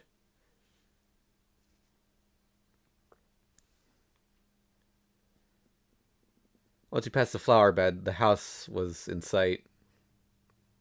The door is magnificent. Once I saw that, I wanted to yell out, "Welcome to the Lilac spot." I wondered why there was such a magnificent house in the middle of the forest.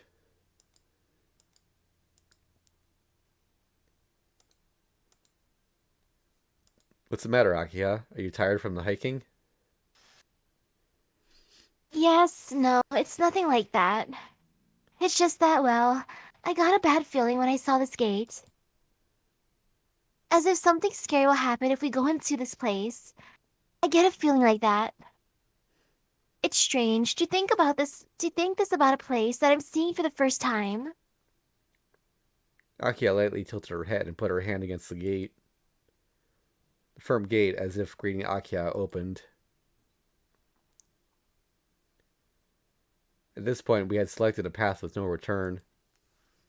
Maybe we were caught by a thorn of horror. Without even knowing the fate that awaited us, we had stepped into this cursed estate.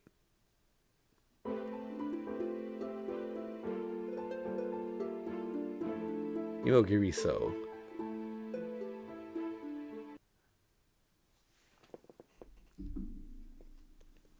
The lights were on inside the house. This must be what Hisui found and what he saw. We should first introduce ourselves. Yeah, the lights are on, and with a place like this, I think we might be able to borrow a car. Even if we couldn't do that, just being able to borrow the phone would be more than enough. A knock on the front door.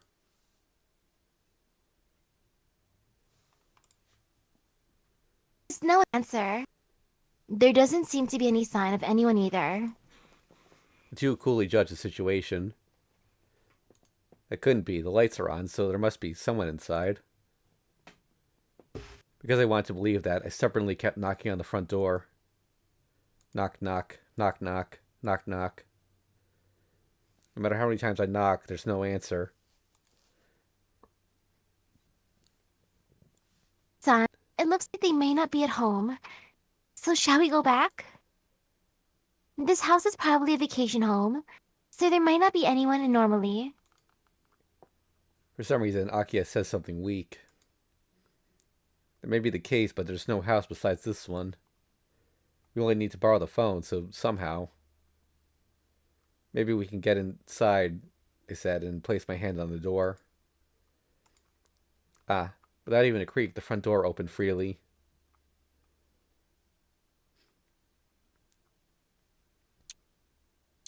Heh, this house is so magnificent that rival Aki has. True. I don't get the feeling of being in a stranger's house. Alright, so he said that as if he doesn't live at the mansion, so further confirming this is like a completely separate timeline.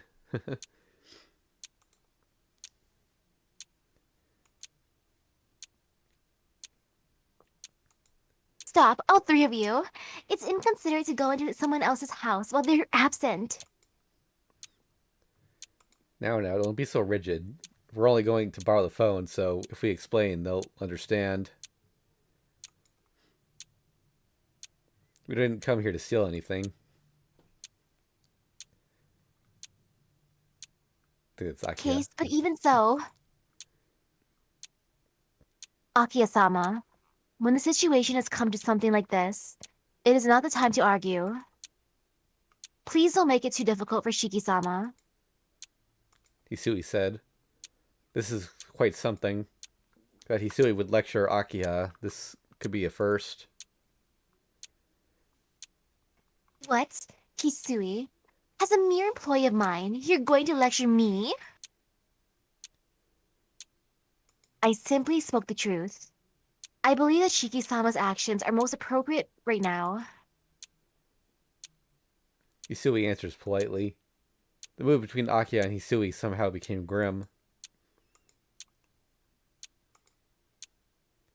Oh, there! Shiki-san, Akia-sama, there's a phone here. Having gone past the lobby at some point, Kohaku's voice came from the right. Now, Both of you. Oh, oops. wait, now, both of you. Kohaku-san says she found a phone. Don't needlessly get your faces all red, and let's go.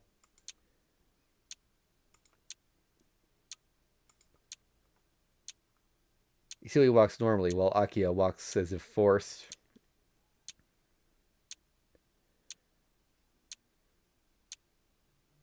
Just like the lobby, the living room has been well taken care of. Well, they have a very nice sofa. I feel like all the stress of travel has gone away. Kohaku-san's... Oh, whoops, that was her line. Kohaku-san speaks while sitting and hopping up and down on the sofa. Wait, Kohaku, jumping around and making a ruckus at someone else's house looks bad. Is that right? It may be this house, but for some reason... Yes, I don't get the feeling of being in someone else's house. The various everyday items are even similar to those of Makihisa-sama.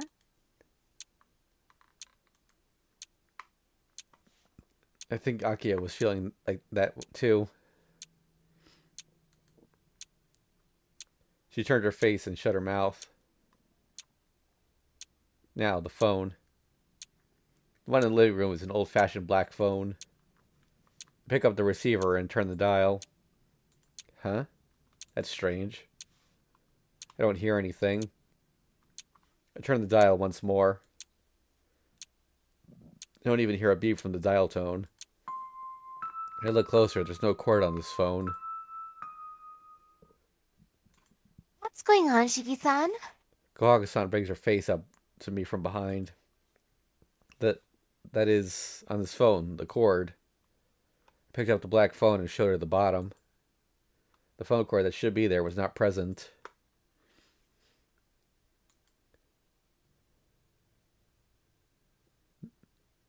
That's her line. Wireless. I wish she wouldn't say something stupid like that with such a genuine looking face. That's not it. How can an antique like this be wireless?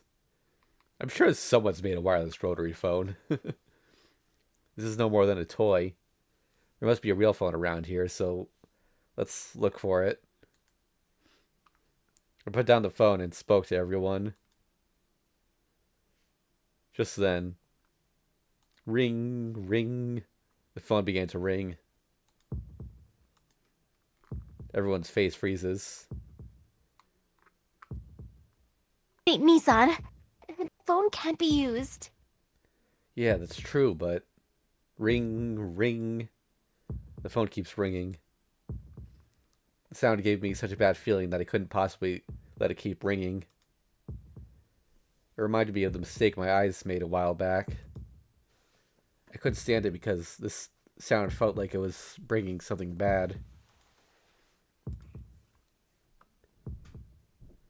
Shiki-sama. Hisui's wavering voice. Ring, ring.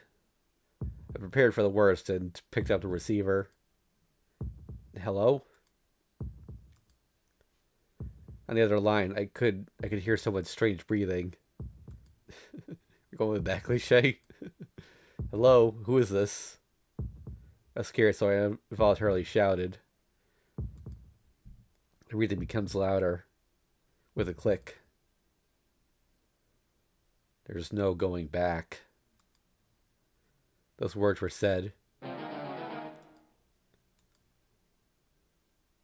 Whoa. The lights went off. Akiya, Hisui, Kohaku-san. I quickly run towards the three people. San, what's going on? I don't know, maybe it's a blackout. Anyway, be calm. Just make sure to hold hands with Kohaku-san and Hisui. Saying that, I also grabbed someone's hand.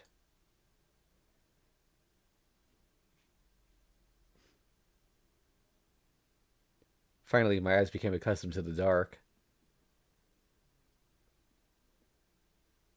The moon is out. Akiya shouts.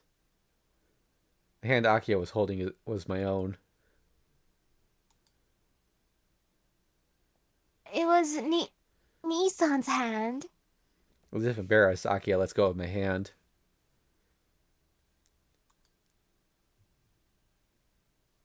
I think that's... Nissan?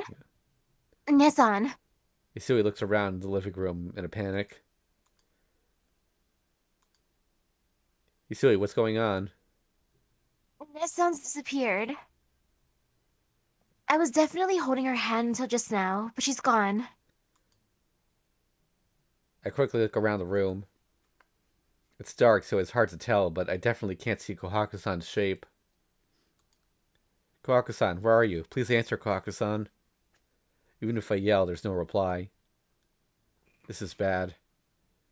I'm not sure about the situation, but I felt that it was very dangerous to leave Kohaku-san alone in this room. Just then, something. Above us, the sound of something being dragged.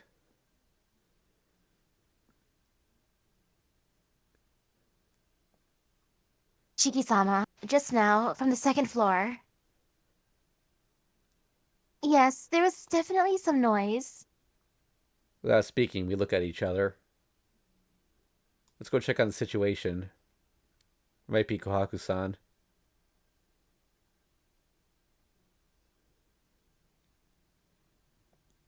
We went up to the second floor of the house. Maybe the electricity was completely out. The only thing lighting up the house was the moon.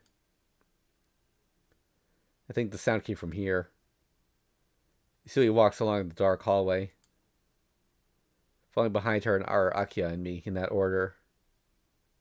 There was another noise. Definitely, it came from behind the door, in front of which Hisui was standing. Both of you, get out of the way.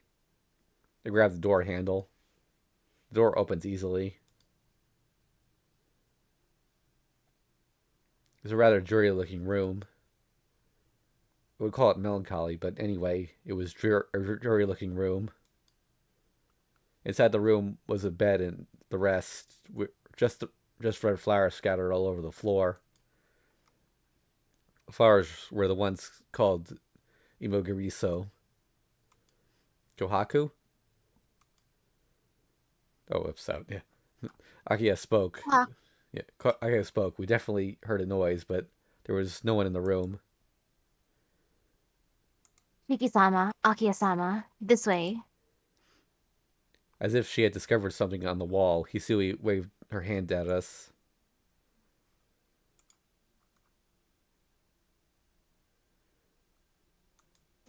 What is it, Hisui? This. Hisui pointed at a calendar hanging on the wall. The calendar was from 10 years ago, but as if someone was keeping the months correct, it was open to August. Furthermore, on the incorrect day of the week, there was an X mark on the 10th of August. August the 10th would be today. Without answering, I read this. Oh, I guess someone else said that, but without answering, I read the small letters written below it. Below the X marked August 10th. Marked 60, first day. Oh, God.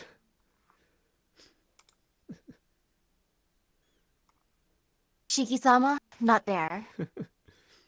Okay, I gotta know then, which of these games was released at Comic Market? Because I think this was back when they were still just a Joshin Circle. Which one was Comic Market 60? Ah, that's right. Then bracing myself. Below the X marked August 10th.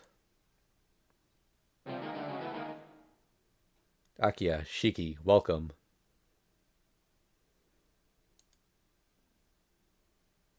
How could this be? Why are... No. Could this be? Why are my and Nissan's names here? I can't speak. We came upon this house by accident, then how is something like this here? Shiki-sama. Something has been bothering me for a while. What is it, Hisui? Does Shiki-sama know the legend of the Imogiriso? Ah, I know it. I heard it from Kohaku-san a while ago. Well, it's the story of two sisters who fought a long time ago. No, this one's different. The story Nesson told you was an incorrect legend. The sisters who lived in this mountain a long time ago were protecting a drug of eternal youth. So fearing other people's greed, they lived in hiding in the mountains. Wait, excuse me 1 second. I've got a page here for Comic Cat 60. Let's see. Can I get a year on this? I don't know. Oh, dang it.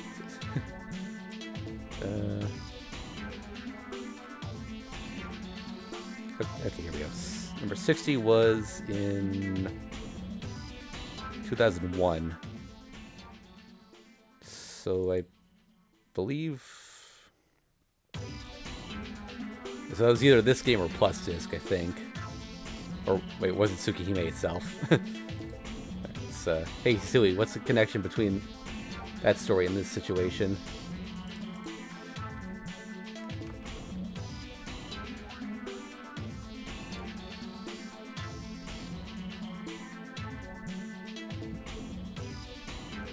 Do not interrupt.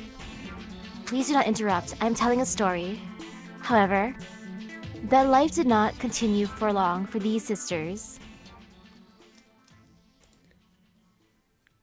Due to the older sister not being cautious, this information got out. Okay, I looked up. Kagetsu Tohya came out at Comic Cat 60, most likely. Funny. Alright, sorry. Just getting distracted. The sisters received requests from people to reveal the secret of this drug. The older sister couldn't resist and said that the drug was produced in their own veins, and the little sister was killed by having her blood drained.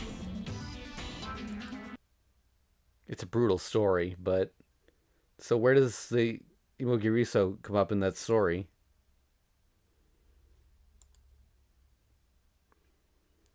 Suri merely smiled as if hiding something and ignored my question.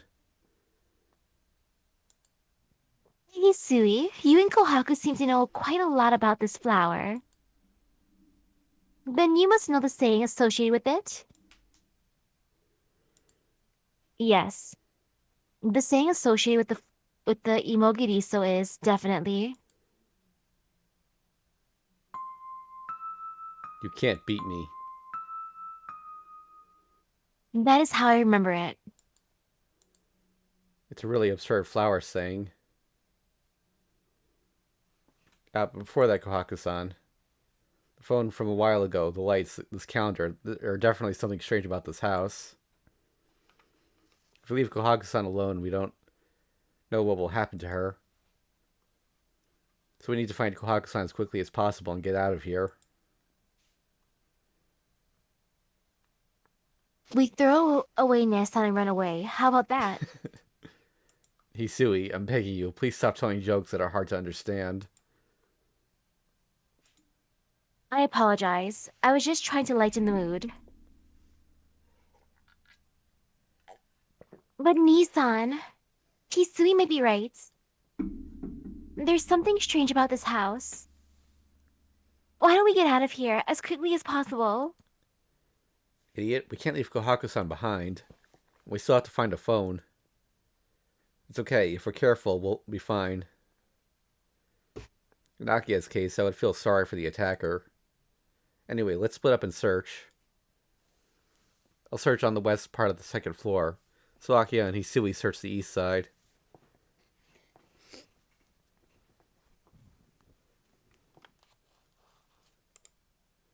As soon as I was alone, I started to feel unbearably troubled.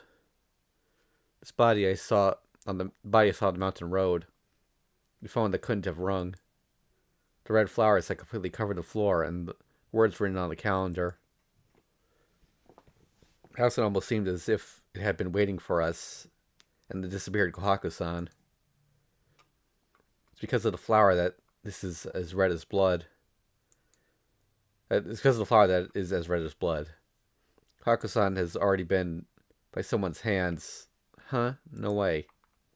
I throw away my nasty imagination. I hear something from outside the window. Could it be a bird? I wonder if... and turn my head. What? Wait. That's a little mushroom mascot guy. My eyes must be playing tricks on me. I decided to ignore it and continue searching the house.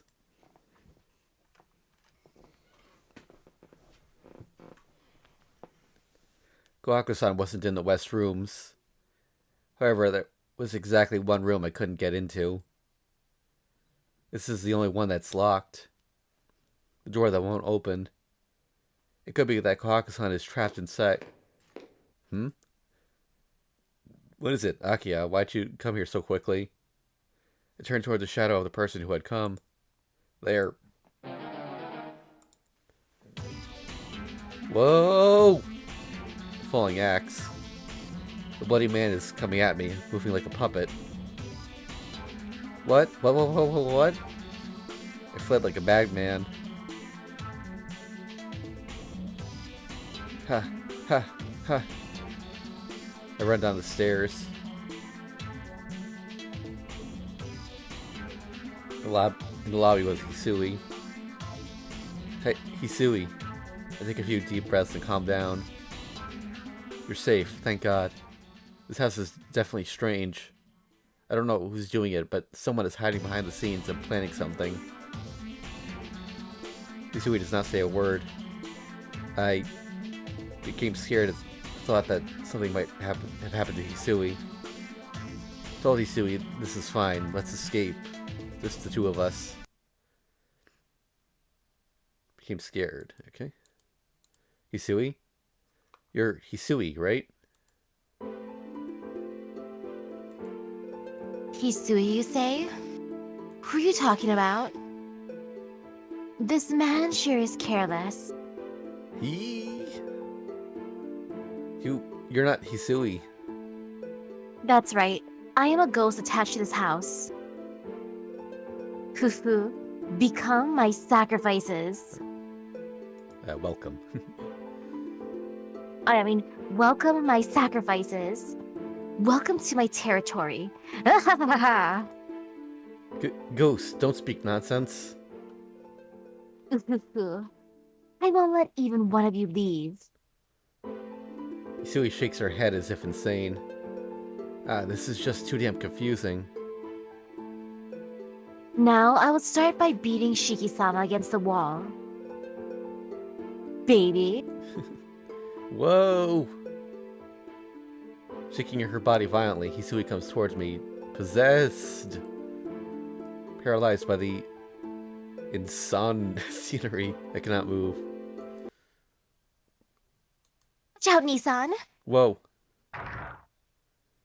At that moment, Akia's Rimon Chochu exploded. That was dangerous, Nissan. Are you hurt? No, I'm fine.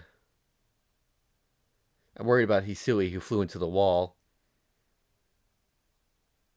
Akia-sama, thank you for saving me from that ghost. Hisui slowly gets up. Really? Don't do things that make me too tired. Akia replies coolly. You two haven't been on the greatest terms since coming here.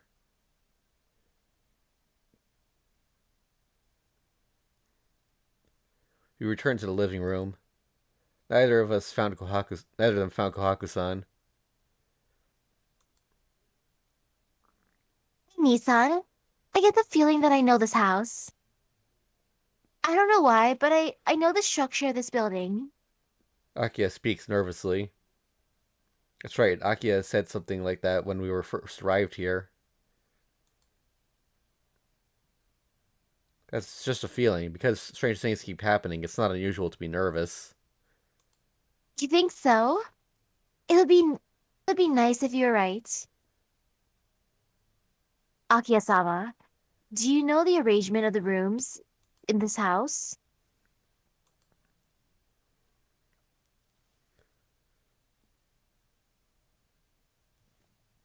Eh? Yeah, I don't know why, but I can picture it in my head. Then where would be the likely place for Nessun to be imprisoned? I don't think she's on the second floor. Hisui, there's no way Akia would know something like that. No, I know it. Definitely behind the stairs, at the foundation of the rectangle, there is a way. There's a storage room inside there, so maybe. Akia looks at me nervously. It can't be helped. I'm a man. In a situation like this, I have to show them that I'm trustworthy. Alright, then I'll go check on that.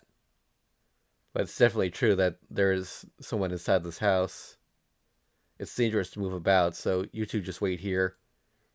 No, you never split up in a horror movie, Shiki. You two in other heads. I grabbed a knife that could be used as a weapon and head towards the lobby.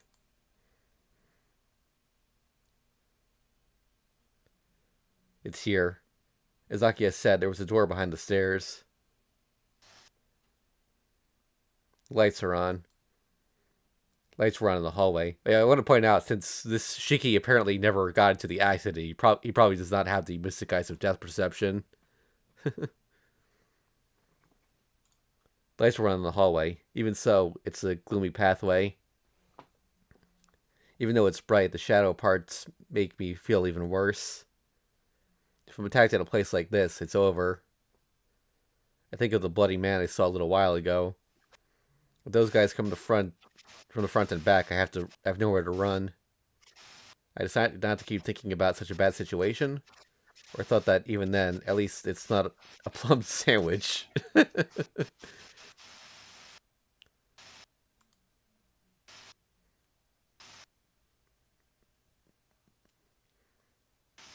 At the dead end is a door. Could this be the storage room Akia mentioned? Preparing for the worst, I open the door. Wow. Slam. I close the door in a panic. Could my eyes be playing tricks again? After calming my mind, I open the door again. It's an outdoor bath. It's even filled with hot water. The water was clean, and it felt like it could be used immediately.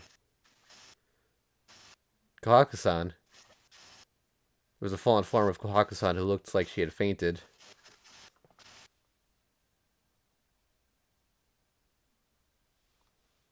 I returned to the living room carrying Kohaku-san. I don't know if Kohaku-san was given a drug or something, but no matter how much I call her name, she won't wake up. This is bad. Is there no way to go besides carrying her on my back? Thinking of the mountain path we'll have to go back through, it seems unbearable, but there's no other way. The dangerous thing would be if I were attacked by that bloody man while carrying Kohaku-san.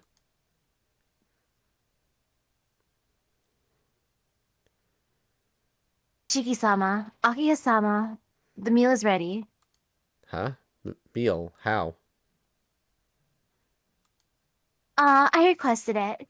We skipped dinner and I thought Nissan might be hungry. The electricity was on in the kitchen, and there are plenty of ingredients.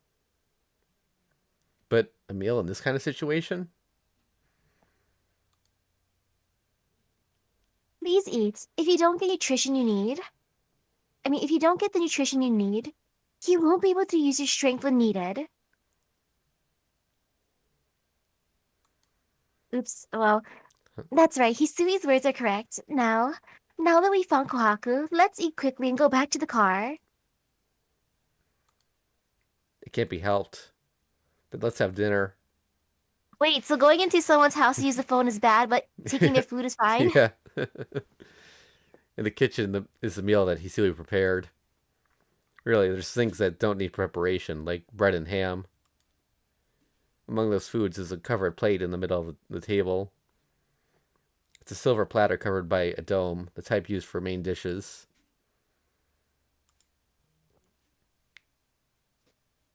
Eh? What is that? That wasn't there before, Hisui. Yes, I also don't remember preparing that. The two tilt their heads in confusion. However, seeing the steam rise from it, it seems that it had just been prepared and was still hot. I happily opened the lid, saying it's definitely something delicious. Instead of eating something like that, wanted to eat the sleeping Kohaku-san. Second one. I wish I Aw. could choose, but happily opened the lid. Wait, what? Why did that show twice? Weird. Could it be steak? It definitely doesn't feel like dinner with just bread. I act selfishly, saying that it won't give anything to Akiha. Let's open the lid. Uh,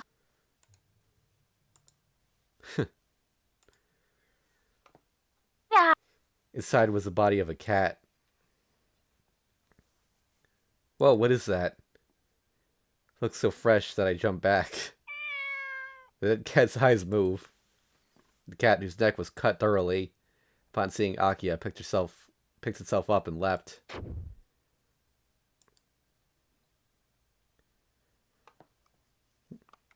Akiya's scream. The cat jumped at Akiya and exploded on top of her head. With a boom, blood and guts and flesh cover Akiya's body. Never mind about dinner. Yeah. What is this? This pisses me off. The uniform that has been covered by blood and guts. Akiya looks like she's about to burst into tears. Due to this additional accident and the cat's body, it seems that Akiya's reason is crumbling. I called the hot spring from a moment ago, consoled Akiya by saying that cats are quite delicious. I don't know if either of these are particularly good, but okay. Akiya, there's a hot springs inside. True, Nissan. Akiya rejoices. Now, if you want to use it, use it. I'll stand guard in front of the bath. Using it for a little bit should be fine. That's right. I'll watch over Nessan so Akiya-sama can go wash herself. Must go wash herself. Uh, that's a rather harsh way of speaking, Hisui. I only spoke the truth. The smell coming from Akiya-sama right now is something I cannot ignore. The two start their conflict again. Now, we decided to go, so let's go, Akiha. Hisui, I decided you to take care of Kohaku-san. Yes, I understand, Shiki-sama.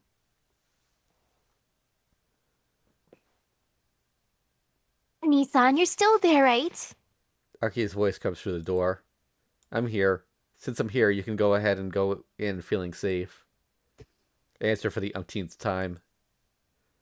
Maybe she's nervous about being in the hot spring by herself, but Akiha called for me again and again. Nissan? I told you I'm still here. I won't go anywhere until you come out, Akiha. That's not it. What I mean is, wouldn't you also like to take a bath, Nissan? Akiha spoke while stuttering. Bath with Akiha? My head spins from this rather abrupt request. I reassure myself with the thought that this is definitely safer for us to be together. Not even an option. Whoop, whoop, whoop. Just in case, I'm putting the screen up. Then pardon me. This isn't listed as an H scene, but okay, it's not showing anything, but even though we're supposed to be lovers, I somehow feel a bit shy. I'm just gonna keep it up until we know for sure they're not gonna draw anything. Okay, she's in a towel. We're good.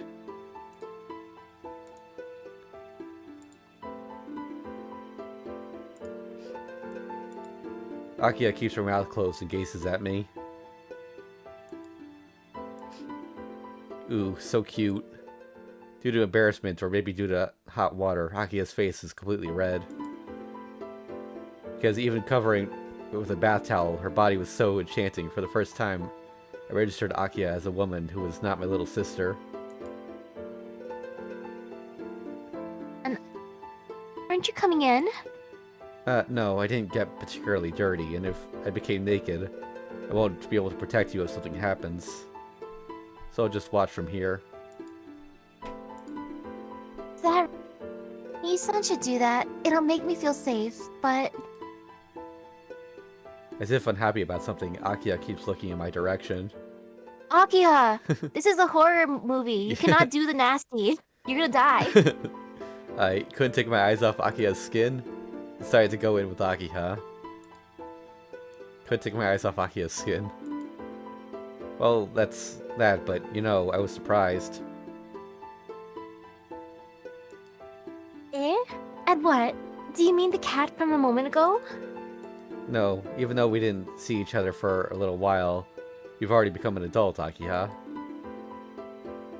Now I can't keep treating you like a child, so I'm feeling nervous.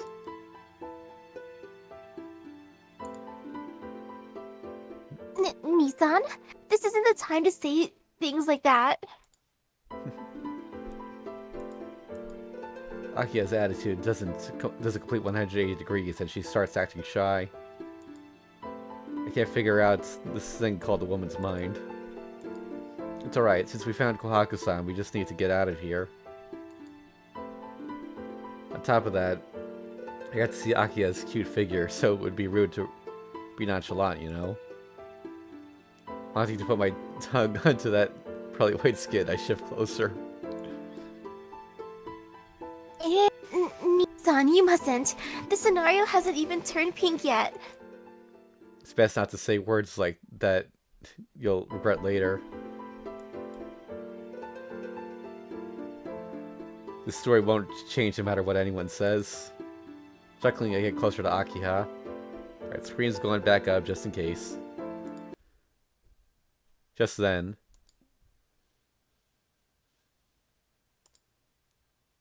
the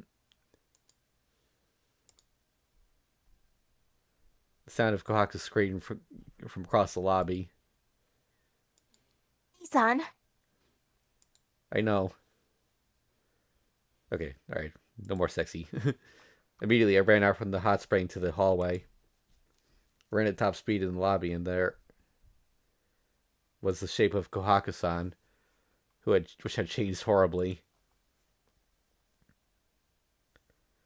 How could this... Just a few minutes. While distracted for just a few minutes, Kohaku-san had turned into something that couldn't be brought back. Hisui, right, where's Hisui? I searched for Hisui. She's disappeared as well. I don't want to think about it, but this couldn't have ended up just like Kohaku-san. This could have ended up just like Kohaku-san. Look at this.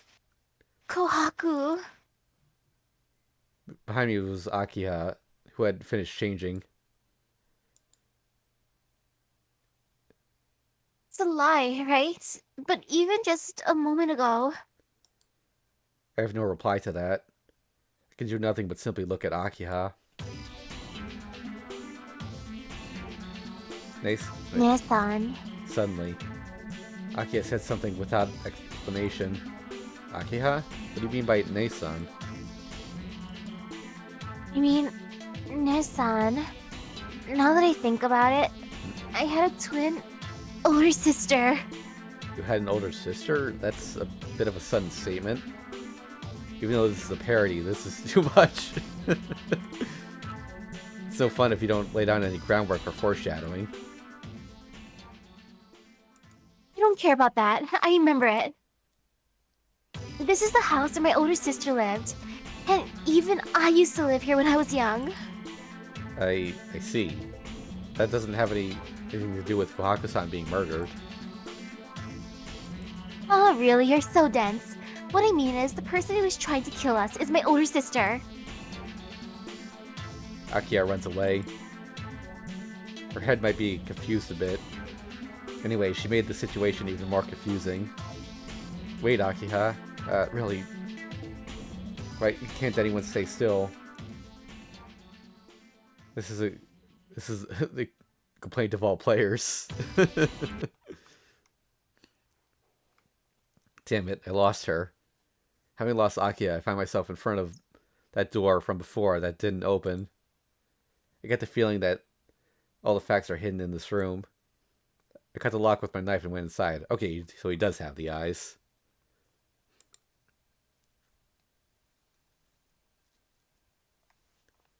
There's some girl's room. Photograph. On top of the shelf sits a photograph. With this house as a background, who is laughing. But her hair was red, and I got the feeling that she was different from the Akiha I knew.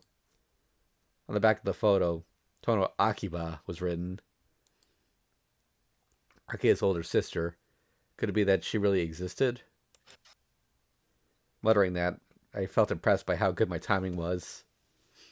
Next to the photograph was an old diary. I decided to check its contents.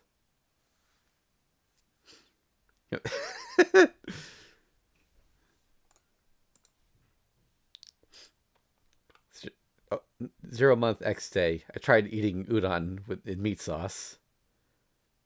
It was relatively successful. Next month X day. I came up with an idea for a new product. Delicious ice bar. No doubt it would be a hit during the summer.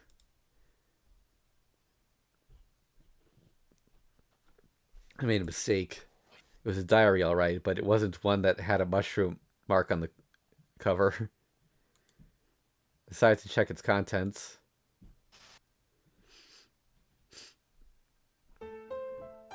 It's difficult to... this is probably Akiba, so, A month, X day. It's difficult to go to the mountain once a week. Father bought this place and treated it as a vacation home. 0 month, X day. Today, I found out that I had a sister. I was shocked. That I, who grew up as an only daughter until now, had a sister. However, when I asked my father, he replied that he didn't know and ended the conversation. 0 month X day, I saw her photograph. She really looks like me.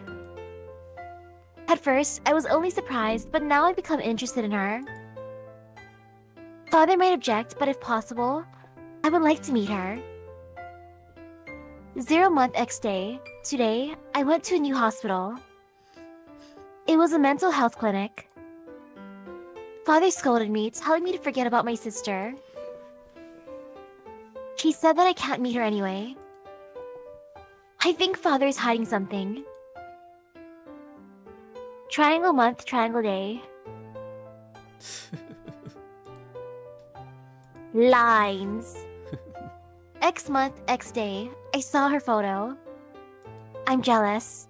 She looks so similar to me, but just because her hair color is different, she gets to go outside. When asked if I hated her, I honestly replied that I did. X month, X day. I got an opportunity to meet my sister. Of course, it's a secret from Father. I hated her, so I wanted to pull a prank. But when I heard the idea to switch places, I thought that would be fine as well. In order to do that, I have to kill every human around her. X month, X day. I decided that tomorrow would be the day.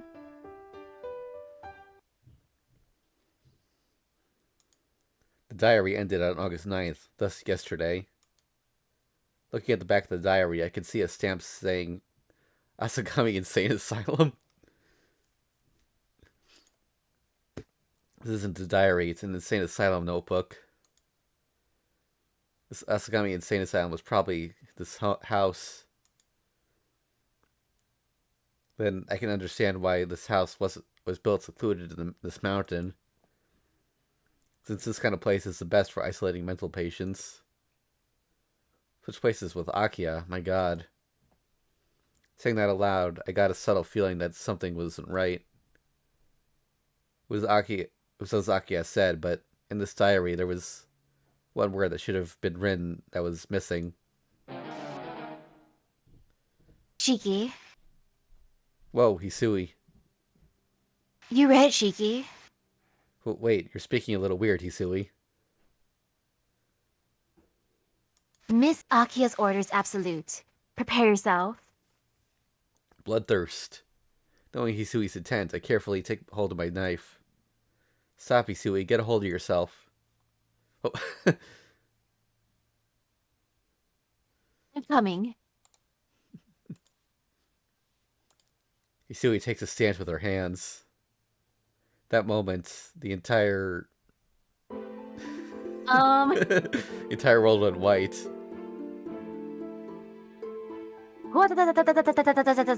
Mutters Hisui. Stop it, Hisui. My stomach can't stand all this laughter. Arg. It was impossible to dodge. In front of this truly marvelous, even worthy of calling ultimate, attack by my enemy, my consciousness began to drift away.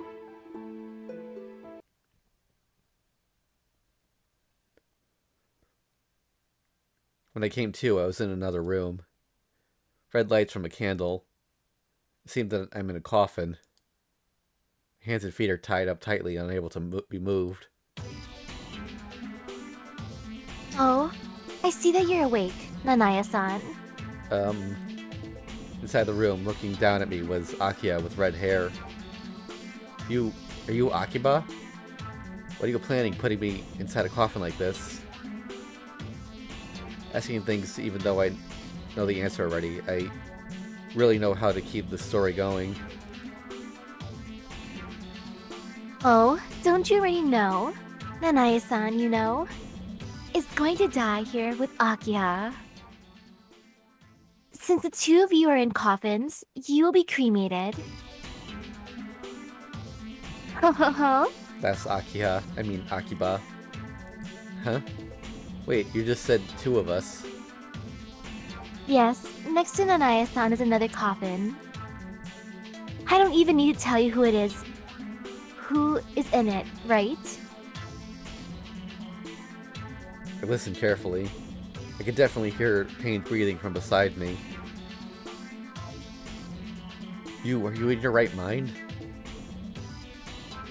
course I am. I was curious, so I continued the conversation until now. I'm going to kill you and Nesan and become total Akia. Now playtime is over. Akiba flicks her finger. I can hear the sound of something catching on fire nearby. Bye. If you want to curse someone, curse yourself who chose Akia, Nisan. The coffin's lid closes shut. From outside, I hear the sound of carpet burning.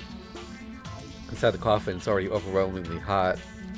I suppose within a minute, it'll be engulfed in flames. Shit. Damn it, what do?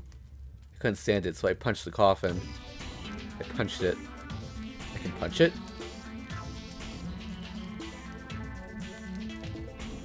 What is this? The rope is loose. Akiba, that bitch, she didn't have any experience with ropes, so she couldn't even tie it properly. No, more importantly, Akiha. I opened the coffin next to me. The coffin that is full of Imogiriso.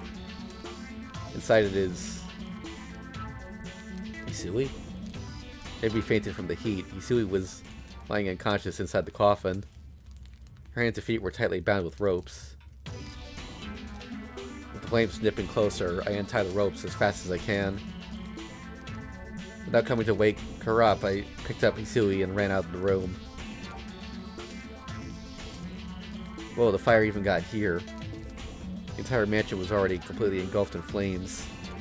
If I don't hurry, we're done for. I like how you just put a fire PNG over the image. Damn, Kohaku-san. Kohaku-san's body was still at the same place in the lobby. I'm sorry, but right now I have to take care of Hisui. I can't possibly take Kohaku-san as well. Just then, from the lobby, I could see inside the living room.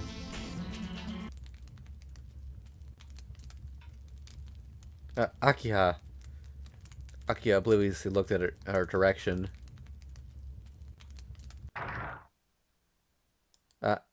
Too late. The fire spread quickly and the living room ceiling collapsed, crushing her instantly. Why now? Even just for a moment, I confused Akiba for Akiha. I threw away that thought, and holding Hisui, I escaped from the mansion. It's burning. With Kohaku-san and Akiha, this old mansion is burning. I laid down Hisui on the grass and quietly looked at the scene. And... You can stop pretending to be unconscious now, Hisui. I said that to the girl behind me. See that you notice, Shiki-sama. I had an idea when I read that diary. Is that so? I guess we should have revealed the diary a little later on in the story. Hisui speaks flatly. That's right, and that diary was just one strange thing. It was trivial, rather easy to ignore a thing. But it caught my attention. That diary. And that diary belonged to a girl named Akiba, only the word sister was written. It didn't state which one was older and which one was younger. Akiba was in this clinic from the start, right? That was due to having multiple personalities. Yes. It was thought to be cured when she was young, but it came back a few years ago. Thus that diary. Oh, its first half was written by the personality called Akiya, and the second half by Akiba, right? Furthermore, the one who told Akiya that she had an older sister named Akiba, and later told Akiba that she had an older sister named Akiya was... I can't figure it out. Why would you do such a thing, Hisui? To even recruit Kohaku-san to do something this crazy, there's no reason for it. Yes, there is no reason. You know, I just wanted to try controlling things from behind the scenes like Nesan. Huh? As I said, I wanted to try controlling from behind the scenes like Nesan. I also didn't like hearing that I was absent-minded compared to Nesan, or that I had no specialty compared to her. I see. That was the motive? Hisui nods. Is that so? She didn't like being compared to Kohaku-san, so she planned this insane plot. To be honest, it's not that I don't understand Hisui, who has an older sister like Kohaku-san. But still, this is too much. Shiki-sama. There is still one important thing that Shiki-sama hasn't realized. Something important? What is it? The title of this side story is Imogiriso, right? See? I'm also Nissan's little sister.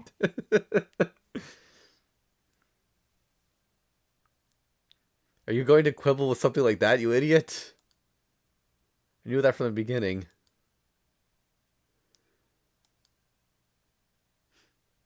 At that moment, Hisui frowns as if unsatisfied. Really, to kill Aki and Kohaku-san for such a reason, I can't forgive something like that. Look, that burning sight. This isn't something that could be passed over as a joke. Having come to this point, the trailer was a lot more entertaining. Since the subject matter is a little crazy, there's no need for an appropriate story.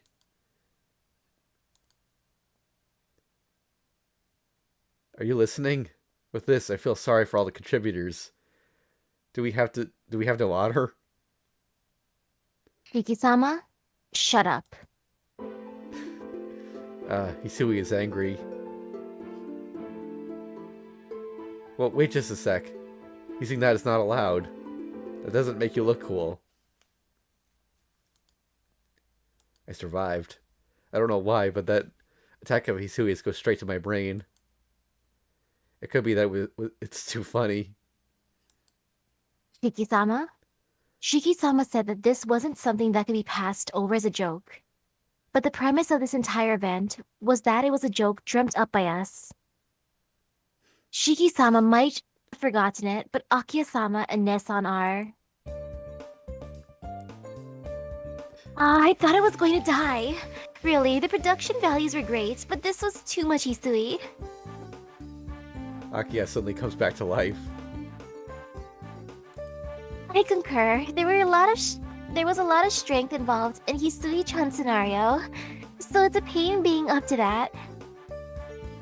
Behind her, Kohaku-san was revived as well.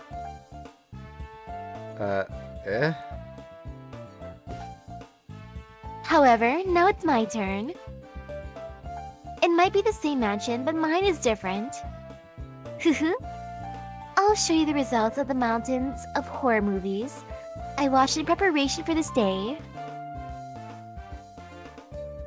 Now we're going. Says Akiya and points to the collapsed mansion. Kugugu, the ground shudders. Then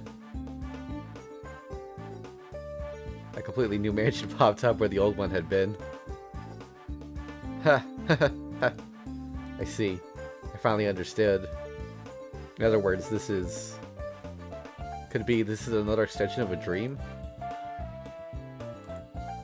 That's right. As long as we're here, Nissan has to keep going through all the horrors we think of. He'll be released once we run out of ideas, so please try hard while waiting for that time. That's right. Now it'll be morning soon, so we're going to cast you into a different role, Shiki-san. Alright then, Hisui-chan. I'm counting as you as always. Hisui nods. No, I don't want to do that anymore. I run. I flee by running. Whoa, did you come for me? The unendingly deepening universe of Hisui. Damn it, this background is unfair. With something that huge, not only my memory, but my entire mind is going to collapse. Hisui doesn't listen to me. Furthermore,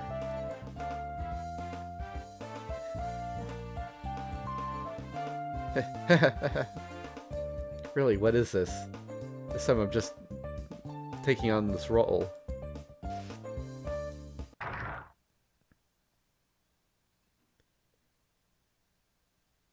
Morning is close. The eastern sky is starting to lighten up. However, I don't think I'll wake up from the stream quite yet. Thus, I finally understood. No matter what kind of farce, a nightmare is a nightmare because you can't wake up. Anyway, the episode related to Imogiriso seems to have ended with this. It's over, right? Really, I'm begging you, please. That was silly. It was an experience. Yeah.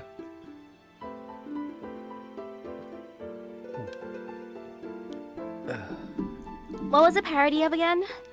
It was Otogiriso, which is a sound novel.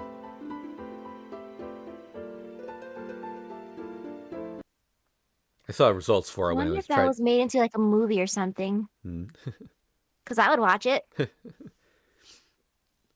About the heroine's theme songs that were discussed in Getchan, it is said that the art director got to choose Hisui's theme song.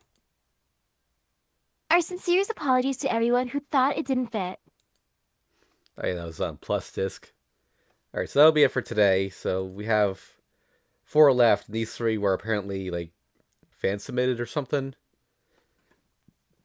Alright, so I guess next Friday will be the finale unless we run out of time.